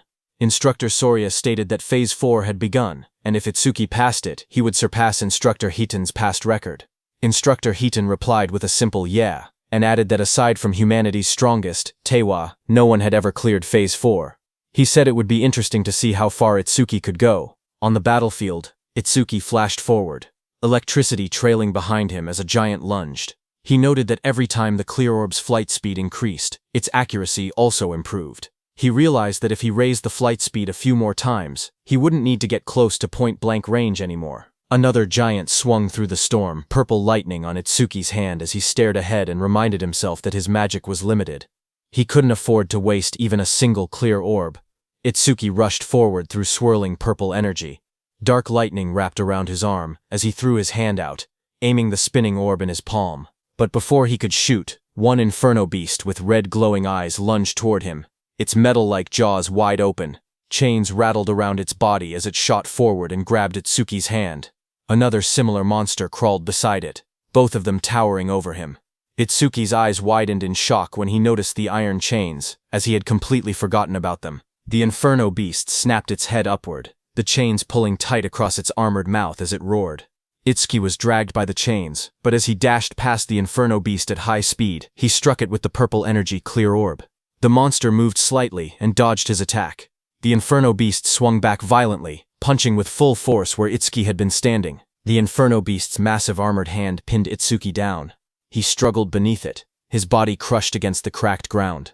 Then the giant tightened its grip, dragging him upward as dust and debris scattered everywhere. Its claws clamped around his torso, squeezing harder. Itsuki was in very bad shape, as he couldn't put any strength into that position. A sickening crack echoed as the giant's grip twisted violently. A skeletal image of Itsuki flashed, showing all the bones in his body snapping under pressure. The giant then slammed him brutally into the ground. The impact split the earth, sending shards of stone flying. His body lay inside the crater, blood covering his clothes as smoke rose around him. Both his arms and legs were completely broken. Back in the control room, Instructor Soria panicked and shouted for Instructor Heighten to go help quickly. Instructor Heighten watched the screen with worry. Sweat slid down his face as he stared forward. He murmured that this must be Itsuki's limit.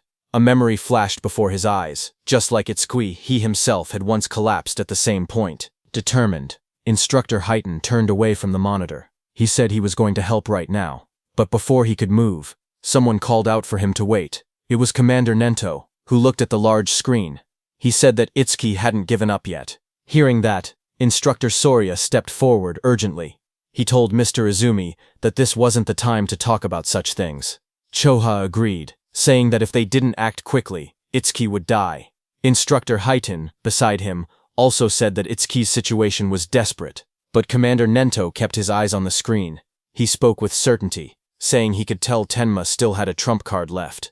Instructor Soria looked surprised and asked how Commander Nento knew about a trump card. Commander Nento answered quietly, saying it was because of his eyes.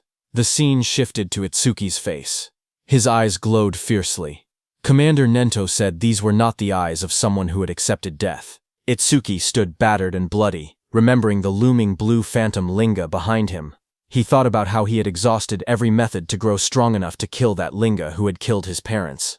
Just then, a system window appeared, showing Overmimesis activated, resuming the analysis. This happened because during the battle with Kinoshita, Overmimesis had activated from Kinoshita's skill B-rank skill, Lightning Cannon.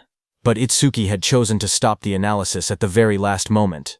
At that time, the system displayed analysis progress at 99% when Itsuki paused it.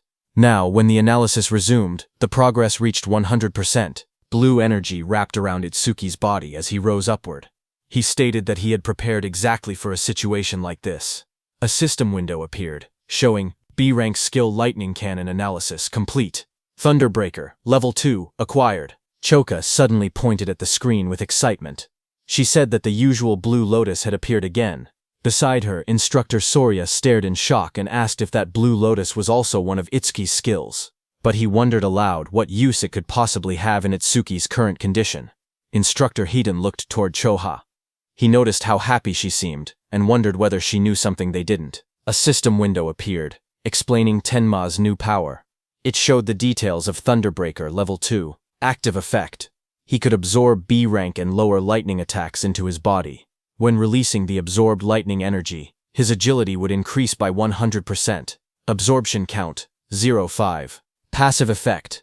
Each time a B-rank lightning attack was absorbed, his agility increased by 10%, currently increased by 15%. Blue energy swirled around Itsuki's body. His legs lit up first, then his hands slowly clenched as the power surged. Another window appeared, showing that Thunderbreaker level 2 had been acquired. All stats plus 20. All debuffs removed and injuries fully healed. Just then, the Inferno Beasts attacked the blue energy lotus, as lightning burst outward. But Itsuki pushed himself up from the shattered ground, covered in swirling energy, and blocked their attacks. He declared that his warm-up was over. From that moment on, he said he would be going all out. A status screen appeared beneath him, showing that his attack, agility, defense, and magic had increased from 310 to 330 points each. The total rose from 1240 to 1320 points. Instructor Soria stared in shock. He said that Itsuki had been brutally beaten, yet had recovered completely in just a few seconds. He shouted that the healing was stronger than what a dedicated healer could do. He continued, saying that along with that absurd area attack, he couldn't understand how many abnormal skills Itsuki actually had. On the battlefield, Itsuki moved with lightning speed and attacked the Inferno beasts with his clear orb before they could even react. A notification appeared. It showed that an Inferno giant, level 15, had been defeated, and the clear orb's flight speed had increased by 200%. More flashes filled the scene as another giant fell. Again, the display said Inferno giant, level 15, defeated, and the clear orb flight speed increased by 200%. As all the Inferno beasts fell, another pop-up appeared above the arena. It said that Nightmare Class Phase 4 had been cleared successfully. The time used was 31 seconds, and 20,000 points were earned. Itsuki stood confidently as two large Inferno giants fell down. He shouted that the current him would not lose, no matter how many Inferno giants attacked. As time passed, another giant was pierced by Itsuki's purple beam of clear orb. The system message repeated the same result. Inferno giant, level 15, defeated, with another 200% boost. Another notification followed, showing that the clear orb's flight speed was now 27 mets, flight speed increase 2700%. Itsuki killed another Inferno beast. The Nightmare Class Phase 5 message appeared. The system stated that Phase 5 had been cleared in 57 seconds, earning 25,000 points. Then another beam of clear orb pierced straight through the back of another giant. The second later, Itsuki's clear orb again pierced straight through another Inferno giant's body, splitting it from top to bottom as chains shattered around it. A system window appeared, announcing that Nightmare Class Phase 6 had been cleared successfully. The time used was 1 minute and 34 seconds, and 30,000 points were earned. From the control room, the instructors, Commander Nento and Choha, watched the results in shock. Instructor Soria's eyes went wide, and his mouth hung open. The scene shifted to the battlefield, which looked like a distorted landscape filled with countless Inferno beast corpses stacked across the ground. Instructor Soria's voice echoed faintly as he asked, "Is this hell?" Itsuki sat in the rubble of corpses, chains wrapped around his arms as enormous clawed limbs loomed over him. Instructor Soria's shaken voice wondered aloud which one was the real monster, Itsuki or the Inferno giants, admitting he was starting to lose track. Itsuki looked upward, panting heavily, blood covering his clothes as he looked at the camera and asked about the next phase, saying no Inferno giants were coming out. Instructor Soria stared forward in shock. He said it was unbelievable and that he had never thought something like this would happen. Sweat ran down his face as he looked at the scene before him. He slowly reached out his hand and pressed a glowing red button on the platform. With a heavy voice, he spoke into the microphone. He told Itsuki that it was over. On the battlefield, a loud announcement echoed. Instructor Soria told Itsuki that all the Inferno giants they had prepared had already been defeated. As the huge pile of fallen Inferno giants lay scattered across the ground, Instructor Soria told Itsuki that he had defeated every Inferno giant they had prepared. Hearing that, Itsuki took off the chains around his body, exhausted and covered in wounds. He asked if he had really beaten them all, reminding Instructor Soria that he had said the difficulty had no upper limit. He stood up slowly, trying to recall how many enemies he had taken down. He wondered how many points he had ended up getting. He thought to himself that if he had hit the ceiling, then the gap between him and Tuajin couldn't be that big. As he walked forward, he noted that he had achieved his other goal too, increasing the clear orb's flight speed. He considered it not a bad haul at all. A glowing panel appeared, showing the results. It listed that he had defeated 11 level 15 Inferno giants, and the clear orb's flight speed had increased by 1100%. Another notification appeared, showing the orb now moved at 38 meters per second, faster than an average car. But just as he was about to exit the training ground, a bright blue energy swirled behind him. Itsuki froze in place, staring ahead as the light rose around his body. A sharp glow flashed in Itsuki's eye as he turned his head, his expression tense and alert. But seeing what it was, he exhaled a moment later, realizing there was no threat. He muttered that he had mistaken it for another enemy for a second, because he had totally forgotten about it. Behind Itsuki, a huge glowing crystal had formed. He looked at the floating blue crystal beside him, knowing that since he couldn't level up, any experience from the disaster beasts he defeated turned straight into karma stones. The large blue stone hovered in the air, swirling with light. In the control room, the instructors stared in surprise. Instructor Soria asked why a karma stone was appearing in the trial grounds. Its blue color meant it held at least 10,000 experience points. Commander Nento explained to them that Itsuki couldn't absorb experience points, so everything he earned in the trial automatically became karma stones. Hearing that, Instructor Hiton said that he had thought Itsuki's level being fixed meant he was just faking it, but now he understood Itsuki truly couldn't level up. Instructor Soria asked if this meant that if Tenma ever teamed up with someone and entered a stage, his teammate would get all the dropped experience points. He added that it was a good thing. Itsuki had been born human. If he had been born a disaster beast, the thought alone was terrifying. Back inside the trial grounds, Itsuki grabbed the glowing blue karma stone. He held it close, the light reflecting in his eyes as he looked at it calmly. He then placed his hand on the large metal door, saying he had done what he came to do, and that it was time to head out. The heavy door slowly slid open. Outside, Instructor Soria leaned forward in excitement, telling the others that Itsuki had come out. A bright panel appeared above Itsuki as he stepped through the exit. It displayed his results. Tenma Itsuki. Preliminaries, second stage clear. Points earned, 106,600. Time used, 3 minutes 55 seconds. Rank 1. Itsuki walked forward, still covered in blood and dust. Instructor Soria hurried toward him. He said he had witnessed Itsuki's performance with his own eyes, and called him pure potential. He told Itsuki to come with him, promising to arrange a mentor worthy of him. Itsuki replied that he appreciated the offer, but he already had a teacher who trained him, so he was fine. Hearing that, Instructor Soria grew frustrated, telling Itsuki he didn't get it. He said so what if he had a teacher? He insisted that not just anyone was qualified to guide someone as talented as Itsuki. He said Tenma would be better off following someone like him, someone with connections and resources. Itsuki repeated that he was fine. Instructor Hiton, beside Instructor Soria, leaned in and warned him that if he kept pushing, Itsuki would start disliking him. But Instructor Soria refused to back down. He shouted that he couldn't give up so easily, and told Instructor Hiton to talk some sense into Itsuki. He asked if he was really okay letting someone waste Itsuki's talent. When Itsuki looked toward Instructor Hiton, he recognized him as the one who had handled Kinoshita's lackeys before. Instructor Hiton waved it off, saying he had only judged someone who broke the rules. He then smiled and told Instructor Soria that Itsuki was the disciple of Izumi, so there was no way he wouldn't help him. Hearing that, Instructor Soria froze in shock. He asked Instructor Hiton what he had said, whose disciple was Itsuki. Itsuki thanked Instructor Hiton for what he had done in the past. On the other hand, Instructor Soria stiffened as he repeated the words. Itsuki was Commander Izumi Nento's disciple. Commander Nento, standing behind, confirmed it with a confident smile. Hearing that, Instructor Soria muttered that an out-of-spec youngster had appeared, and of course he had turned out to be Izumi's pupil. Itsuki looked at Commander Nento and called him sensei. Commander Nento stepped forward and praised Itsuki, saying he had watched his performance closely. He asked if he was hurt anywhere and said he could have Choha heal him if needed. Choha, standing behind, blushed and told her father that Itsuki had been fired up about challenging Phase 7, so there was no way he could be hurt. Itsuki smiled weakly. He said he wasn't injured but admitted he was a bit worn out. He added that he would be fine after a short rest. Instructor Soria nodded, and said that if Itsuki was Izumi Nento's disciple, it made sense he could perform at this level. He then mentioned that his disciple had wiped out every disaster beast prepared for the second stage. Itsuki then asked if Tewa had made it to Phase 6 as well.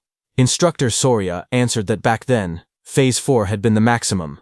Later they expanded it to Phase 6, but even that no longer seemed enough. He suggested they might need to extend it to Phase 8 next time. Commander Nento then told Itsuki to sit back and watch for now, because, for the other participants, the second stage had only just begun.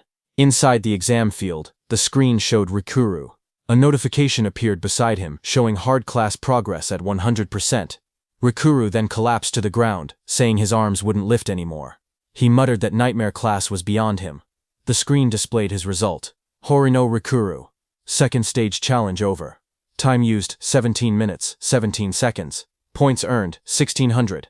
The screen then showed Saya, whose hard class progress was also at 100%. Saya held a massive water sphere overhead with a beast trapped inside. She said she didn't have any high firepower skills, so she was trying to suffocate the beast by trapping it in water. She admitted it was taking too long, and she was about to run out of magic. She whispered that the next difficulty might be impossible. A notification appeared beside her, showing her result. Kisaragi Saya, second stage challenge over. Time used, 19 minutes 01 second. Points earned, 1600. From the control room, Itsuki watched their results. He said Rakuru and Saya had both capped out at hard class. He thought they would get a bit further. Instructor Highton told him not to assume everyone was as strong as him. He said most participants couldn't even clear normal class. With how fast Rakuru and Saya defeated the Aleki Rhino, he said both of them were guaranteed to be in the top 10. Itsuki then asked why they hadn't been removed from the field, if their runs had already ended. Instructor Sorya explained that unless someone was seriously injured or a special circumstance occurred, participants weren't allowed to leave the trial grounds. He added that Itsuki was a special exception. At that moment, Instructor Highton then looked up and said someone else had reached Nightmare class. Inside the stage, Uegaku swung a huge hammer down with full force. Instructor Highton explained that with a rare karma tool, Gaku should be able to take down at least one Inferno Giant. Another scene showed a silver-haired girl fighting an Inferno Beast.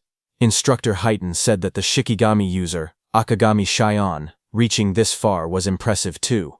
Just then, Shion shouted for her cat Michan. Her cat jumped as Shion used its complete form. The cat turned into a massive black creature and moved forward as red light burned in its eyes. The monster rose to its full size, towering over the battlefield. Across from it, Shion stood calmly, watching as the creature roared. The beast then charged and struck down with overwhelming force, fighting the Inferno Beast. Their claws crashed with destructive power. Itsuki watched all this from the control room. He asked if Shikigami could change into different forms. He asked Choha if her Tamacho could do the same. She replied with a simple no, explaining that it was her first time seeing one that could transform. She said Shikigami came in many types, and their abilities were still full of mysteries. She warned him to be extra careful if he encountered Shikigami users from now on. Itsuki looked at the scene and said Shikigami were unexpectedly strong. He thought about the black dog he had taken from Charles and said he had been leaving it alone until now, but from this point on he would give all dropped experience to it. He then looked down slightly and said that since Saya and Rakuru had already retired, there was no point staying any longer. He thought it was time to head out. But suddenly Itsuki's eyes widened as he saw something on the screen. It was Iberia. He was wrapped in glowing red energy and stood in a hardened stance. Itsuki was shocked to see him and asked what that armor was and if he had gotten it from his father. Iberia's whole body became covered by that armor as he looked at the monster in front of him. It was the strongest epic karma tool his dad had made for him. His body then transformed into a fully armored form with sharp red scales and glowing eyes. A screen displayed the item's stats. Dragon Gear. Epic. It increased attack and agility by 100. Its epic effect was that for every 1 minute equipped, attack and agility increased by 20. The maximum time was 15 minutes. Iberia knew that his tool had a will of its own and chose its master. He said it took a lot of effort before he finally obtained it.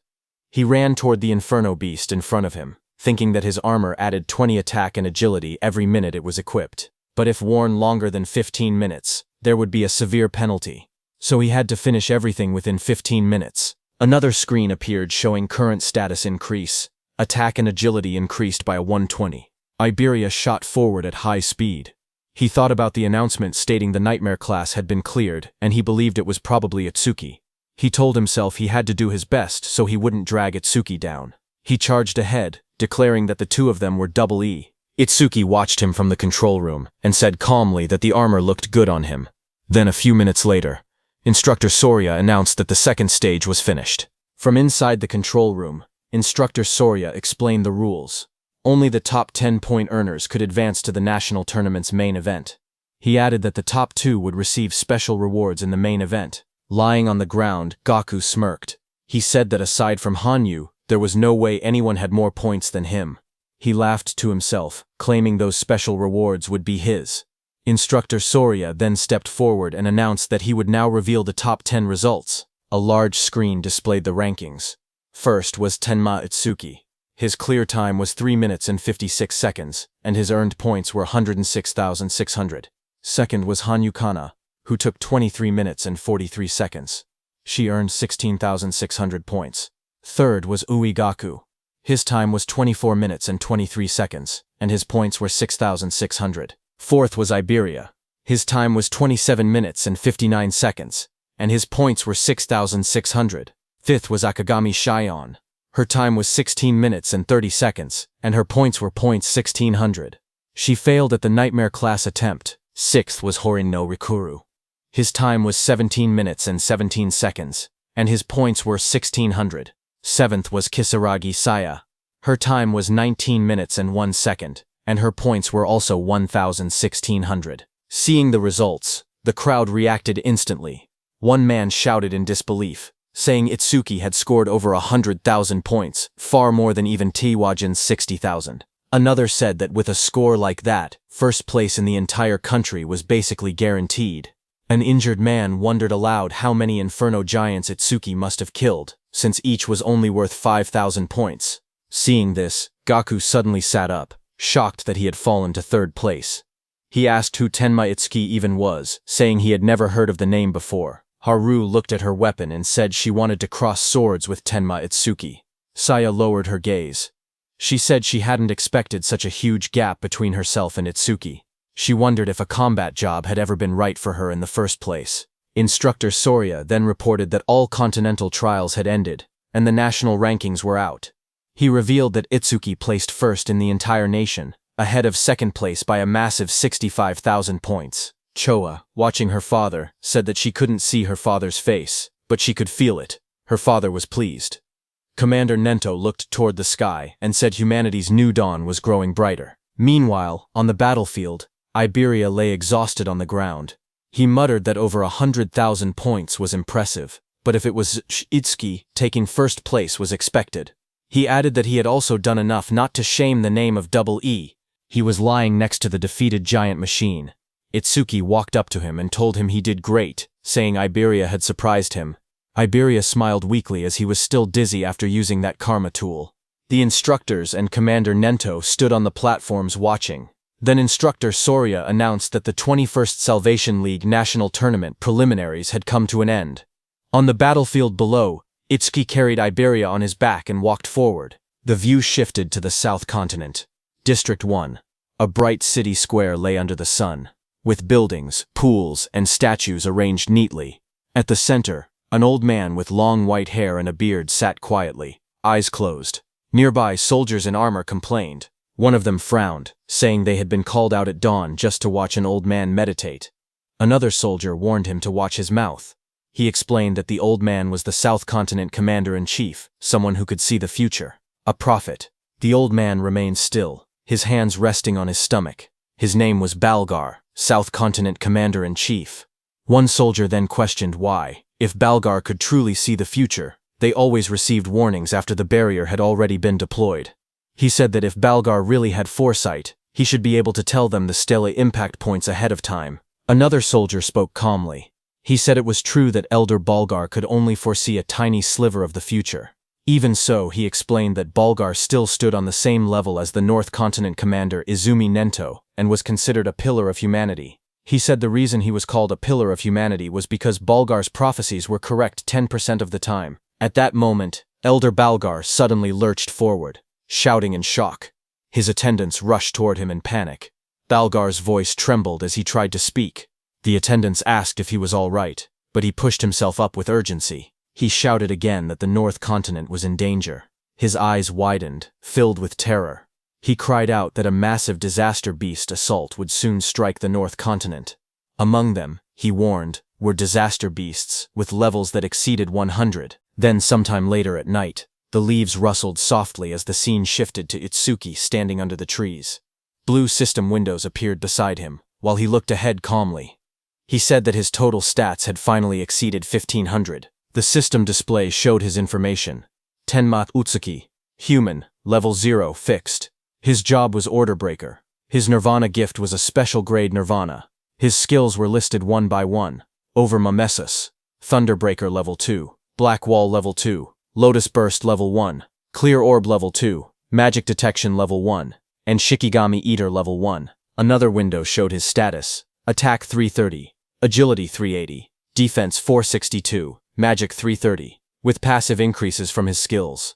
His total stat value was 152.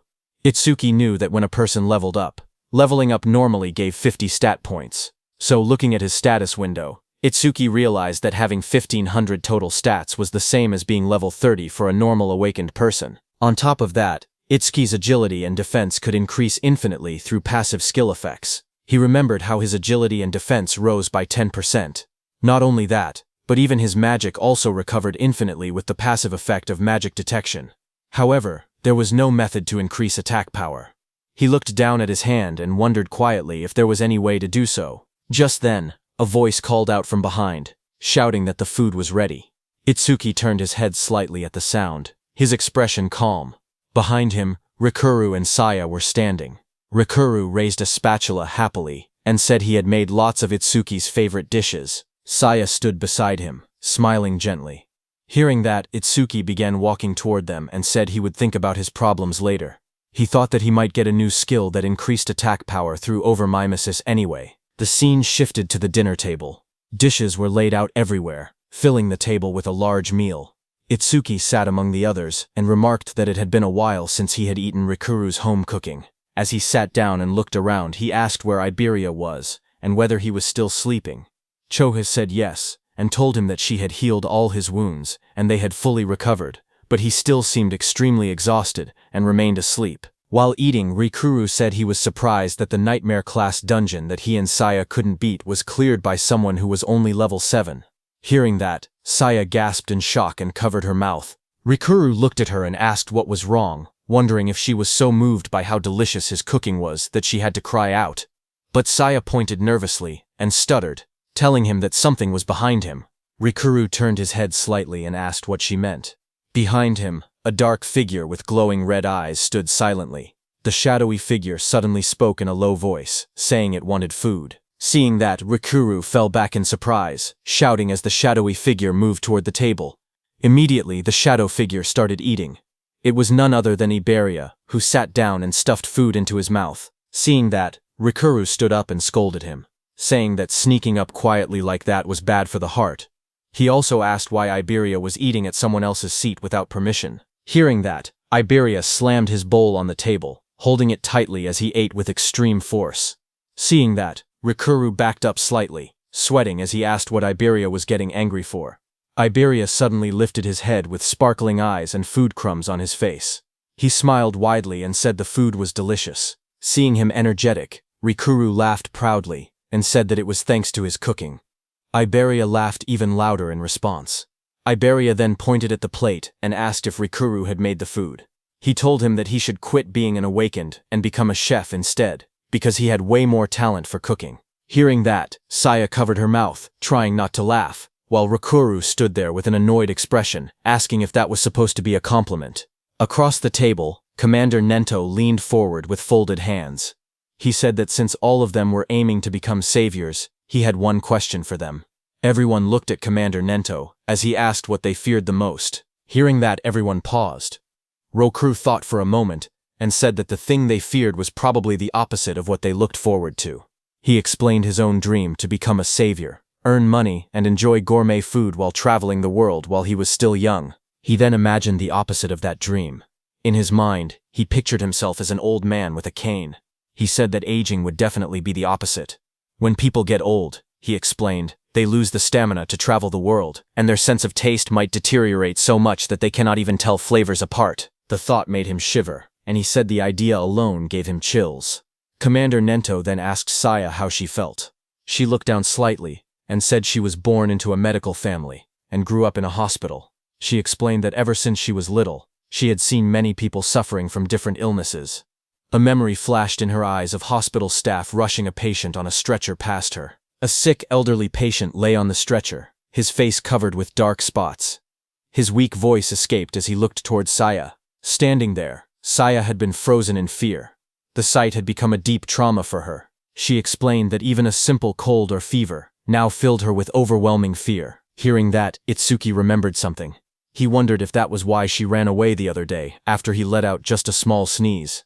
Memories from the past flashed in his mind, where Saya jumped back in shock every time Itsuki sneezed loudly. Hearing her, Commander Nento told them that an awakened person's lifespan was nearly twice that of a normal human, and awakened ones almost never got sick. He told her that she could finally say goodbye to the thing she feared most. Then he turned his gaze to Iberia beside him.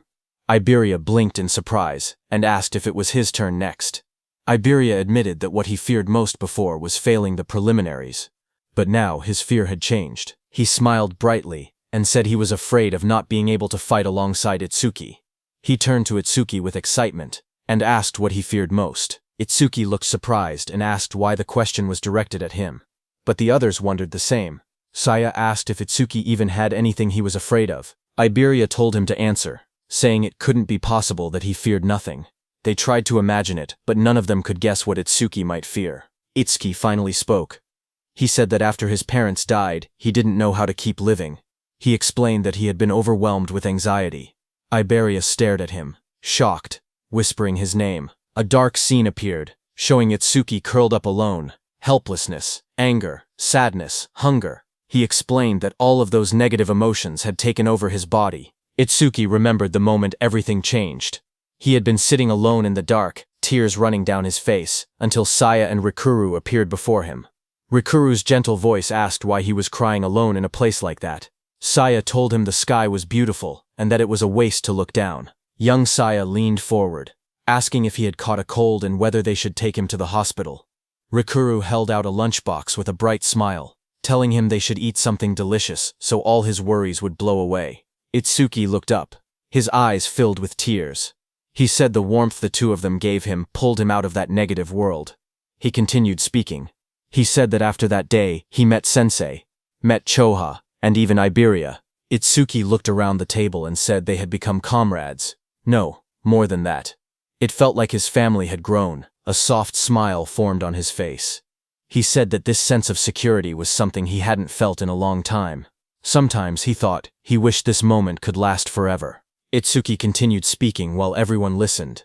He said the thing he had feared the most was living alone. Across the table, Saya, Rikuru, and Iberia watched him quietly as he shared his thoughts. Choha observed him with gentle eyes.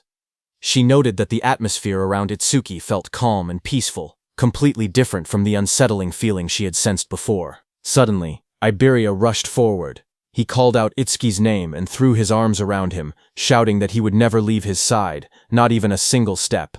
Itsuki stumbled back in surprise, trying to explain that this wasn't what he meant. Commander Nento told them that he had asked earlier to confirm whether they might one day regret choosing their path. When they became saviors and faced true danger, regret would be the most unforgivable thing. He told them to remember that a savior's goal was to reach death without regrets. Everyone stood firmly and answered that they would engrave those words in their hearts. Commander Nento nodded and stood up.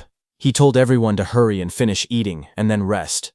He reminded them that Rikuru and Saya needed to return to North District 6 by tomorrow. The next morning, it was time for Rikuru and Saya to go back. Iberia waved excitedly as he called out to Rikuru, asking him to make home-cooked food again next time. Rikuru shouted back that he would as long as Iberia didn't cause trouble for Itsuki. Their voices echoed as they walked ahead, promising to meet again at the national tournament. Seeing that, Itsuki walked up to Iberia, who wiped his tears. Itsuki asked when Iberia and Rikuru had gotten so close. Commander Nento soon gathered them and told them they should head back as well. Itsuki nodded, but his mind wandered. There was something he wanted to ask Saya. He thought he could ask her during the main tournament. As he walked, Itsuki suddenly paused in shock when he noticed Choha. Choha sprinted across the courtyard with urgency. Itsuki wondered why she was in such a rush. A moment later, Chosha reached Commander Nento, slightly out of breath. Commander Nento asked her what had happened. Chosha replied in a serious tone that top-secret information had just arrived from the South Continent. Commander Nento asked Choha what the secret message contained. Choha explained that the information carried an extremely high clearance level. It was something only saviors above level 50 and continent commanders were allowed to know. Commander Nento then looked at Itsuki and Iberia and said that the two of them were also permitted to hear it. Iberia lit up with surprise, asking if he trusted him that much. Chosha began delivering the message. A new prophecy had come from Elder Balgar, the commander of the South Continent. According to him, within the next 3 days, a large-scale disaster beast assault would strike the North Continent. Hearing that, Itsuki asked whether Elder Balgar's prophecies were reliable. Iberia confirmed that they were. Elder Balgar was the most renowned prophet across all 5 continents. His prophecies were as good as confirmed futures. Choa turned to her father and urged him to leave the North Continent immediately. But Commander Nento believed there had to be a reason the disaster beasts were launching an assault.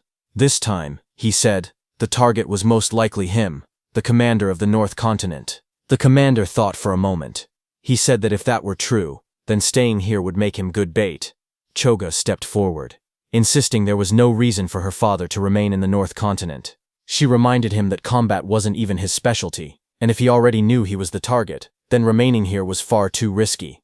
She urged him to evacuate to the Central Continent immediately. Tenma agreed with her. He said that if they lacked manpower, he would remain behind and fight. But the commander raised a hand, stopping them. He told them he had already made his decision and warned them not to argue further. Then he turned to Itsuka, saying there was something else he needed him to do. Itsuka protested, insisting that nothing could be more important than protecting his sensei. Commander Nento explained his request. Iberia's father, Aiden, was the greatest crafter across all 5 continents, and they couldn't allow anything to happen to him. He wanted Itsuki to guard Aiden together with Iberia. Additional awakened fighters would also be dispatched to support them. Hearing that, Iberia looked troubled. He wondered aloud why their forces had to be split just to protect his father. Suddenly a thought struck Itsuki, as he realized that Sensei might be intentionally keeping him away from the battlefield. Nearby, Chobia listened quietly until the commander turned to her as well. He said he had 3 requests for her. First, she had to announce the coming assault to the residents of the North Continent and help evacuate everyone below level 50 safely. Next, she needed to notify all awakened individuals, level 50 and above, to prepare for combat at any moment. Finally, she had to summon Heighten to this location. Since North District 1 had a low population, there would be no danger of civilian casualties.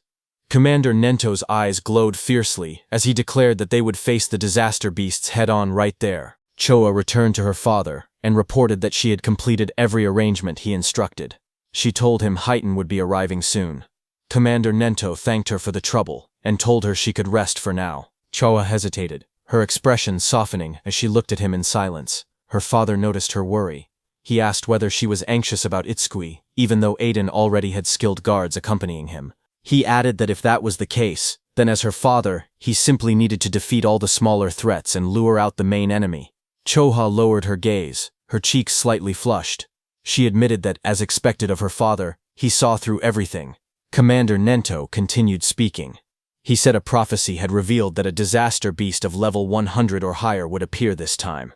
In a battle of that scale, someone would be forced to reveal all their trump cards. That was the real reason he sent Itsuki away. Hearing that, Choha nodded slowly as the meaning became clear to her.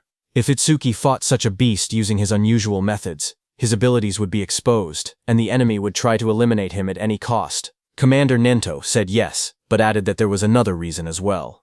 Based on Itsuki's past battles, it seemed Itsuki lacked raw attack power. Rumors said that Aiden possessed an artifact capable of increasing attack power, and sending Itsuki there might allow him to obtain it. Commander Nento explained that if Itsuki obtained the rumored artifact, everything would change. Attack, defense, mana, agility. He could become a perfect awakener who possessed every attribute. The prophecy began to unfold soon after. On day 1 of the prophecy, at 8 p.m., the northern continent was struck. In every district, stone monuments began falling from the sky like rain, crashing into the ground and signaling the start of the disaster beast assault. In North District 2, the skies were dark as Utsuki and Iberia sprinted through the cold winds. Utsuki asked how much farther Iberia's home was. Iberia estimated another 100 kilometers. Hearing that, Itsuki narrowed his eyes, thinking that a disaster beast could appear at any moment. They had to reach Iberia's father as fast as possible. Suddenly, from behind, Iberia shouted for Itsuki to look, pointing ahead in shock. Hearing that, Itsuki stopped and looked forward. Iberia's trembling voice barely formed the words. A blazing object was falling from the sky. It was a stone monument. Itsuki realized that the attack had already begun, and the monument had landed right in the middle of a populated area. The two watched as the fiery structure crashed straight into the city. The impact sent a massive explosion of light through the skyline. Itsuki's expression tightened. The warning had only been released moments ago. Civilians were still evacuating. If a disaster beast appeared now, the situation would become catastrophic. Elsewhere in the city, awakened warriors stared at the monument that had descended. Chaos erupted as they shouted that massive casualties were unavoidable, and that a disaster beast was already approaching. Someone recognized the scene. It was exactly as Elder Vargar had foretold. They cursed at how early the event had arrived. Back with Itsuki and Iberia, a glowing barrier began forming around the impact zone. Iberia panicked as he watched it rise. Itsuki was also panicking inside, thinking that if they left the citizens behind, many would die, but if they stepped in to help, their main mission would be delayed. Itsuki glanced at Iberia and thought quietly to himself. Iberia had traveled a long distance, yet he hadn't asked for a single break. He must have been that worried about his father. If he suggested stopping to save citizens now, Iberia would surely hate it. But before he could decide, Iberia suddenly pointed forward, shouting for them to go help. The barrier had trapped a disaster beast inside the city, and he insisted they couldn't ignore it. The creature inside was at least level 20. If no high-level awakeners were present, countless people could die. Hearing that, Itsuki's worries vanished. Then, with a firm voice, he agreed to change the plan. They would take care of the disaster beast in the city first. Just then, the ground shook violently as the stone monument split open. Flames burst out, and a massive creature emerged from within. It was a flame golem, level 21, its entire body wrapped in blazing fire. Nearby, the awakened fighters assessed the situation. They counted their strength, 3 level 15s and 1 level 16. It would be difficult, but against a level 20 disaster beast, they believed they still had a chance to win. A defender stepped forward and activated his C-rank skill, Rock Shield. Jagged stone shot up around his arms as he braced himself against the incoming flames. He shouted for the others not to break formation, promising to hold off the monster's attacks. The flame golem roared and hurled fire straight at him. Through the heat and sparks, the defender yelled for his teammates to find an opening and counterattack. But the creature's power was overwhelming. It struck with massive force, smashing the ground and scattering debris across the street. The defender was thrown violently backward, crashing into a wall. As the dust settled, he struggled to lift his head. His armor was shattered. His voice trembled. He couldn't believe what had happened. It was impossible. The other awakeners froze in terror because the Earth user had the highest defense among them, yet he had been killed instantly. If even he couldn't survive, they stood no chance at all. Panic spread across their faces as they backed away, their weapons shaking. One of them cried out, asking desperately what they were supposed to do now. The group fell into panic. One of the men shouted that fighting a creature like this was suicide and that they needed to run. As he sprinted away, flames chased behind him. Another teammate yelled for him to watch out, but the fleeing man only snapped back that they should worry about themselves. Before he could get far, a sharp presence appeared right behind him. His eyes widened in shock as the fiery monster loomed over his shoulder. Terrified, he begged for his life, promising to do anything as he activated his ability. Water surged around him as he used his B-rank skill, Water Cannon. A massive stream of water blasted toward the creature. For a moment, he caught his breath. He wondered when the beast had gotten behind him, and regretted shouting something so pathetic. But now, he stood firm. He was a water elementalist, the natural enemy of fire disaster beasts. This attack should have been its end. The others watched from a distance, unsure. One asked whether he had really defeated it. Another stepped forward, saying he would finish it off just in case. In the midst of drifting steam and smoke, the monster's dark silhouette still stood. The water elementalist stepped forward and warned the others not to interfere. He insisted that since he had defeated the disaster beast alone, he should be the one to finish it. But before he could act, the charred body of the creature suddenly twitched. Flames surged across its cracked surface as it rose again. The man froze in shock as the beast returned to life, its fiery aura burning hotter than before. Someone shouted for them to kill it quickly. A massive burst of flame erupted from the monster's mouth, lighting up the entire street. One of the fighters stared at the blazing heat, confused and terrified, asking what this enormous flame was. Another voice shouted that it was over, but the flames only grew larger. A violent explosion followed, and the fire shot outward like a shockwave. But before it could hit those awakeners, Itsuki appeared. Using his Black Ice Wall skill, he created an ice wall that blocked the monster's fire attack. As Itsuki was stopping the fire, Iberia turned to those awakeners, calm and fearless. He told them to leave the creature to Double E. Clad in black armor, Itsuki told Iberia not to worry about the monster and instructed him to evacuate the citizens. Iberia acknowledged with a Roger. A blue screen appeared, displaying new information. Itsuki's Black Wall's defense increased by 10% due to blocking a B-rank fire element skill with Black Ice Wall. The battlefield shifted as Itsuki prepared to face the fiery disaster beast alone. Those awakeners stared at Itsuki, who had blocked the giant flame so easily. One of them asked Iberia if he and his companion were saviors. Iberia explained that they weren't saviors yet, but he declared that someday he would become one stronger than Tiwajin himself. Hearing that, the awakeners were shocked, saying he talked big for a kid. Iberia walked over, annoyed, and asked what they were doing being saved by a child. One of the awakeners immediately argued back, insisting that no one asked for help and that he was going to defeat the beast anyway.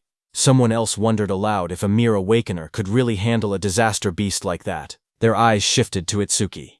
One man whispered whether the ice-like armor covering his body was some kind of artifact.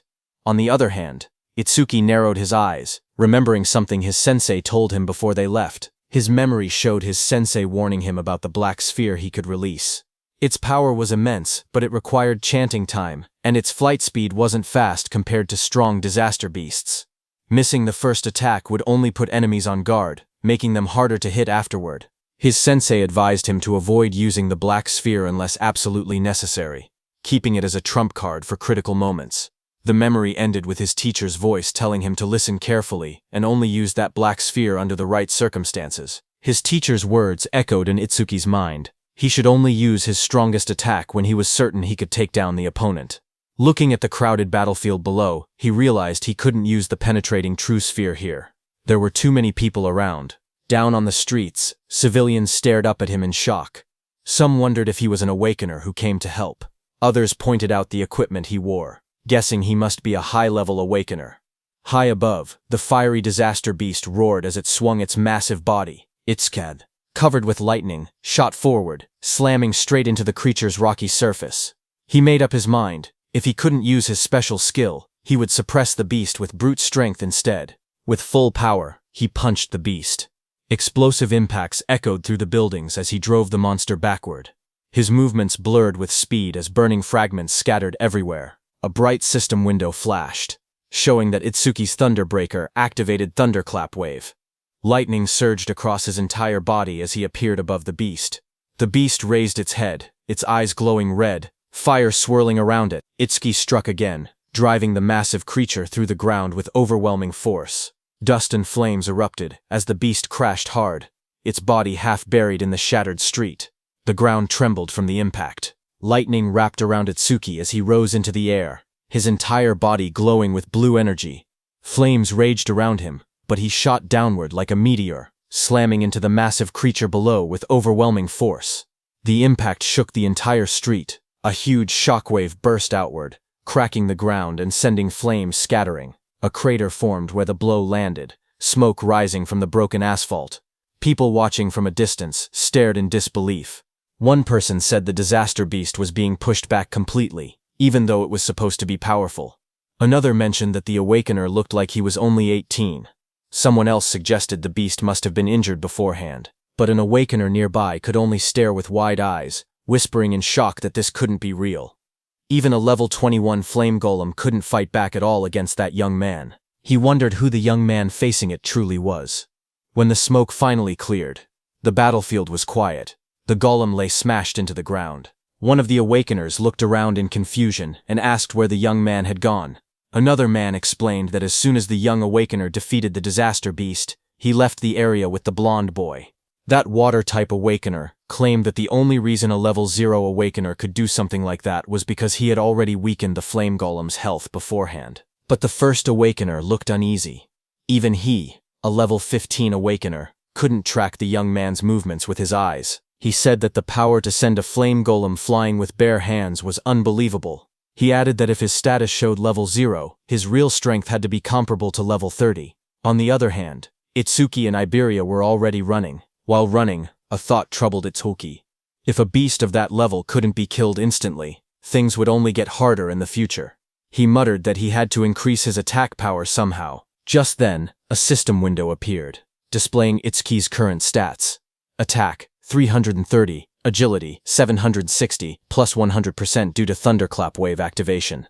Defense, 495, increased due to Black Ice Wall, 50%, Mana, 330, recovers 10% of mana upon detecting one enemy unit. Itsuki stared at the numbers, knowing he needed to grow stronger as quickly as possible. On day 1 of the prophecy, At 10:30 p.m., Itsuki and Iberia ran through the rain-soaked streets. Iberia stared in awe, saying Itsuki's speed was so incredible that he couldn't even track him with his eyes. Itsuki replied calmly that speed meant nothing without power. While they were running, suddenly Iberia started panting heavily, admitting he had never thought of Itsuki that way before. When they stopped, he told Itsuki that if he wanted to raise his attack power, he knew a good method. Itsuki looked at him and asked what he meant. Iberia explained that his dad's warehouse contained tons of artifacts, and there had to be one that boosted attack. He said Itsuki was strong and was also Sensei Izumi's student, so his dad would definitely be happy to let him have one. As he spoke, he imagined Itsuki wearing a powerful artifact, standing tall in a dark, glowing armored suit. The thought made him laugh to himself in a strange way. But Itsuki looked unimpressed and asked what that creepy laugh was about and what exactly he was imagining. Iberia cheered excitedly and told Itsuki to follow him. Once they arrived, he said he would ask his father to prepare a useful artifact for Itsuki. Itsuki watched him struggle to stand straight and thought to himself that he had already slowed down on the way. But even with all that agility, Iberia must have had trouble keeping up. Itsuki then stepped forward and grabbed Iberia by the arm. Iberia panicked and shouted, asking what Itsuki was doing. Itsuki told him not to push himself if he was tired. If they ran into a calamity, he wouldn't be able to fight properly in that condition. Before Iberia could answer, Itsuki lifted him and dashed forward at full speed. Iberia yelled that he wasn't ready, but the wind tore past them too fast for him to react. The two shot through the city like a blur. Iberia screamed that it was too fast, while Itsuki said they had already wasted enough time and told him to hold on. Later, at 11:05 p.m. on day 1 of the prophecy, the moon hung over a quiet set of wooden houses deep in the forest. A gust of wind swept through as they arrived. Iberia collapsed forward, shaking. He gasped that they finally made it and complained that he thought his arms were going to rip off. As they walked deeper into the woods, Itsuki asked why his father chose to live so far from town when the town was much safer. Iberia replied that his father said the town was too noisy for him to focus on his crafting. Ahead of them stood an old wooden house. Iberia explained that the place might look run down, but its defenses were strong. His father had traps set all around the perimeter. Itsuki nodded, saying he thought he felt a faint magical fluctuation. A system window appeared as he activated magic detection. Iberia told him not to worry. As long as Itsuki followed him closely, he wouldn't trigger anything. Itsuki silently thought that with his detection ability he could avoid them on his own. Iberia walked ahead proudly as Itsuki asked him to watch his step. But Iberia grinned to himself, happy that it was finally his turn to take the lead. But the next second, a small trap placed on the ground clicked under Iberia's foot. Iberia froze. He started sweating as he realized he had stepped right on one of the traps. He shouted that he got carried away and forgot about it. Itsuki stared at him blankly and asked if he was sure this was really his own house. Iberia froze the moment the trap activated. He shouted that this was bad, because he had stepped on the nastiest trap of all. Itsuki focused for a moment and noticed the magical fluctuation around them growing stronger. A loud mechanical roar echoed through the forest as the ground shook. From the dust rose a massive humanoid construct, an iron golem, glowing with red eyes and a core embedded in its chest. A system window appeared, listing its stats: Attack 500, Defense 500, Agility 300, Magic 200. Itsuki's eyes widened in surprise. He couldn't believe Iberia's father even owned humanoid artifacts. Before Iberia could react, the iron golem swung a giant arm toward him. The blow came crashing down with tremendous force. In the next instant, Itsuki dashed forward and pushed Iberia out of the attack's path. As the iron golem's punch came down, Itsuki also punched it with full power. Their attacks smashed into each other, creating a massive shockwave that cracked the earth and sent debris flying everywhere. Itsuki slid backward across the ground, shocked that even a mere artifact had higher attack power than he did. As he steadied himself, he realized another problem. Because the iron golem was created to protect Iberia's father, he couldn't simply destroy it with his piercing sphere. That made the situation more complicated. Itsuki quickly called out to Iberia, asking if there was any way to stop the golem. Iberia, panicking, shouted back that the key was the karmic stone embedded in its chest. If that stone was destroyed, the golem would shut down. The iron golem's eyes glowed red as its chest stone pulsed with green light. Iberia yelled that the stone was its power source, and taking it out would end everything. A system window appeared as Itsuki activated Thunderwave.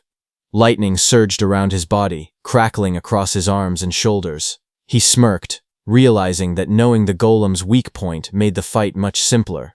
The golem had strength, but he had speed. He dashed forward, lightning trailing behind him as the iron golem slammed its massive arm into the ground. Stone shattered everywhere, but Itsuki slipped past the attack, aiming straight for the glowing stone. The golem swung again with both arms, trying to crush him, but Itsuki moved in a blur of thunder. Multiple afterimages flickered around the battlefield as he closed the distance, electricity lighting up the entire area. Lightning wrapped around Itsuki's body as he dashed straight toward the iron golem's chest. The golem swung a massive arm down at him, but he slipped underneath the attack, closing the distance in one quick burst. He reached out and grabbed the glowing green karmic stone embedded in the golem's chest. The moment his hand made contact, the stone cracked and came free from its socket. The iron golem's body froze. Its red eyes dimmed, and its raised arms stopped mid-movement as all power left its frame. Itsuki stepped back, holding the fractured stone in his hand. Just then, a shadow loomed behind him, raising a sword to attack, as Itsuki calmly asked if that was enough. Iberia rushed forward in panic, shouting for Josuke to stop. But before he could reach him, that figure suddenly blurred into motion. A fierce strike came swinging toward Itsuki from the side, his eyes glowing red at the moment of impact. But the blade stopped inches from his chest. Itsuki froze in shock. He wondered when his opponent had even moved. Josuke stood in front of him, lowering the heavy sword. He looked confused as he recognized Iberia behind the stranger. He admitted that he had thought the intruder was just a group of lost bandits. Smoke drifted from the sword as Josuke introduced himself. Itsuki stepped forward calmly, but confusion rose in his eyes. He questioned why he hadn't sensed any magic until the moment of the attack. Josuke's gaze moved between Iberia and the newcomer as he asked who this person was. Just then, Itsuki glanced down, startled to see that the massive sword in Josuke's hand had vanished without a trace. Iberia quickly jumped in, explaining that the stranger was his friend, Itsuki Tenma. He boasted that Itsuki was level 0 but incredibly strong. He added that they had formed a duo and were trying to decide on a team name. Before Iberia could continue, Itsuki told him to never mind that, and instead asked where Iberia's father was. Josuke told them that his master was in the back and warned Iberia to be careful. Just then, an older man with a white beard stepped out from the back of the forge. Iberia recognized that man as his dad. The old man stepped forward, his expression dark and heavy. Even Josuke quietly noted that he didn't seem to be in a good mood. Iberia ran up to him excitedly, waving his arms. He shouted that he had passed the qualifiers. The old man remained silent. Iberia proudly continued. He explained that he had ranked 4th in the region on nightmare difficulty and demanded the reward he was promised, being allowed to choose any artifact he wanted. But before he could finish boasting, a sharp slap struck his cheek. Iberia's head snapped to the side, his eyes wide in shock. He touched his face with trembling fingers and asked why his father had hit him. The old man glared at him furiously, his voice rising as he demanded that Iberia hand over the dragon gear. He accused him of stealing it. Iberia staggered back, clutching his cheek. He shouted that he had only borrowed an epic artifact, and complained that there was no need to hit him. His father pointed angrily at him from the ground.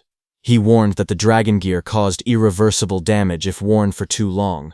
He added that if Iberia ever took it without permission again, he would not be so lenient next time. Frustrated, Iberia turned and ran off into the forest, yelling that he would never use his father's crappy artifacts again.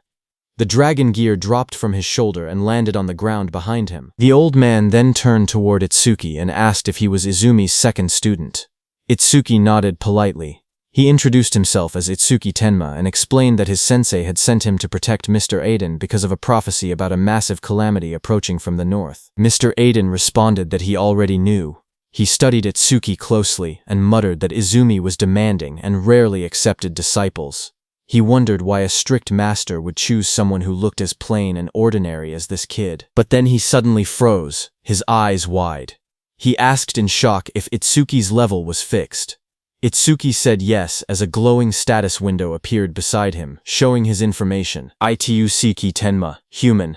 Level 0, fixed. Job order breaker. Gift undisclosed. Skill undisclosed. Stata undisclosed. Itsuki stood calmly, the blue display shining around him. Mr. Aiden narrowed his eyes and stared at Itsuki carefully. With suspicion in his voice, he asked if Itsuki was using some kind of karma artifact to fake his stats. Itsuki calmly replied that he was not. Mr. Aiden looked at him again and finally seemed to understand something. He muttered that now it made sense why Nento Izumi had specifically requested that particular item. Walking slowly with his hands behind his back, Mr. Aiden explained that Itsuki's master was someone who carefully calculated gains and losses. According to him, Commander Nento always demanded something in return. Itsuki responded honestly. He said that his master had only asked him to guard Aiden, and that he had not heard anything about a reward. Mr. Aiden then explained the truth. Commander Nento had contacted him and said that in exchange for allowing his disciple to protect him, he should give that disciple a certain karma artifact. Hearing this, Itsuki looked surprised. He wondered quietly if his master had really done that for him. Still calm, Itsuki said that it was fine. Even without an artifact, he would properly protect Aiden. Mr. Aiden shook his head and said that was unnecessary. He had plenty of artifacts, so he did not mind giving one away. However, he admitted that he had simply been curious about why Commander Nento had specifically chosen something he considered a failure. Itsuki looked confused and asked what he meant by a failure. A memory flashed as Mr. Aiden explained that the artifact was originally a masterpiece designed to draw out an awakened person's attack power to its absolute limit. He raised a glowing golden crystal in his hand as a system window appeared, revealing the artifact's information. Its name was Critical Crystal, unique. Critical, attack power is doubled during a critical hit. Critical rate 99%. Unique effect, the user's attacks generate critical hits. The golden crystal shined brightly in Mr. Aiden's hand, but as Mr. Aiden held the glowing crystal, something unexpected happened. A crack suddenly formed across its surface. His eyes widened in shock as the golden crystal split with a sharp sound. The artifact's power changed instantly. The rank of the artifact became unknown, and a mysterious broken effect appeared. A system window appeared, revealing the new information. Broken critical crystal, rank unknown. Effect, attack power is multiplied by 10 during a critical hit. Critical rate 0%. It increases by 1% every time an enemy unit with higher attack power than the user is defeated. Broken effect, the critical rate resets whenever the user levels up. Mr. Aiden showed the cracked crystal to Itsuki and explained its problem. Because the critical rate reset every time someone leveled up, it was completely useless for a normal awakened person. Anyone who trained hard to increase their critical rate would lose it the moment they gained a level. He said that was exactly why he had been confused when Commander Nento specifically requested this artifact. But after seeing Itsuki's stats, he finally understood the reason. Itsuki carefully reached out and took the broken crystal into his hand. The red cracks inside the golden crystal glowed faintly as energy flowed through it. Mr. Aiden smiled slightly and said that Itsuki was quite special. He admitted he did not know how Itsuki became stronger, but since Itsuki would never level up, the artifact was perfect for him. He then explained that as Itsuki continued defeating Calamity Spirit Beasts, his critical rate would slowly increase. Eventually, it would reach 100%. Just as he said that, Itsuki used the crystal. Golden energy began swirling around him as the crystal reacted. Golden energy suddenly burst out from the crystal and wrapped around Itsuki's body. The power surged violently as the artifact synchronized with him. As Itsuki struggled, Mr. Aiden told him that in the future every single attack Itsuki made would be buffed 10 times. Hearing that, Itsuki clenched his fist as the golden aura intensified around him. With the power flowing through his body, he unleashed a technique, Iron Fist of Destruction. A system window appeared, confirming that the artifact had been equipped. Equipped. Broken critical crystal. Itsuki looked at the information and thought about the conditions of the artifact.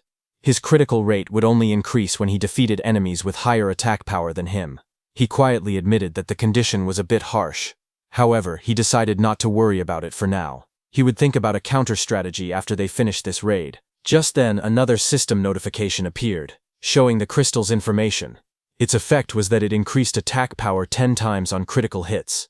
Its current critical rate was 0%, but it would increase by 1% for every kill of a stronger enemy. The broken effect was that it reset upon leveling up. After observing the artifact's reaction, Mr. Aiden spoke again. He said the artifact seemed to be equipped properly, and that it was truly compatible with Itsuki. Itsuki then admitted that he had actually been struggling because his attack power was low. He thanked Aiden, saying the artifact helped him a lot. Aiden waved his hand dismissively. He explained that he created the artifacts, while others used them to fight the Calamity Spirit beasts. Both of them were simply doing their part for the survival of humanity, so no thanks were necessary. As he spoke, Aiden turned and began walking away. He added that unless someone already knew his location in advance, there was no reason for beasts to attack such a remote place. For now, he told Itsuki to rest. Just as Aiden finished speaking, something strange suddenly appeared in the sky above the forest. Aiden's eyes widened in shock as he noticed a massive pillar of energy descending from the sky. The atmosphere trembled as the force rushed downward. A loud impact followed, as the energy slammed into the forest. The force spread outward like a shockwave. Nearby, Itsuki and Josuke instinctively raised their arms to shield themselves as the powerful energy burst through the air. Iberia, who was inside the house, opened his window and stared in disbelief, shouting in confusion and asking what had just happened. He looked toward the sky with wide eyes and realized something unexpected. A barrier had appeared. Looking up, they saw a massive green dome covering the entire area. The strange barrier surrounded the forest, glowing with an eerie green light. Seeing the enormous dome above them, Iberia shouted in shock, wondering why there was a green barrier there. Mr. Aiden looked toward the sky with a serious expression. In his mind, a troubling thought appeared. Only the commanders-in-chief of the 5 continents should know his location. He wondered if it was truly a coincidence that a stone monument had fallen here, or if something else was happening behind the scenes. Before he could think further, Josuke suddenly shouted loudly. He quickly warned everyone to get back. The Calamity Spirit beasts were coming, and they were already heading straight toward them. Itsuki stood quietly and focused his senses. His eyes sharpened as he felt a powerful presence approaching. He calmly said that he could feel it. Something was moving toward them at an incredible speed. Moments later, the ground began shaking as multiple creatures rushed forward through the forest. At first, Itsuki counted 6 of them. Then they realized there were even more. The monsters burst out of the trees, charging straight toward them. One of the creatures revealed itself clearly. A system window appeared, identifying it, one horned demon from the Horned Demon tribe, level 14. Seeing the monster rush forward, Itsuki shouted that they were here. The demon lunged toward Itsuki with its massive arm raised, aiming a brutal strike at him, but Itsuki stopped its attack with his bare hands. The next second, Itsuki pierced the monster's body with his black ice wall. Blood burst out as the blade tore through its flesh.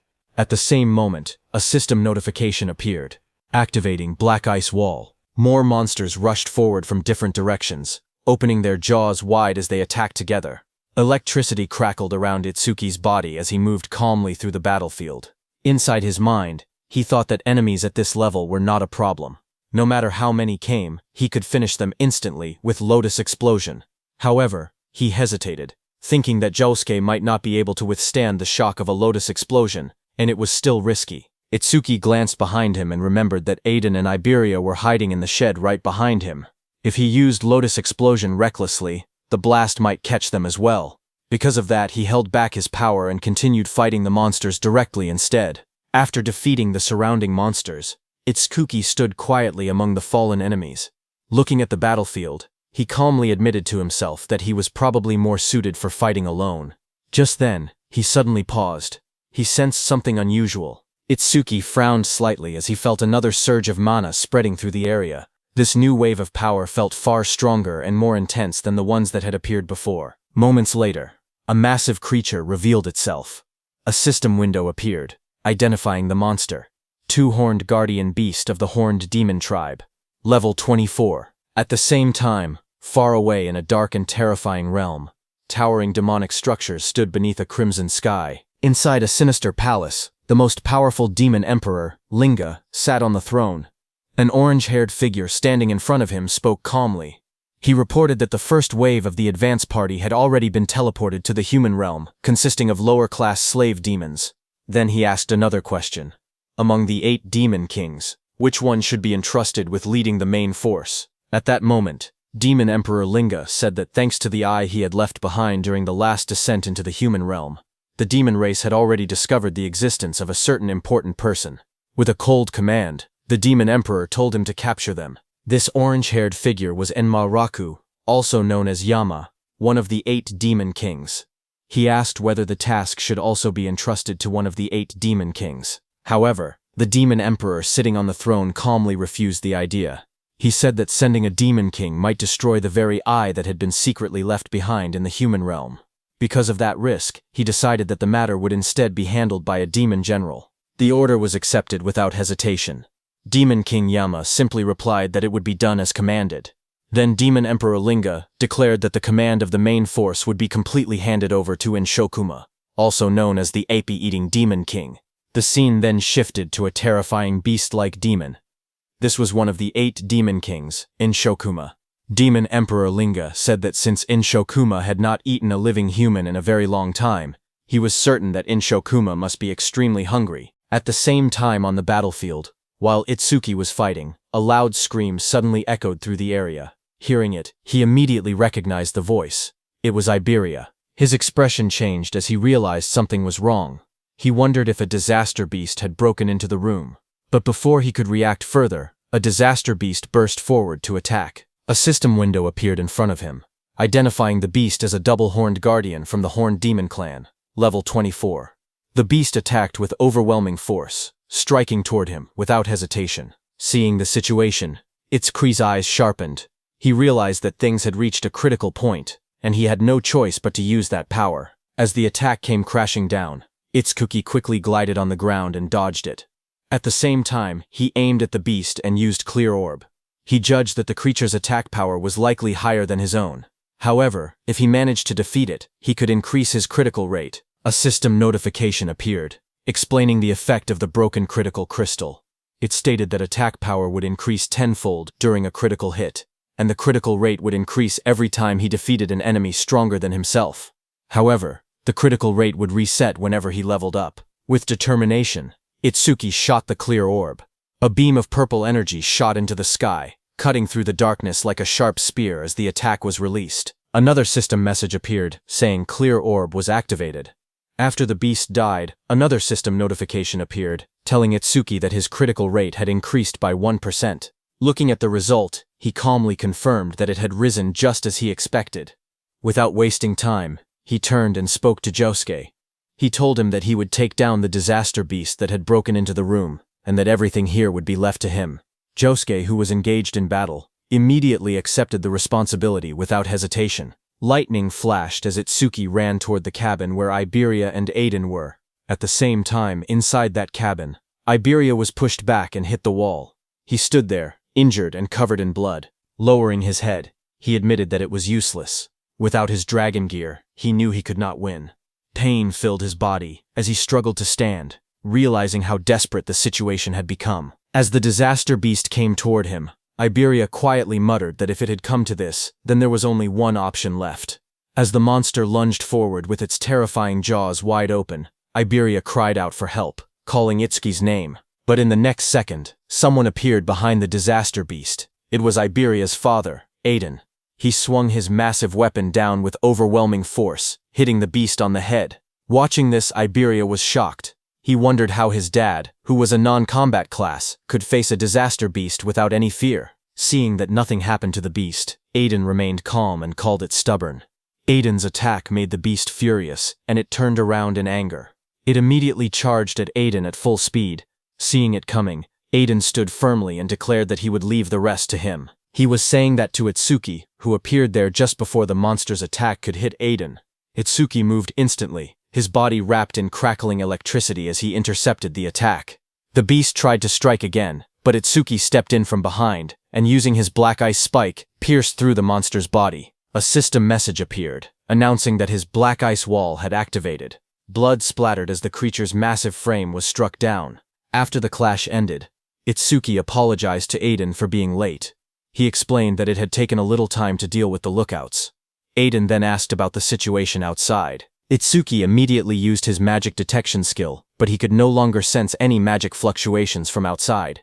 Seeing that, he told Aiden that Josuke had likely wiped out every last disaster beast. As they went outside, the battlefield was covered with the bodies of disaster beasts. Iberia looked around in shock and stammered in disbelief, wondering if Josuke had really done all of that by himself. Josuke immediately warned everyone not to lower their guard.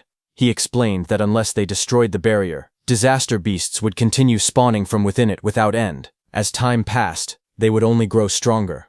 With a firm expression, he declared his intention to head toward the barrier and destroy it while eliminating as many disaster beasts as possible along the way. Looking at Itsuki, he added that if any beast managed to slip past him, he would have to deal with it. However, Itsuki stated that he would be the one to slaughter every disaster beast within the barrier. His eyes were filled with hatred as he instructed Josuke to remain there and protect Aiden and Iberia. Seeing Itsuki's expression, Aiden narrowed his eyes. He muttered that those eyes showed no trace of fear. Instead, they were filled with a burning thirst for battle. Finally, with firm resolve, Aiden declared that they would leave the destruction of the barrier to Itsuki. Josuke warned Itsuki seriously. He explained that if the barrier was green, then the disaster beasts inside would be at least level 250. He asked if he was truly prepared for something like that. Without hesitation, Itsuki answered calmly that he was sure. Lightning crackled violently around Itsuki as he ran toward that green barrier. A sharp smile formed on his face as he admitted that finally, he could fight to his heart's content. Seeing him go, Iberia immediately spoke up. He declared that if Itsuki was going, then he would go too. He told Josuke to look after his old man. But his father, Aiden, stopped him. Iberia protested, asking why not. He reminded them that they were a team. Aiden answered bluntly, telling him to stop pretending they were a team. He said it was pathetic. He added that he and Itsuki lived in two completely different worlds. Iberia clenched his fist, anger rising in his voice. He argued that they had walked this path together all this way and demanded to know what he meant by different worlds. Aiden also shouted, telling Iberia that a team was meant to support one another and cover for each other's weaknesses. Aiden's eyes widened with anger as he spoke harshly. He told Iberia that he was not supporting Itsuki at all. Instead, he said he was only dead weight at this rate. His voice grew even colder as he warned that he would end up getting Itsuki killed. Hearing that, Iberia froze, shock spreading across his injured face. Aiden continued, saying that he was not just talking about him alone. He explained that Itsuki was special. No one else from his generation could even stand on the same stage as him. Then he asked Iberia if he had ever truly seen the look in Itsuki's eyes when he faced a disaster beast. He told Iberia that those were the eyes of someone drowning in hatred. At the same time, while Itsuki was running toward the barrier, a system window appeared showing, "Mana 5 enemy units have been detected. 50% of Itsuki's mana recovered." Itsuki noticed it immediately. He realized that 5 disaster beasts must have just come out of the barrier. He calmly acknowledged that this had brought his mana back to full. Ahead of him, massive disaster beasts with sharp purple spikes and rows of jagged teeth emerged, blocking his path as lightning continued to crackle around his body. Lightning surged wildly around Itsuki as he faced them. His eyes burned with determination as he shouted for them to get out of his way. A system window suddenly appeared, showing Lotus Blast had activated. In the next instant, a massive explosion erupted in the forest, flames bursting outward with overwhelming force. Another system message appeared showing, 5 enemies defeated with Lotus Blast. Range of all skills increased by 5%. His critical hit rate increased by 1%. Now his broken critical critical rate was 2%. Itsuki moved forward through the fading flames, his expression calm but focused. He admitted to himself that the double-horned guardian's defense had been far too high. It had taken 80% of his mana just to bring it down with Lotus Blast. Even so, he firmly decided that he would not allow a single one of them to reach Iberia or the others. In the distance, smoke and fire from Lotus Blast rose above the trees. Josuke turned toward the explosion in shock and demanded to know where it had come from. Iberia immediately realized and stated that it was Itsuki's skill and that he must have run into disaster beasts in the forest. Josuke stared toward the forest, his expression serious. He thought that an explosion of that scale was not something a mere level 0 should be able to trigger. A troubling thought crossed his mind. He wondered if the reason Itsuki could not level up was because of a debuff from his gift. Meanwhile, Itsuki reached and stood before that glowing green barrier. He quietly acknowledged that this was the green barrier. He realized that the disaster beasts inside seemed to be on a completely different level from the ones he had faced so far. He immediately activated his mana detection. However, Itsuki was shocked to see that his mana detection could be blocked. Because of that, he could not judge the number or strength of the disaster beasts inside. Then he remembered something his teacher once said. The level of disaster beasts inside a barrier could be determined by its color. Gray barriers contain disaster beasts from level 1 to 25. Green barriers contain disaster beasts from level 26 to 50. Blue barriers held level 51 to 75. Purple barriers held level 76 to 100. Red barriers contained level 101 and above. Since this barrier was green, the disaster beasts inside were between level 26 and 50. Itsuki looked at his hand calmly and concluded that if he killed them all, they would drop a massive amount of experience. Tuki then summoned his Shikigami, Death Hound. White petals of light swirled around him as a massive spectral hound formed at his side, its sharp teeth glowing in the darkness. Just as the Death Hound appeared, a system window displayed its information. Death Hound B rank, level 16. Skill, Death Smell, C rank, detects all traces of mana within the area to locate and track the source. Respawn design, Death's Craving, B rank, drastically reduces respawn time after the Shikigami dies. Its attack stat was 250, agility was 250, defense was 150, and mana was 150. The Death Hound's glowing eyes shone in the darkness as it stood beside Itsuki. Itsuki placed his hand on the hound's head and told it that it would receive all the experience that dropped later. However, he made one thing clear. Until he gave the order, it was not allowed to lay a single finger on them. The green barrier loomed in front of him as the hound crouched low, teeth bared and ready. Before entering the barrier, Itsuki's eyes sharpened. He declared that every disaster beast inside the barrier was his prey. Meanwhile, on Prediction Day 1 at 11:30 p.m., Commander Nento was seated in a garden when Choha arrived there with a man. She informed her father that the awakened guards had arrived.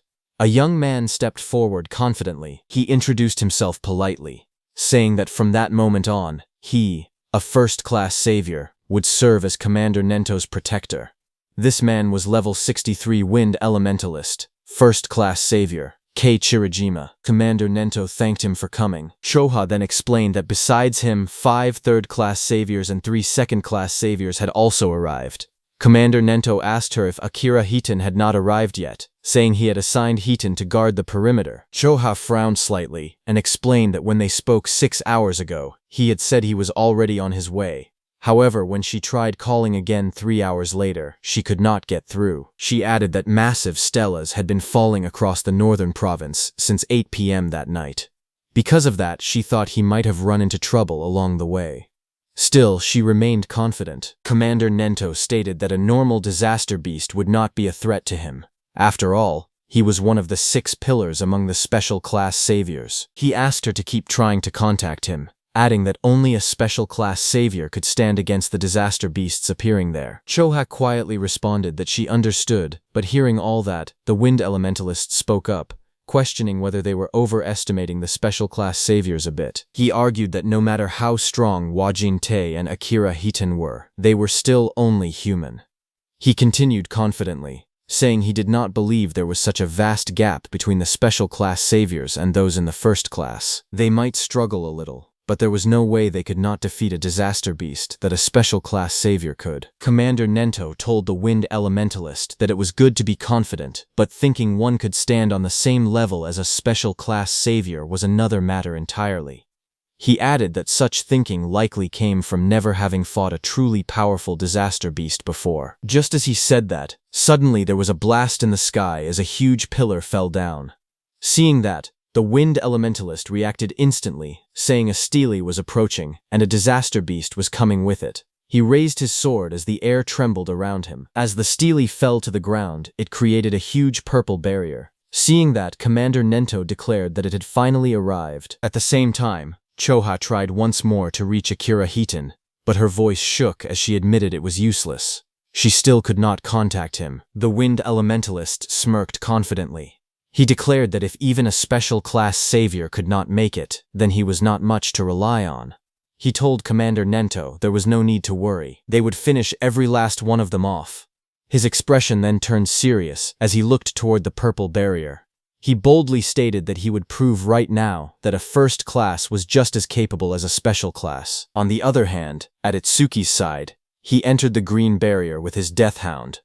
Inside the barrier, A strange green glow filled the surroundings. Itsuki walked beside his death hound, quietly observing the area. He noted that the scenery inside the barrier was not any different from the outside. However, he admitted that there was an aura in the air that made him feel uneasy. A system notification appeared, saying mana detection activated.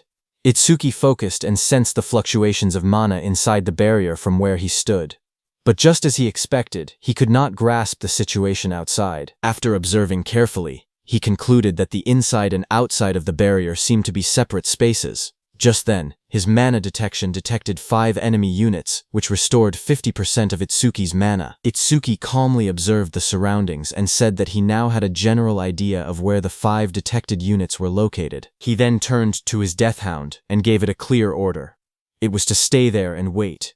If it found any disaster beasts that had fled, it could eat them. After giving the command, he softly praised it, calling it a good boy. Another system notification appeared, showing activating Thunderbreaker, roaring wave. Blue lightning began to crackle around his body as his eyes sharpened with focus. He decided that he should start moving as well. At that moment, 2 muscular disaster beasts charged forward at high speed, their claws digging into the ground as they rushed toward him. Suddenly, electric energy surged through the air as one of the beasts reacted in surprise. It was Itsuki. He activated his Black Wall skill and struck the 2 disaster beasts. With a single attack, he killed both of them by piercing their bodies with Black Wall. Just then, 2 more beasts appeared. Lightning exploded across the battlefield as Itsuki struck the first disaster beast directly. Blue energy tore through its body, and blood burst from its wound as it was slammed into the ground. The second beast immediately rushed forward, but Itsuki's electric current surged between them like a roaring wave. The ground cracked under the force as his attack ripped through both monsters. While Itsuki was killing those 4 one-horned beasts, suddenly a 2-horned beast charged at him. Blue lightning surrounded Itsuki as he drove forward with unstoppable momentum. He dodged the beast's attack and jumped high. A system notification appeared, activating clear orbs piercing sphere. A glowing purple sphere formed around Itsuki's finger. It shot forward with incredible force, piercing straight into the beast's chest and drilling through its armored body. The impact cracked the monster's armor apart as the energy pushed deeper inside. That beast fell to the ground. A system notification appeared, showing critical rate increased by 1%. Itsuki landed on the ground, lightning still flickering around him. His broken critical crystal had reached 3% critical rate. After killing those 5 beasts, Itsuki immediately moved forward. Seeing that his critical rate had gone up again to 3%, he calculated that statistically, this meant about 3 critical hits for every 100 attacks. He thought maybe he would get to see his first real critical attack soon. While moving, something else caught his attention. This was the first time he had seen a stele from this close. He narrowed his eyes and thought that if he broke the stele, then the barrier should disappear. He thought 1 hit should be enough. But at that moment, a system notification appeared, showing 1 enemy unit detected and 10% of his mana restored. Itsuki's eyes widened as he realized that there was still 1 left. Immediately, he used all the force in his body to stop himself. Lightning cracked violently around his legs as he stopped.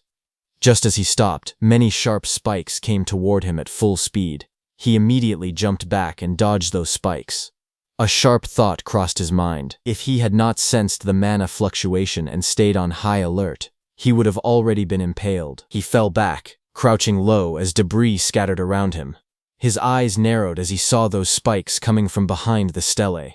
Itsuki realized that this 6th monster was hiding behind the stele. He stared at the disaster beast's shadow carefully, realizing it was a different kind of disaster beast than the ones before. Meanwhile, from far away, Iberia watched the large green barrier curve over the forest like a dome, glowing faintly in the night. Worried, Jusuke told Iberia that even Itsuki might not be able to stop all the disaster beasts. So he told Iberia that it was dangerous outside and that he should wait inside the room. Iberia, who was still shaken by his father's words, lowered his gaze and asked Josuke if he would really end up letting Itsuki die someday. Josuke told him that Master Aiden had a habit of exaggerating, so he should not worry too much about it. But Iberia admitted that, looking back, he felt like he had really just been dead weight. Josuke then explained that the level of disaster beasts inside a green barrier usually ranged between 20 and 50. He asked Iberia honestly whether he had the confidence to defeat even a level 26 disaster beast. Iberia quietly answered that he did not. Not at all. Seeing his discouraged expression, Josuke told him not to be so down. He clarified that he was not saying Iberia was useless. When he himself had been about that age, he had not even had the courage to step into a green barrier and fight a disaster beast. Iberia looked at him in surprise and asked if that was true, even for Josuke. Josuke's expression turned serious as he explained that the difference between gray barrier disaster beasts and green barrier disaster beasts was not simply a matter of levels. Iberia asked him if there was something else. Josuke told him that the disaster beasts inside gray barriers had no intelligence. They were merely creatures that endlessly repeated cycles of slaughter and destruction. They were strong, yes, but with a proper plan, there were many ways to defeat them. Then, with a serious tone, he explained that inside a green barrier, things were different. Inside a green barrier, just like humans, there could be disaster beasts with intelligence. At the same time, on Itsuki's side, from behind the green stele, a towering armored beast surrounded by crackling blue lightning appeared. This was a level 34 square general beast. The beast wondered if it had made a mistake, as it realized that Itsuki possessed a detection-type skill. Seeing that square general beast, Itsuki's face darkened. He said that, as expected, the disaster beasts inside this barrier were different from any he had encountered before. At that moment, Josuke told Iberia that among the youth of the same generation as Itsuki, only a few could stand against a disaster beast of that level. And the reason Iberia seemed like a burden to Itsuki was not because of immaturity, it was simply because Itsuki was too strong. On the other hand, when Itsuki saw that the creature had seen through his skill within seconds, and on top of that, it could even speak the human tongue, a smile formed on his face. He said that he had finally met the intelligent disaster beasts he had only heard rumors about. The beast looked down at Itsuki and asked what he was muttering about. Was he begging for his life? The beast sneered, saying it had thought Itsuki was strong, but he was only level 0. To it, Itsuki was nothing more than a coward who could not stop trembling just from looking at it. Hearing that, Itsuki smiled faintly and admitted that he was simply excited. He revealed that he had wanted to ask their kind something for a long time, and since the creature could speak, he asked it to give him an answer. The disaster beast looked down at him and agreed. It declared that if this was his final wish, it would grant it. Flames suddenly flared around Itsuki as his expression changed. His eyes glowed red, and a dangerous smile spread across his face. Then, with burning intensity in his gaze, he asked the creature a single question. Do he feel pain? Hearing this, the disaster beast sneered at him and mocked him. It declared that a mere human thinking he could make it feel pain was ridiculous. It warned him not to get cocky. With arrogance in its voice, it proclaimed that inflicting pain was their exclusive privilege. In the next moment, the disaster beast launched itself into the air. Its blue spikes came toward Itsuki with overwhelming force. The attack crashed down violently, sending shockwaves through the ground, but Itsuki vanished from his place. Lightning cracked around his body as he rushed straight toward the monster. In an instant, he closed the distance and drove his fist into the creature's chest. The impact echoed loudly as his strike connected, sending the beast flying. It hit the ground, sending dust and debris flying everywhere. Itsuki watched with wide eyes, wondering if he had gotten him, but then realization struck him. The beast's magic was swelling even more. From the smoke, the beast attacked again with its spikes. Itsuki jumped and dodged, but noticed that even the beast's antenna had grown faster. Still, he remained confident, because when it came to speed, he believed he still had the edge. Itsuki used his black ice skill, creating a blade on his hand, but when he struck the beast with it, frustration crept into his thoughts. He cursed under his breath, realizing his power was too low. He could not even cut off the monster's head, and his attacks barely did any damage. The disaster beast stared at him in disbelief. At that level, it said, he should not be able to move that fast. It demanded to know his real level. Then it dismissed the thought entirely, saying that no matter how fast Itsuki was, he was still nothing more than an insect. The beast lashed out again, its massive tendrils slicing through the air and crashing down repeatedly. It roared arrogantly that even if Tuki struck it 100 times with that weak power, it would not hurt or even make it itch. But it warned him that if he took even one of its hits, it would be over. As the beast said that, its massive tendrils slammed down with terrifying force. But suddenly, Itsuki made a move. Blue lightning wrapped around his body as he leaped behind the beast. He twisted mid-air and struck down hard, his attack crashing against the monster's armored head. But the next second, the beast's tendril whipped toward him again at full speed. Sweat rolled down his cheek, but he used his black ice wall skill to defend. The tendril smashed into him and sent him flying backward. His body crashed violently into a tree, splinters and debris exploding into the air as the force drove him deep against the trunk. The disaster beast didn't stop there. It immediately attacked Itsuki with its tendrils again, but Itsuki quickly steadied himself. Lightning flickered around him as he jumped into the air to dodge. Standing firmly against the tree, he looked forward and told the creature to try it if it could. From a distance, the armored disaster beast watched him coldly. It remarked that the lightning surrounding Itsuki was nothing more than a skill that boosted his speed. It declared that it would see how long Itsuki's magic could hold out. Saying that, it continued attacking with its tendrils. Itsuki observed the creature carefully and came to a realization. Those antennae were not a skill, they were part of the monster's body. That was why Overmimus would not trigger against them. He got near the beast and struck again as lightning flickered around his body. He wondered how many attacks it had been so far. The 18th? Or maybe the 19th? The monster spread its massive frame and attacked Itsuki with its tendrils, declaring that it was useless. At that moment, a status window appeared before Itsuki, showing he only had 97 magic. He understood the situation immediately.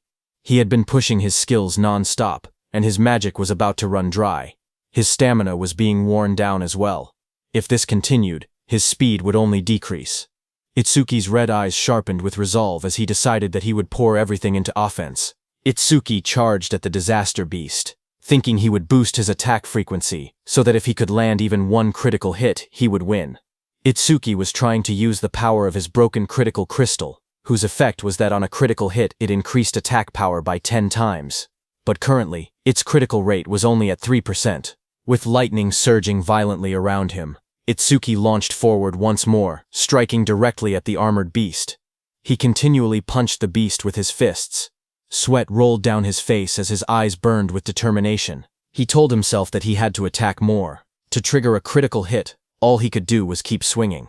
There was no other choice.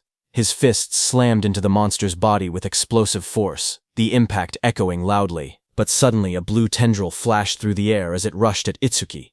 It hit and tore through his stomach. Blood spilled from Itsuki's mouth as his body trembled violently in pain. Dark stains spread across his shirt as he struggled to stay upright. The towering beast looked down at him and mocked him coldly. It said that throwing himself at it like that was idiotic. The creature leaned closer, its sharp teeth gleaming as it taunted him again. It asked what was wrong. Wasn't he supposed to make it feel pain? Hearing that, Itsuki simply let out a quiet snort in response. The monster's grin widened.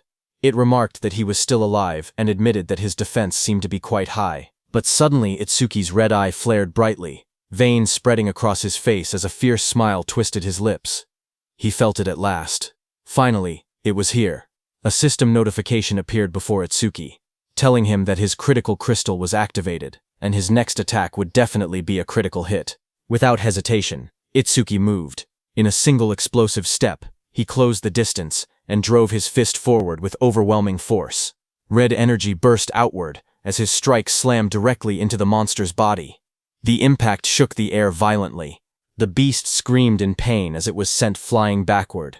Its massive body tore through the forest, crashing through trees as splinters and debris scattered everywhere. Smoke and dust rose into the air as the monster landed heavily on the ground. It could only stare in disbelief.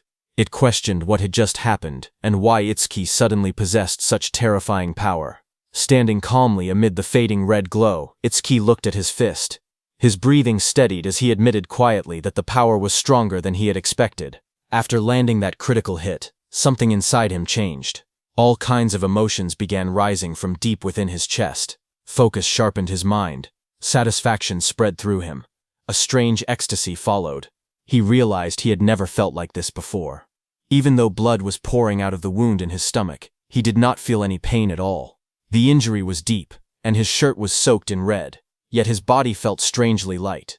He looked down at the beast calmly and admitted that this feeling was incredible. Itsuki then reached out and grabbed the beast's head, asking whether it felt any pain from that attack. Hearing that, confusion filled the beast's voice. It wondered what kind of human he was. Humans were supposed to be weak and fragile. It even accused him of clearly being over level 40, saying that showing fake stats was cheating. But as Itsuki grabbed the beast's head, it panicked and shouted, asking what he was about to do. Itsuki told the beast that until now, all the disaster beasts he had faced lacked intelligence. Even when they died, they barely screamed. But this one was different. He grabbed the creature firmly and squeezed. The beast let out a loud, terrified scream. A wide grin spread across Itsuki's face as his red eyes glowed fiercely in the darkness. He admitted that a scream from a disaster beast capable of feeling pain was truly pleasant to hear. The creature trembled in terror.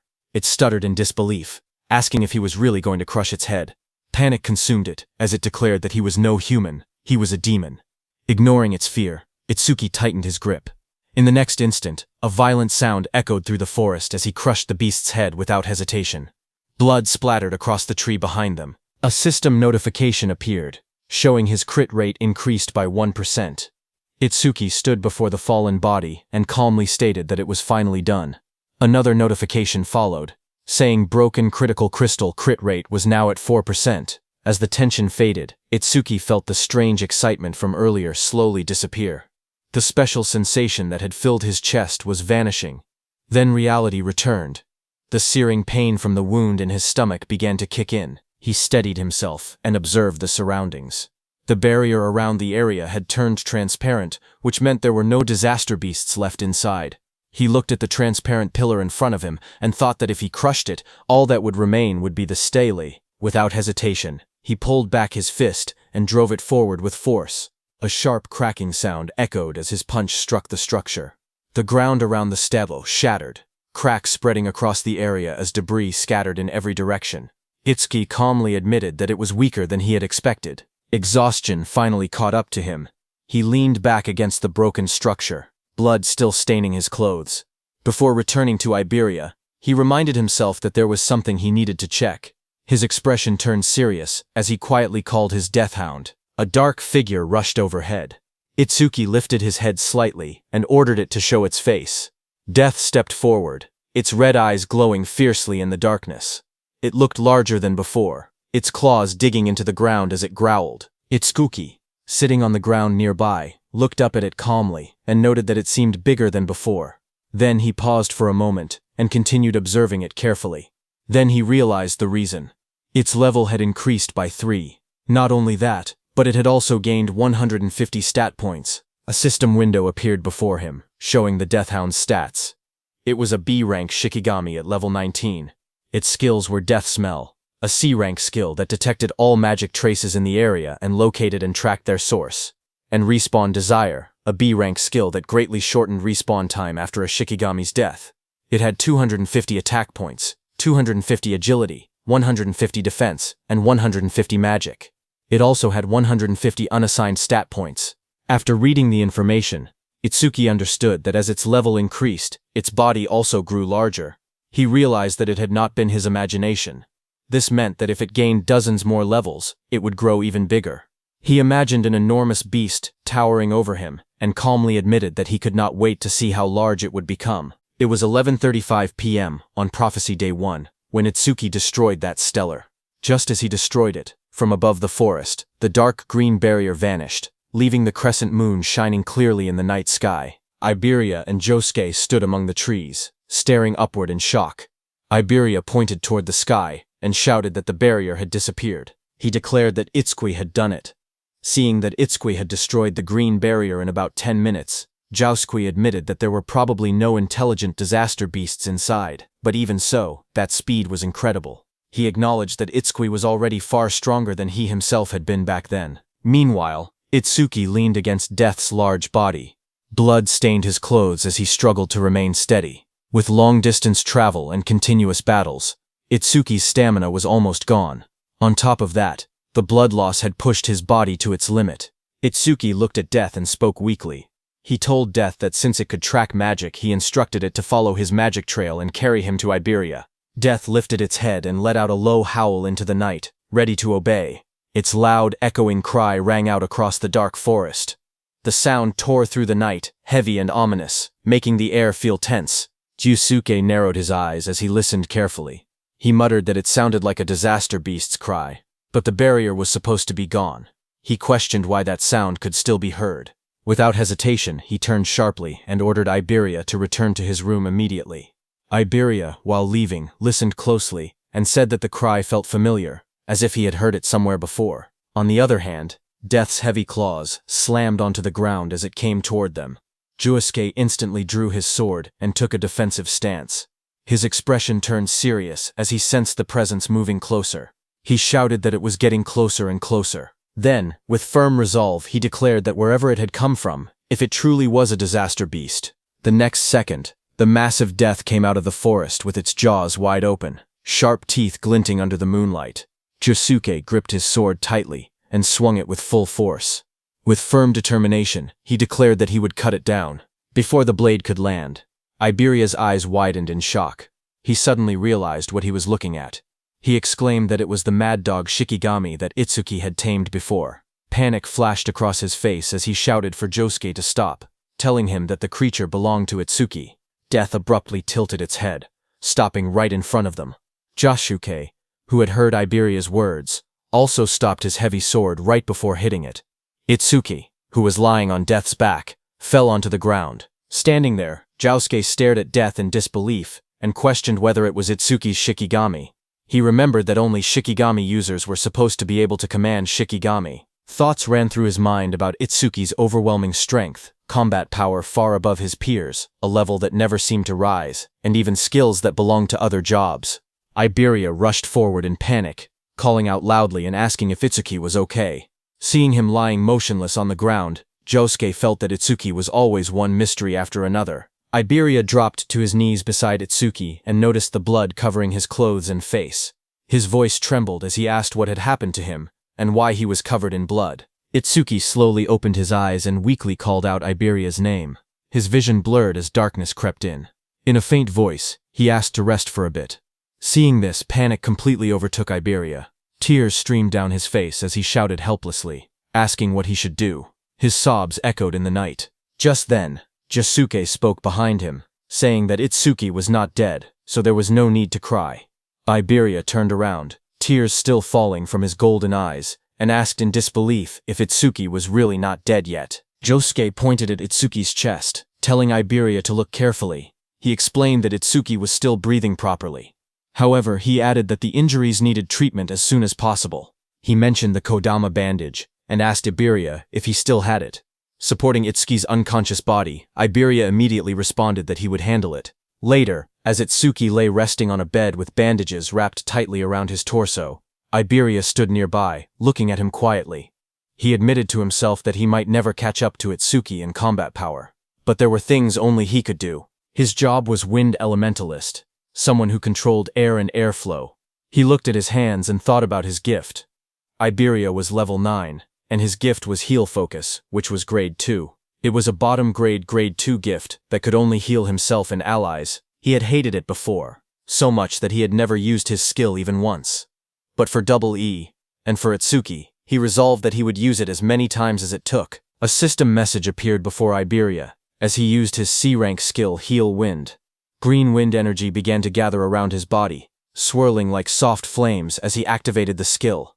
Standing beside the bed, he stretched out his hand toward Itsuki. Bright green light wrapped around Itsuki's body, floating gently in the air along with glowing symbols of healing.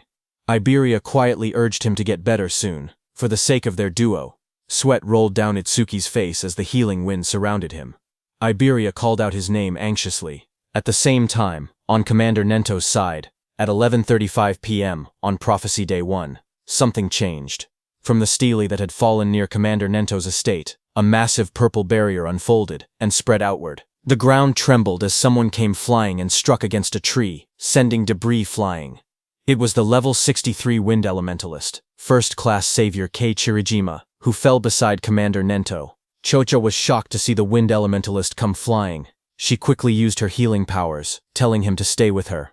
She said she would treat him immediately, and asked what it was like outside that barrier. That injured Wind Elementalist struggled to speak. With fading strength, he told them to run. Breathing heavily, the Wind Elementalist explained that the creature's build, defense, power, and speed were all off the charts. He said that not even special-grade saviors could stand against it. He concluded grimly that humanity could never possibly defeat a monster like that. Just then, that powerful beast descended through the smoke. A system window appeared, showing that it was a level 81 Minotaur warrior of the Bull tribe. The injured wind elementalist told Commander Nento that he must flee. The enormous Minotaur stared down at Commander Nento and remarked on his strange outfit. It asked if he was Izumi Nento. The monster grinned and swung its massive fist toward Commander Nento, saying it was lucky to run into the target so quickly. There was no need to trouble Lord Saru Shokuma over this. Hearing that, Commander Nento realized that he was really their target. He said that in that case, it was one less thing to worry about. Its massive fist slammed down, bursting outward in a blinding shockwave that shook the surroundings. Choha cried out desperately, calling for her father as violent wind and debris swept past her. Behind her, the wind elementalist stared ahead with wide, trembling eyes. With despair in his voice, he declared that this was the end of everything. But in the swirling smoke, Commander Nento stood firm, telling someone that he was late. From within the rising dust and red aura, Haydn stepped forward. His eyes glowed crimson as blood streaked across his face.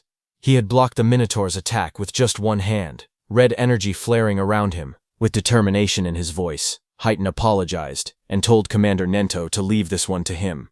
Hearing that, the massive Minotaur let out a mocking laugh. It admitted that it had no idea where he had appeared from, but sneered that he certainly talked big.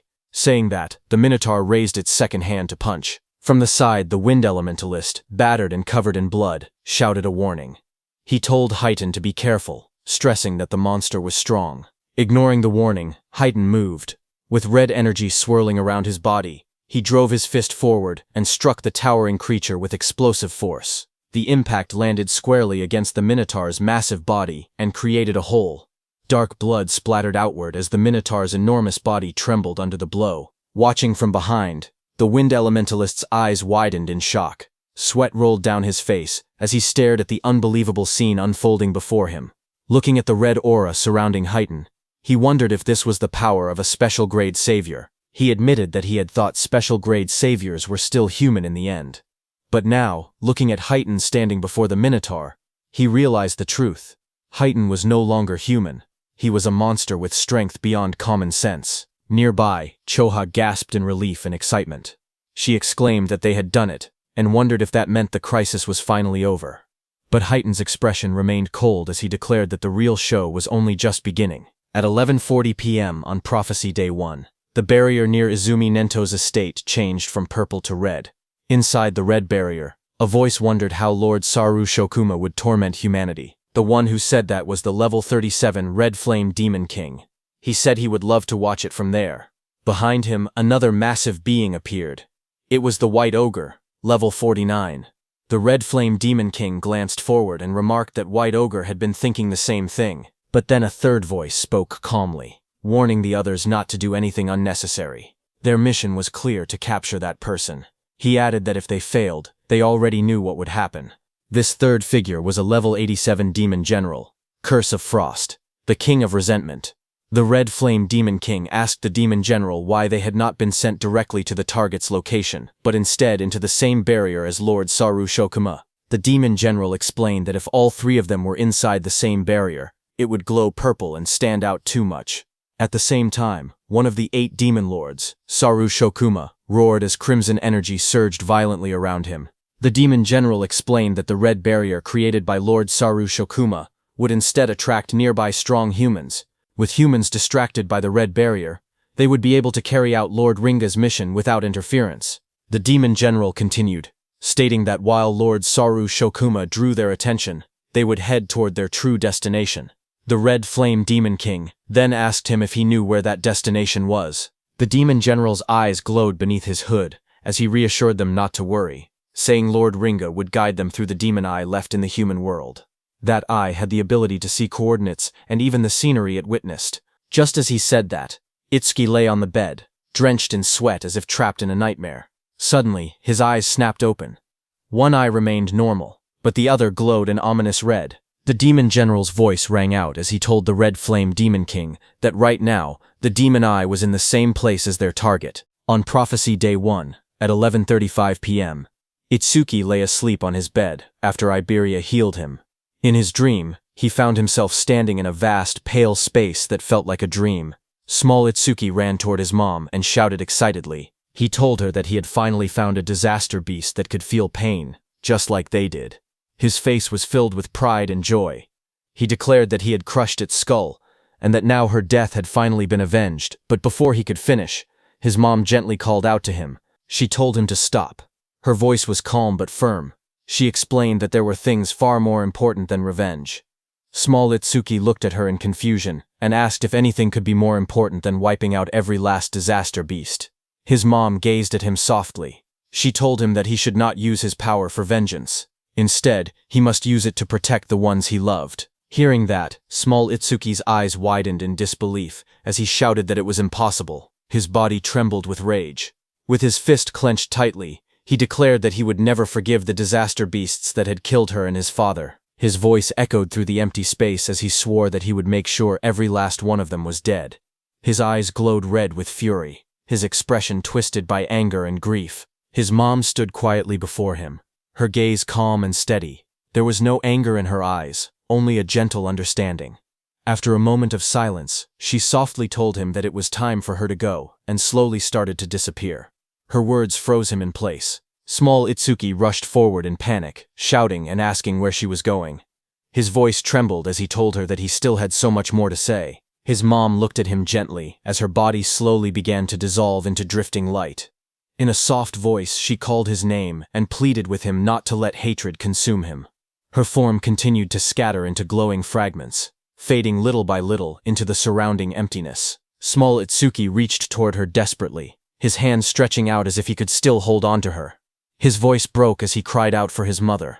Their fingertips nearly touched, but the light swallowed her hand before he could reach it. Tears welled up in his wide eyes as he stared helplessly at the space where she had been. Moments later, he stood alone. A tear slid down his cheek as he looked upward, his expression lost and hollow. Behind him, a dark presence emerged. A cold voice mocked him, saying that shedding tears for the dead was typical of a lowly creature. Hearing that, Itsuki's jaw tightened. He returned to his adult form. His eyes burned with emotion as he struggled to contain his feelings, fury and sorrow mixing within him. He clenched his teeth as he recognized the presence before him. He called it by name, Linga, the devil of ruin. From the swirling red abyss, a towering demonic figure, Linga, emerged. Its body was muscular and covered in dark, twisted markings. Horns curved from its head, and a crimson aura pulsed around it like a living flame. Linga looked down at him calmly and asked if he had finally come back to his senses. It remarked that he only took the form of a child when he was with that woman. Rage exploded within Itsuki. With blazing eyes, he shouted at the demon, calling it a bastard. His body burned with fury as he jumped toward Linga, shouting that he would kill it. Red energy surged violently around him, but as his punch passed through Linga's body, Linga only sneered. It told Itsuki not to be in such a hurry, promising that he would taste that feeling again soon enough. The air trembled as dark purple power gathered around Linga's body, swirling like a storm that froze Itsuki. Then, in a cold whisper, Linga declared that true despair that was what awaited Itsuki. As he spoke, the space around Itsuki shattered, and he fell into darkness. While falling, Itsuki's muscles tensed, veins bulging as fury burned through him. With blazing red eyes, he roared into the void, shouting that he would kill Linga, no matter what it took. His voice echoed fiercely through the shattered space. In the next moment, everything snapped. He jolted upright, drenched in sweat, his breathing heavy and uneven. His eyes trembled as pain throbbed through them. A dream, he muttered to himself in confusion. In front of him, he saw Iberia and his deathhound standing nearby. Suddenly, Itsuki pressed his hand against his face, wincing. His eyes were not even injured, yet they hurt unbearably. Slowly, realization dawned on him. Come to think of it, he blinked, noticing something strange. His wounds, they had healed. Just moments ago, he had been in critical condition. He wondered if Iberia had used the Kodama bandages to fix him up. He slowly shifted his gaze toward the side of the bed. Iberia was asleep, leaning against the mattress peacefully. Seeing that, he wondered why Iberia was sleeping in a place like this. Then he remembered that Iberia had said he was going to take a break. He reminded himself that he had to make sure Death did not bark, or it would wake him. In the corner of the room, Death stood silently. Its glowing red eye stared forward. When Death saw that Itsuki had awakened, it barked in excitement. The thing Itsuki was trying to dodge eventually happened at the bed. The next second, Iberia's eyes snapped open. Without hesitation, he thrust his hand forward, releasing a burst of swirling energy toward Itsuki, shouting that it was a disaster beast and that he had to protect Itsuki. The wind spiraled through the room, wrapping around Itsuki as he sat on the bed, but he remained calm. He glanced at the rushing force and told Iberia that a light breeze like that would not even make a disaster beast flinch. Iberia's face lit up with relief when he saw Itsuki open his eyes. With a wide smile, he exclaimed that Itsuki was finally awake. He let out a breath of relief and happily said that his treatment had actually worked. Without hesitation, he threw himself forward and hugged Itsuki tightly. Itsuki, still sitting shirtless on the bed, looked slightly stunned. In his mind, he noted that Iberia still had the habit of hugging people whenever he got excited. After a moment, Itsuki calmly asked how long he had been unconscious. Iberia replied that it had been about 3 hours, though it did not feel that long to him. Itsuki calculated quietly. 3 hours meant it was around 3 a.m. on the second day of the prophecy. He then asked if Josuke and Aiden were safe. Iberia smiled confidently and assured him that they were fine. Not a single disaster beast had appeared since then. Even so, Itsuki's expression turned serious. The memory of the dream lingered in his mind. Linga had said that he should not be in such a hurry, promising that he would taste it again soon enough. Itsuki told himself it had only been a dream, yet the words continued to bother him. It had felt far too real to dismiss. He was certain that the disaster beasts were plotting something. On Prophecy Day 2, at 3:03 a.m., Itsuki had awakened from his coma. As he dressed up, a firm thought echoed in his mind, that he could not let his guard down. Iberia smiled brightly, and told Itsuki that he was truly glad. It really looked like Itsuki had made a full recovery. Itsuki stood in the room, thinking that the reinforcements the teacher had mentioned should be arriving at any moment. He moved toward the door and said that, for now, he would go check the situation with Josuke. As they walked outside under the night sky, Iberia suddenly asked Itsuki what the name of that dog Shikigami was. Itsuki told him that it was just Deathhound.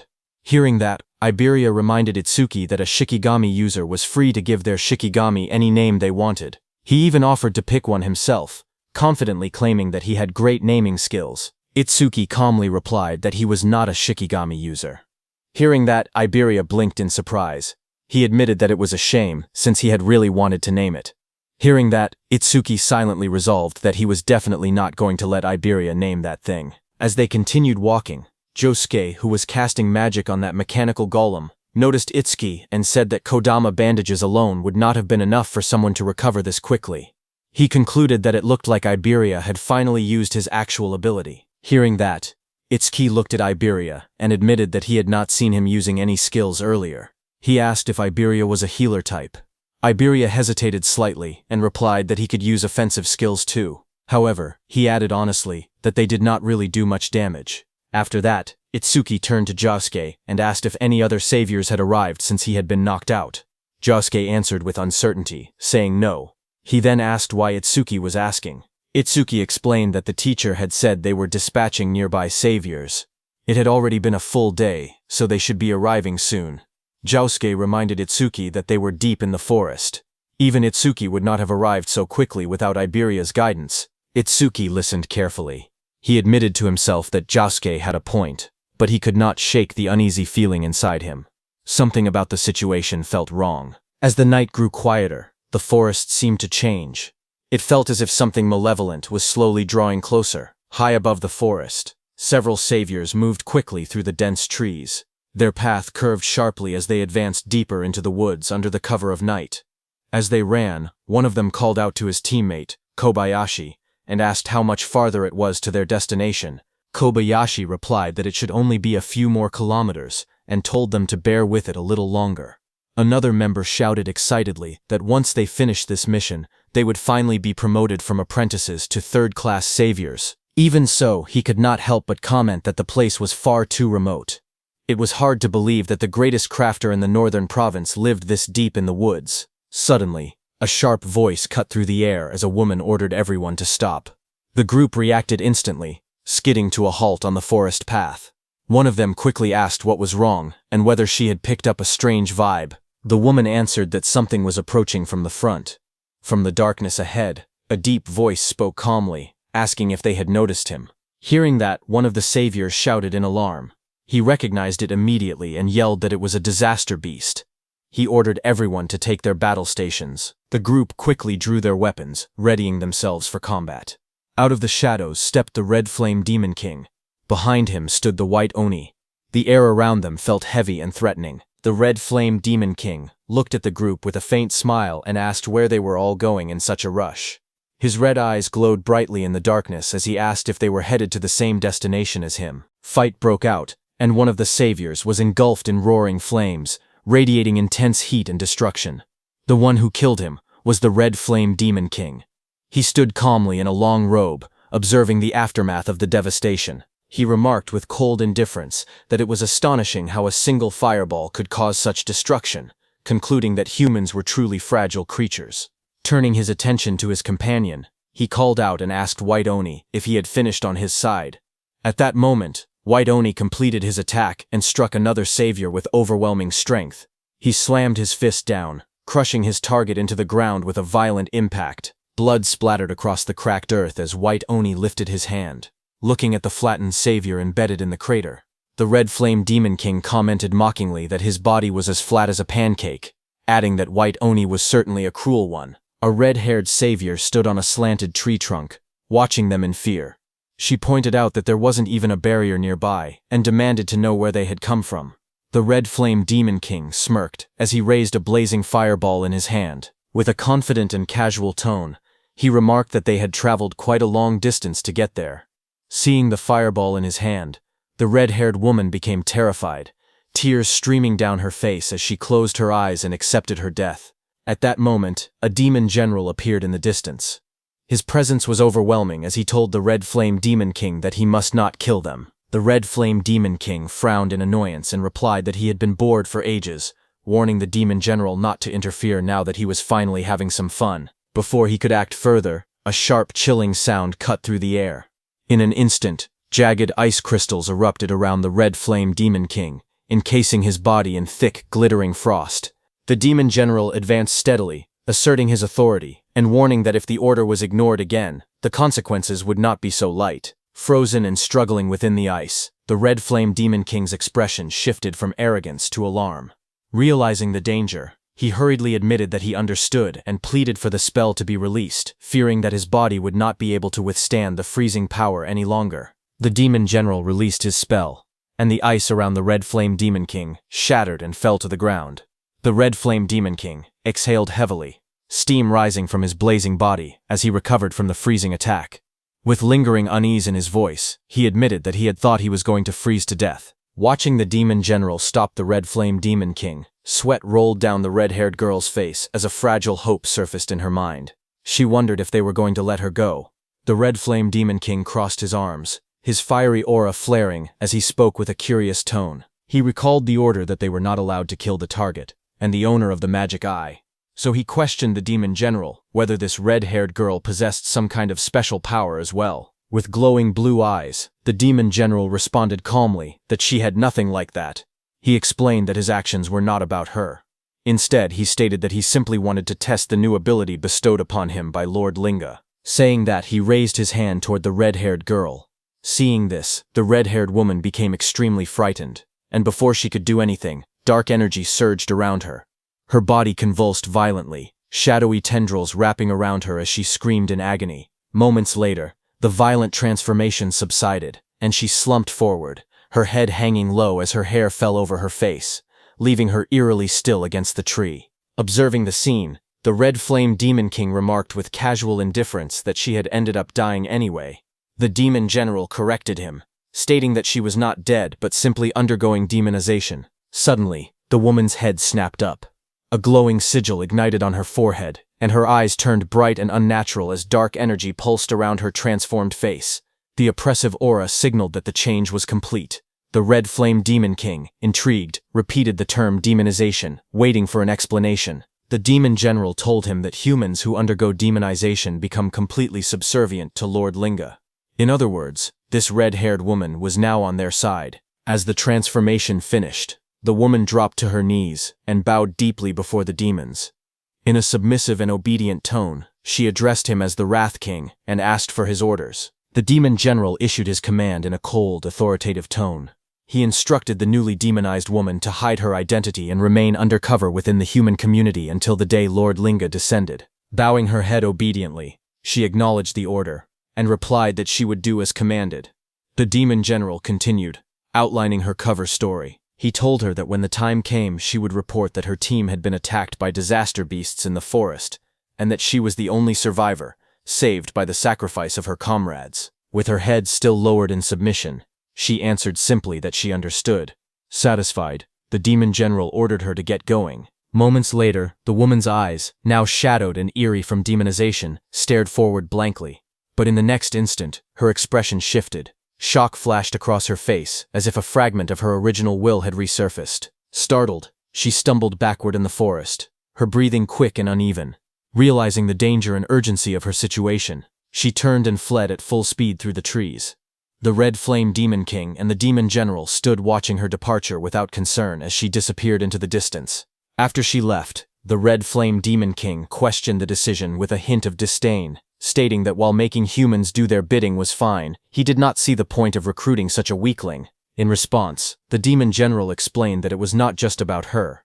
He revealed that tens of thousands of humans had already been demonized, including the Awakened. He said that when Lord Linga unified the world, these infiltrators would play a crucial role.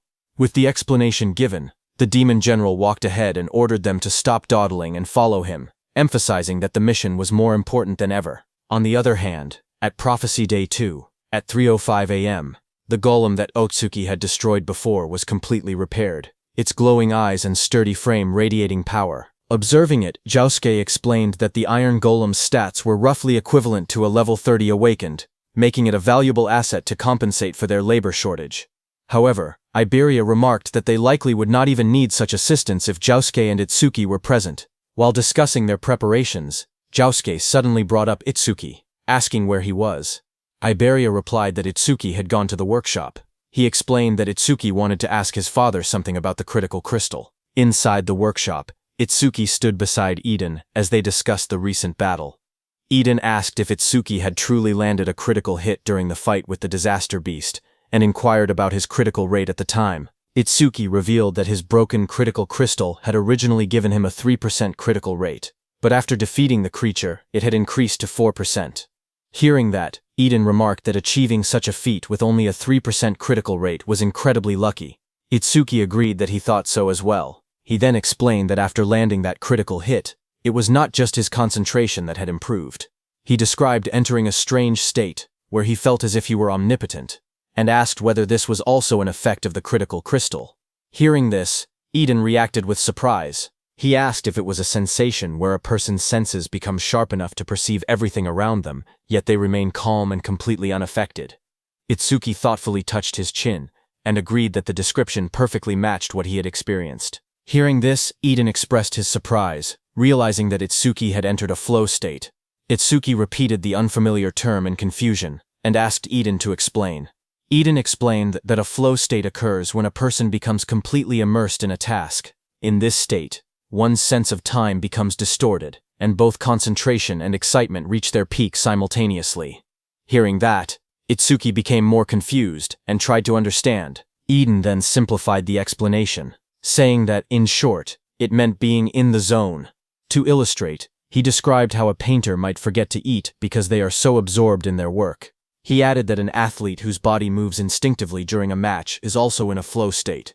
Likewise, a student who loses track of time while solving a difficult problem is experiencing the same phenomenon. He concluded by explaining that when an awakened individual enters a flow state, they do not merely gain heightened focus, their senses become extraordinarily sharp.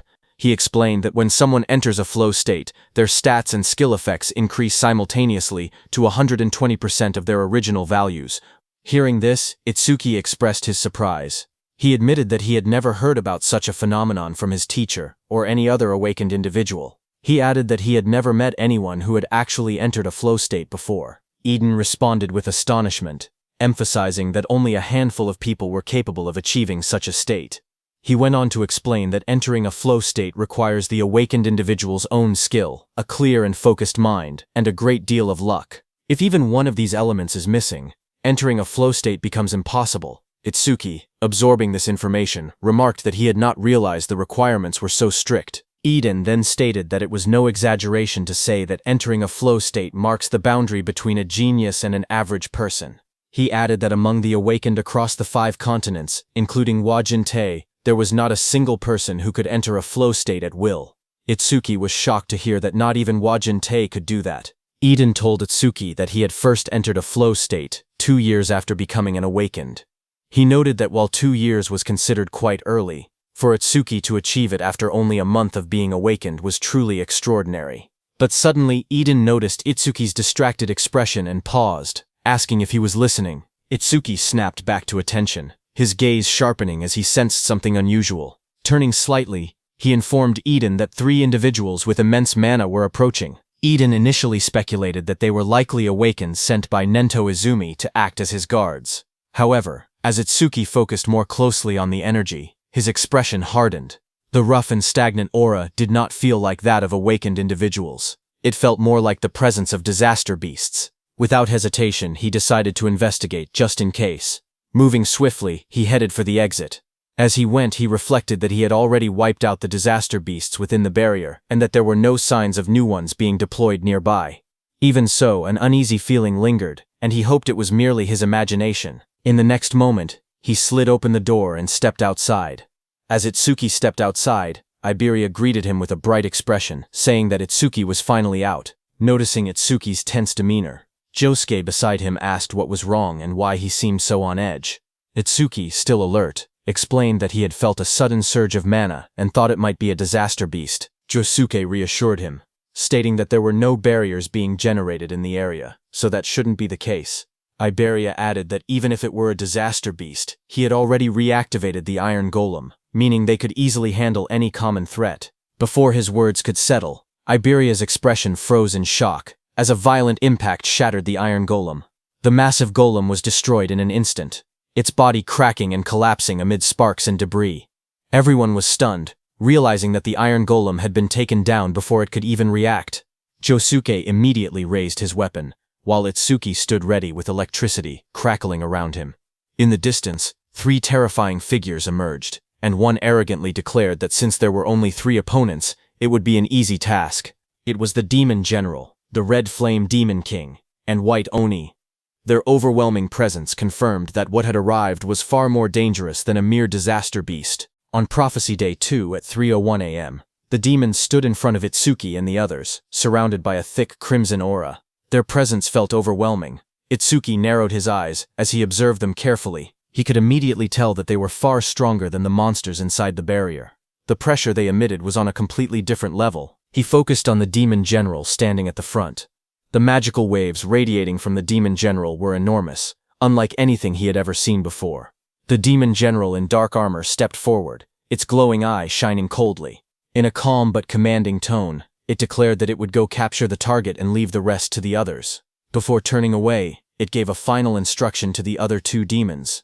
Whatever they did, they were not allowed to destroy the Demon Eye. The Red Flame Demon King, standing beside the White Oni, assured the Demon General not to worry. Itsuki stared ahead in shock as the enemy's words echoed in his mind. He questioned whether the target they mentioned was Aiden. Behind him, Iberia's eyes widened. He could hardly believe what he was hearing. The disaster beasts were talking. Before they could react further, the Demon General moved toward them. Josuke's voice rang out firmly, declaring that he could not let them pass. But in the next instant, the Demon General had already moved behind them. Everyone was shocked to see what had just happened, and Josuke's expression tightened in disbelief. He wondered when the enemy had moved. Itsuki gritted his teeth. The speed was overwhelming, far too fast. Without hesitation, Josuke charged forward with his sword raised high, shouting that no matter what he would stop the enemy. At the same time, lightning surged around Itsuki's body as he swore that he would not let the demon get anywhere near Aiden. Without looking back, the Demon General raised its clawed hand. A cold blue aura swirled around its fingers as sharp energy gathered in the air. In the next instant, a massive surge of icy power shot forward, creating an ice wall behind him. Josuke, who charged straight toward it, was stunned to see the towering wall of ice rise in front of him. But without slowing down, he swung his blade with all his strength and struck the frozen barrier. The impact echoed loudly, but the wall did not break. Sweat ran down his face as he gritted his teeth. The surface was incredibly tough, far harder than he had expected. Before he could react again, Itsuki shouted from behind him, telling him to watch out. Josuke's eyes widened as he realized that the white Oni, with rows of sharp teeth, was right behind him. With a terrifying roar, the white Oni brought its massive fist crashing down toward Josuke as he raised his sword to block the incoming blow. The white Oni's fist came down with terrifying force. The impact sent a violent shockwave across the ground, and Josuke was thrown back by the sheer pressure of the blow, his body spinning as he struggled to keep hold of his sword. Itsuki called out his name as he tried to go help him, but at that moment, the Red Flame Demon King, surrounded by blazing flames, coldly told Itsuki that he had no time to worry about others. As he said that, a burning sphere of fire gathered in the Red Flame Demon King's hand. With a sharp motion, he launched the attack. The blazing projectile tore through the air at incredible speed. A notification appeared telling Itsuki that this was Red Flame Bullet. That Red Flame Bullet rushed forward like a comet. Seeing the incoming attack, Itsuki shouted for Iberia to get away from there immediately. Iberia, startled and pale, quickly responded that he understood. In that instant, Itsuki also activated his Black Wall skill and formed a shield of black ice around his hand. The Red Flame Bullet struck the ground with explosive force, erupting in a violent blast of fire as Iberia ran toward his house, where his father Aiden was. On Itsuki's side, his hands were completely burned. Flames roared wildly as shards of black ice were blown apart from his hand in the explosion. Just then, a system message appeared, saying it had detected an A-rank skill, Red Flame Bullet. Overmimus activated. Another notification appeared, showing the analysis progress at 1%. Sweat ran down Itsuki's face. Seeing the notification, he realized that the enemy's skill was A-rank. Through the smoke and fire, Itsuki looked at both his arms, which were scorched and wrapped in blackened burns. In his mind, he admitted that if he had used Thunderbreaker, he could have dodged the attack, but he had overestimated Black Wall. Across from him, the Red Flame Demon King grinned wickedly. He mocked Itsuki, asking if he truly believed such weak ice could stop his flames. He called him an idiot, but for a brief moment, doubt crossed the Red Flame Demon King's mind. He wondered if he had overdone it. His red eye narrowed slightly as he considered the possibility that Itsuki might be the Demon Eye Bearer. But when he gazed at Itsuki again and looked at his stats, he found that Itsuki was a human whose level was fixed at 0. The Red Flame Demon King stared at the status window and scoffed. He thought that a level 0, just a lowly human at that, could never be the Demon Eye Bearer. A cruel grin spread across his face. Confident now, he declared that he could burn Itsuki to death without any worry. But at that moment, petals of light scattered through the air as Itsuki stretched out his hand and summoned his Death Hound. Energy gathered around as a large Death Hound materialized beside him. The massive Death Hound stood at his side, its red eyes glowing fiercely. The Red Flame Demon King looked down at them and sneered, asking if he was planning to fight 2-on-1 with his Shikigami. Flames coiled around the Red Flame Demon King's arm as he threw the Red Flame Bullet again. Fire surged forward in a blazing arc. He mocked Itsuki, saying that even if he summoned 10 more Shikigami, he still would not be able to beat him. Standing beside the Death Hound, Itsuki remained calm. Without panic, he told Death that he was counting on him. The Red Flame Bullet crashed down violently, exploding against the ground in a storm of fire and smoke. For a brief moment, the battlefield was swallowed by the blast, but then the Red Flame Demon King saw a shadow and realized that Itsuki had dodged his attack. The Red Flame Demon King's eyes narrowed as he looked for Itsuki's Shikigami. He saw the Death Hound running in the opposite direction from Itsuki. He realized that Itsuki's Shikigami was heading toward their target. He turned toward Itsuki and mocked him, asking if he really thought he could beat him alone. Hearing that, Itsuki realized that this demon was looking down on him. He thought that if he kept acting weak, the demon probably would not kill him right away. At that moment, Overmimus's analysis progress was at 36%. Looking at it, Itsuki thought that he could buy time for the analysis. But then a faint smile slowly formed on his lips. Because he could not bring himself to act cowardly against a disaster beast, he lifted his head slightly. With a calm yet defiant tone, he said, "Yeah." He thought that so what? Blue lightning began to crackle faintly around him. Itsuki grinned wickedly, his red eyes glowing as blue lightning wrapped around his body. He stared straight at the demon and told him that it was because he looked weak as hell. Hearing that, the Red Flame Demon King's face darkened instantly. With flames blazing behind him, he called Itsuki a lowly race for acting that arrogantly. Flames spiraled upward as the Red Flame Demon King raised his hand. Fire roared violently around him. He declared that he had been planning to toy with him, but had now changed his mind. He shouted that he would turn him to ash right away. Saying that, he threw a massive red flame bullet at Itsuki. Itsuki dashed through the blazing attack, lightning flashing around him. He observed calmly that the demon's attack had grown bigger, but his speed had not changed. He quickly analyzed the situation and realized that this demon was a skill-based, long-range type. Itsuki's eyes sharpened with determination as he charged at the demon, thinking that if he closed the distance, that demon was finished. Seeing Itsuki, the Red Flame Demon King's eyes widened in surprise. He was stunned by Itsuki's speed, who, in a single instant, closed the distance between them. The Red Flame Demon King stared in disbelief, realizing that the gap had vanished in the blink of an eye. But then a slow grin stretched across the Red Flame Demon King's sharp teeth. Before Itsuki's strike could land, a wall of blazing fire appeared between them. Itsuki's eyes widened in surprise as he recognized that it was a flame shield. The Red Flame Demon King raised his hand and created another red flame bullet. With a confident smirk, he asked if Itsuki really thought he would not notice his own weakness. Saying that, he threw the red flame bullet. Itsuki was very close and could not dodge in time. A massive explosion burst outward like a blooming red flower. The flames surged forward and slammed into Itsuki's chest. His body was thrown violently through the air. He came crashing hard to the ground but quickly balanced himself. At that moment, in Itsuki's mind, a single thought surfaced. He had fallen for it. The realization struck him heavily. The opponent was an intelligent disaster beast. How could he have made such a mistake? Standing in front of him, the Red Flame Demon King looked at Itsuki and said that with that kind of speed, there was no way Itsuki was truly level 0. But then through the smoke and dust, Itsuki slowly stepped forward. His arms and one leg had turned dark from burning. Smoke curled around his body as he lowered his head and moved ahead step by step. The Red Flame Demon King stared at him with burning red eyes and a cruel smile. He admitted that Itsuki had completely fooled him. Then, with a wide grin, he told Itsuki that it would be easier for him to die if he simply lay down quietly. Through the smoke, Itsuki remained standing as a system notification showed that my misanalysis progress was at 79%. Seeing that, Itsuki wondered if it was because the skill was A rank that the analysis was taking quite a while. Another notification appeared, showing that the analysis progress was at 80% and increasing. On Prophecy Day 2 at 3:14 a.m. In the quiet darkness of the night, Aiden's wooden workshop building stood under the faint glow of moonlight. From within the shadows, a voice called out Aiden's name.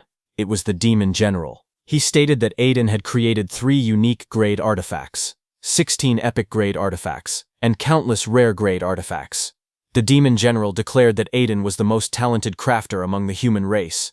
Aiden, who stood there, responded dryly, asking if summarizing his life's work like that meant that the Demon General was planning to kill him.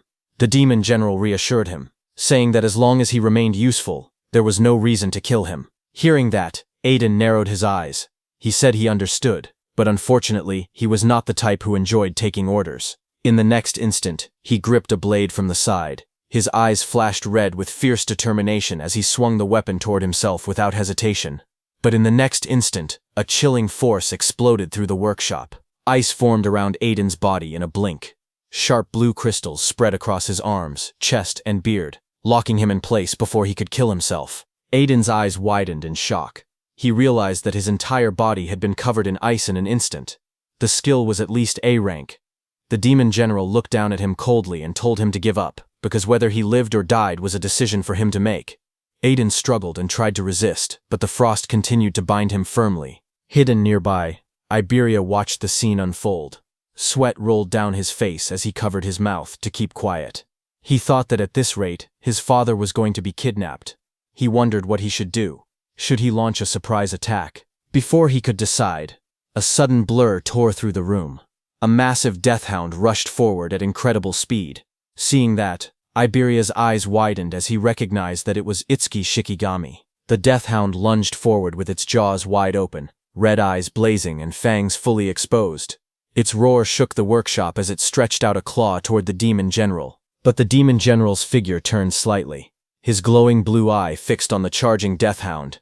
In the next instant, jagged pillars of ice erupted violently upward. The freezing energy burst from the ground and engulfed the death hound mid-charge. Ice spread across its body in a split second. The frozen deathhound crashed down hard onto the floor, sending shards of ice scattering across the workshop. The demon general glanced toward the entrance in irritation. He wondered what the two demons outside were doing to let a Shikigami slip past them like that. Behind him, Aiden, still bound in layers of ice, stared in shock. He questioned whether reinforcements had arrived. From the corner of the room, Iberia trembled as he watched that even a Shikigami that strong could not get close to the demon general. His eyes trembled as fear gripped his heart. He realized there was no way he could win this fight. For a moment, he thought about going to get Itsuki.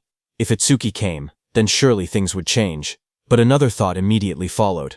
His father's voice echoed in his mind, warning him that one day he would end up getting Tenma killed. Iberia then remembered that Itsuki had already been seriously injured before arriving here. If Itsuki still had any strength left, he would have come himself instead of sending a Shikigami. The truth hit him hard. If he went to get Itsuki now, it might only put him in even more danger. His head lowered slightly, shadows covering his face as doubt and guilt swirled inside him. Then his expression slowly hardened. He could not let that happen. Determination burned in his golden eyes as he clenched his jaw. He decided that he would save his father himself. As his gaze sharpened, he suddenly remembered that there was something he could use. The dragon gear. A surge of hope flashed through his mind. If he had the dragon gear, then even he might stand a chance of winning. Without hesitation, he rushed out of the workshop, remembering that it should be under his father's bed. Sweat ran down his cheek as he clenched his teeth. He told his father to hang on, promising that he was coming to save him. Back in the workshop, the demon general let out a cold scoff. He remarked that someone had been hiding nearby, but ran away instead of helping, calling them a pathetic coward. Hearing that, Aiden realized that it was Iberia. He said that was fine, because the demon general was an opponent even Tenma and Josuke might not be able to defeat together. No matter what he did, Iberia must not come back. In the next moment, the demon general declared that he was taking Aiden to their destination now. He added that the cleanup would be left to the other two demons outside. At the same time, outside, flames burst violently into the sky as the Red Flame Demon King unleashed a blazing attack, shouting the name of his technique, Red Flame Bullet. At that instant, Itsuki activated his black ice wall. He forced himself to move despite the pain. His leg had been badly burned, but he decided to use black ice wall to cover it. The thick black ice formed around his injured leg, reinforcing it. With that support, he believed he could at least move a little. The next second, the Red Flame Demon King shot a violent wave of flames toward him. A system message flashed as Itsuki activated his roaring wave. Lightning crackled around Itsuki as he backed away and dodged the Red Flame bullet. The Red Flame Demon King watched him with a burning red gaze. He remarked that even with a body torn to shreds, Itsuki was still managing to dodge. He called him stubborn. But he had noticed that Itsuki's speed had dropped significantly. Flames coiled wildly around the demon's massive frame as he spread his arms, fire erupting behind him like a blazing crown. He questioned how much longer Itsuki could keep dodging. He unleashed another red flame bullet. A massive sphere of fire shot forward, tearing through the air. Itsuki twisted his body mid-movement, lightning flickering around him as he barely avoided the blast. His eyes sharpened when he noticed that the Red Flame Demon King was using both hands this time. The Red Flame Demon King's voice boomed again as he used rapid fire. In the next instant, multiple red flame bullets rained down like meteors. Itsuki's eyes widened in shock as sweat rolled down his cheek. Red flame bullets surrounded Itsuki from every direction, closing in like a cage of flames. In the next instant, explosions erupted around him. The flame bullets struck the ground one after another, tearing through the battlefield. Itsuki twisted his body desperately, barely slipping past several of them. But as more came crashing down, he realized the truth. There were too many bullets to track. Sweat ran down his face as he clenched his teeth. Under normal conditions, he would have been able to dodge them without much trouble. But in his current state, his battered body could no longer keep up. Just then, a massive red flame bullet hit his already injured leg. Because of that, Itsuki lost his balance, and in the next second, multiple red flame bullets came down on him. At that moment, a system message appeared, showing his analysis progress was at 90%. One after another, all those red flame bullets hit Itsuki from every direction. His analysis progress increased to 92%. Flames continued to crash into Itsuki's body as he endured the burning storm. His analysis progress rose to 94%. The fire swallowed him whole, exploding against his chest and shoulders. His body was thrown backward by another violent blast. His analysis progress reached 96%. The flames intensified, roaring like a raging sea. A massive explosion struck him head-on, slamming him down as fire spread across the ground. His analysis progress was still at 98%. His body lay engulfed in flames, smoke rising from the battlefield. Fire wrapped around him from every direction. Through the blazing heat, a thought crossed his mind. His mother's last moment flashed before his eyes, where she was burning in blue fire, but she wore a faint smile as she looked at Itsuki. Back on the battlefield, the red flame demon king grinned viciously. Flames spiraled in his hands, condensing into a blazing vortex. He thrust his hands forward, and a massive spear-like projectile of red fire shot downward with terrifying speed.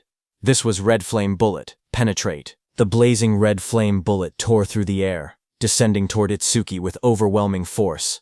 But suddenly, a faint blue light flickered around Itsuki's body. A translucent sphere of energy wrapped around him at the last possible second. Seeing that, he wondered if he had made it in time.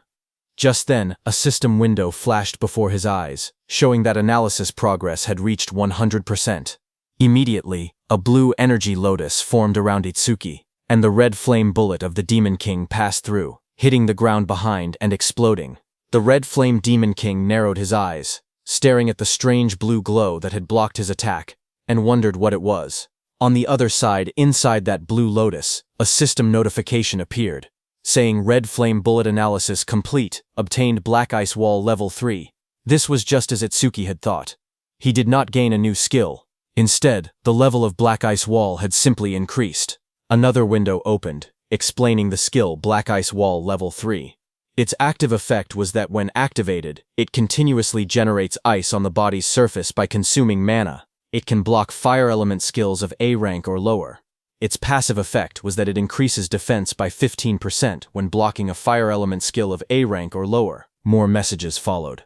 As Itsuki obtained Black Ice Wall Level 3, all his stats increased by 50, all debuffs were removed, and his wounds were fully healed. His status screen updated instantly. Attack increased from 330 to 380. Agility from 330 to 380. Defense from 330 to 380. Mana from 330 to 380. Total increased from 1320 to 1520. Blue ice-like energy flowed across Itsuki's body, covering the burns and injuries. The charred flesh on his face slowly restored. Feeling the surge of power within him, Itsuki realized that all his stats had increased by 50 at once. Itsuki stood up and calculated the increase in his strength, and realized that it was equivalent to gaining 4 levels for a normal awakened. It was not bad at all. With this boost, he no longer had to fear the Red Flame Demon King's red flame bullets. He concluded that once he closed the distance between them, victory would be his. Across from him, the Red Flame Demon King narrowed his glowing eyes. He noticed that the red flame bullet had not even grazed Itsuki. Suspicion rose in his mind as he questioned whether it was some kind of defensive skill. Still, he sneered and declared that with a body already in that condition, Itsuki would not be able to maintain such a defense for long. The next second, that blue lotus opened, spreading like frozen petals. Seeing that, the Red Flame Demon King's lips curled into a wicked grin. He said he knew it. Flames roared in his hand. With a confident smirk, he declared that the games were over, and that it was time to end everything. But in the next instant, his red eyes widened in shock. He stared ahead in disbelief, stunned by what he was seeing. Itsuki stood upright as blue energy swirled around him. The torn fabric hanging from his shoulders fluttered lightly, but his body was no longer damaged. The wounds that had covered him moments ago were completely gone. The Red Flame Demon King stared at him in disbelief, pointing out that his body had been in tatters just a moment ago, yet now it was fully restored. Itsuki lowered his head slightly, his voice calm and steady. He admitted that he had originally planned to leave the demon for later, and go save Aiden first. However, he added that the demon's flames had brought back some unpleasant memories. Because of that, he had changed his mind. Then the atmosphere immediately shifted. His eyes glowed red in the darkness, his expression turning cold and merciless. With a low, unwavering voice, he declared that he would crush the demon first. On the other hand, at Josuke's side, a violent gust of wind tore through the forest, scattering leaves in every direction as the shockwave pushed everything back. Josuke was sent flying through the air, his massive sword held tightly in both hands. His eyes widened as he realized just how overwhelming the force behind that attack was. He gritted his teeth as he struggled to stabilize himself mid-air. If he had not blocked White Oni's attack with his karma tool, he knew he would already be dead. His body slammed across the ground. He tried planting his blade into the ground to stop himself from being pushed away. Dust and debris exploded around him before he finally managed to plant his sword down hard, forcing himself to stop. Breathing heavily, he looked around at the distance he had been pushed, wondering how far he had been blown away. His red eyes sharpened with urgency as he steadied himself and rose to his feet. Realizing that none of those guys were ordinary, he tightened his grip on the sword and decided that he had to get back fast. But suddenly the ground in front of him shattered as something massive slammed down, cracking the earth. Yusuke's red eyes narrowed in the darkness as he immediately realized what was happening. The one from before was chasing him. In the next instant, White Oni lunged forward. Its muscular body bulged as its long tongue lashed through the air. Rows of sharp, jagged teeth filled its wide grin as it rushed ahead with terrifying speed. Josuke steadied his massive sword and looked down at White Oni with a calm expression, thinking this was perfect. This would take a lot of pressure off Itsuki. He knew that Itsuki could escape if he truly needed to. The real problem was Master Aiden and Iberia. Blue energy began to crackle around Josuke's blade as he raised the sword. Lightning-like sparks danced along the steel, illuminating half of his face. He made his decision. He would take this one down as fast as possible and return to back them up. In his heart, he silently urged them to hold on until then. On the other hand, at Aiden's house, inside the quiet room, Iberia looked around carefully and thought that it should be somewhere around there. Dropping low to the floor, he reached his hand beneath the bed, his fingers stretching forward in the dim light. His hand suddenly touched something solid. In that instant, his golden eyes widened. There it was. A grin slowly spread across his face as he pulled out the hidden box. Inside was the dragon gear. With that he could fight. As the lid opened, a system window appeared before him, displaying the item's details. It was dragon gear of epic grade. It increased attack power and agility by 100. Its epic effect was that for every 1 minute equipped, attack and agility increased by 20, but the maximum time was 15 minutes total. Without hesitation, Iberia equipped it. Red, scale-like armor wrapped around his body, forming sharp, dragon-shaped plates over his chest and arms. Standing tall in the crimson armor, his expression turned serious. He declared that he would lead the enemy right in front of him to Itsuki. He put on the helmet, its jagged scales locking into place with a heavy metallic rumble. With firm resolve, he declared that this time he absolutely would not drag them down. The dragon mask fully formed over his face, glowing faintly as power surged through him. He remembered his father's warning. Dragon gear caused serious side effects if worn for more than 15 minutes. Even so, he steeled his heart. No matter what, he would save his father within 15 minutes. In the next instant, he kicked off the ground. The floor shattered beneath his feet as debris exploded outward. A system notification appeared, showing dragon gear equipped for 1 minute, attack increased by 120, and agility also by 120. Elsewhere, beneath the moonlit sky, the demon general moved with Aiden through the forest. Aiden was trapped inside jagged crystal ice, carried along helplessly. While being carried, he questioned whether it was truly fine to be so relaxed, warning that others would soon catch up. The demon general responded calmly that among humans, only special-grade saviors posed any real threat to him. He added that they were all currently occupied with the demon lord. Aiden was shocked to hear that. He thought that if something at the demon lord level had been deployed, then the demons must have other goals as well. Calmly, he decided to test the waters. Looking toward the demon general, he asked whether all of this trouble had been for the sake of capturing him alone. The demon general responded coldly, telling him not to flatter himself. It was not only for him. They had several other objectives too. Hearing that, Aiden silently muttered that it was just as he had suspected. Aiden began to speak again, asking what exactly their group was planning. But before he could finish, the demon general clicked his tongue in irritation, calling them a persistent bunch. In the next instant, a shadow shifted across the forest floor, as if someone had just arrived at great speed. Still encased in ice, Aiden's eyes widened as he wondered if it was Josuke or Itsuki who had come. Yet even with reinforcements, he knew the truth. Alone, the odds of winning were slim. Just then, a red blur tore through the forest at terrifying speed, slicing through the air as it rushed straight toward the dark figure below. It was Iberia. He jumped at the demon general.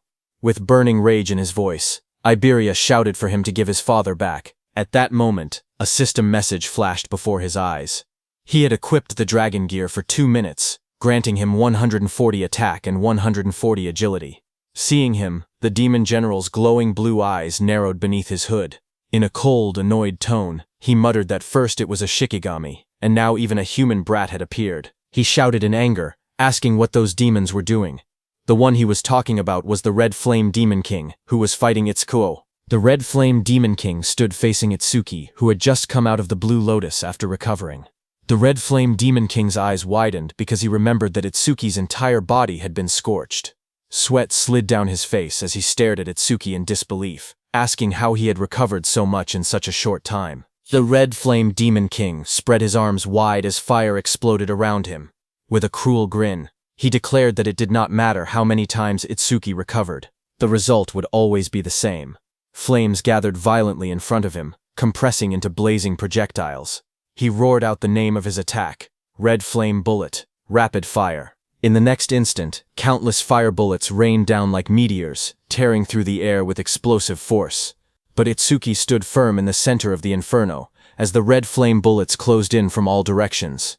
At that very moment, a system message flashed, saying Black Wall activated. The next second, the fire bullets crashed against Itsuki one after another, detonating in a storm of flames that swallowed the entire area. Watching the explosion, the Red Flame Demon King sneered. He mocked Itsuki for standing his ground instead of running, shouting that he would turn him into charcoal. But as the smoke slowly cleared, a figure emerged from the flames. Itsuki stepped forward calmly, his body unharmed beneath the Black Wall's protection.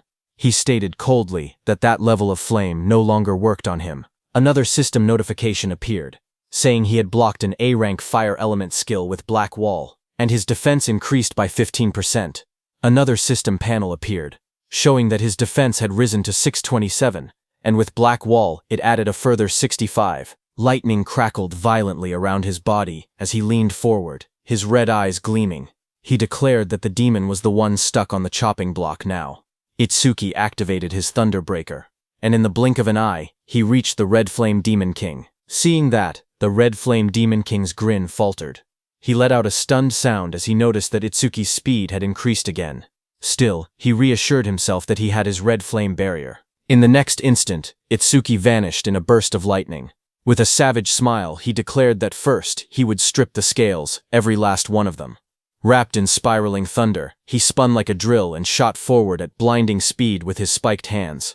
The Red Flame Demon King stood firm behind his blazing red barrier, convinced the attack would fail. He wondered if Itsuki had forgotten about it. But then the lightning-coated strike smashed directly into the crimson barrier. The impact cracked the surface instantly. Lightning exploded across the battlefield. As Oshiki shot forward like a black spear wrapped in thunder, energy burst outward around him, tearing through the air as he descended toward the demon below.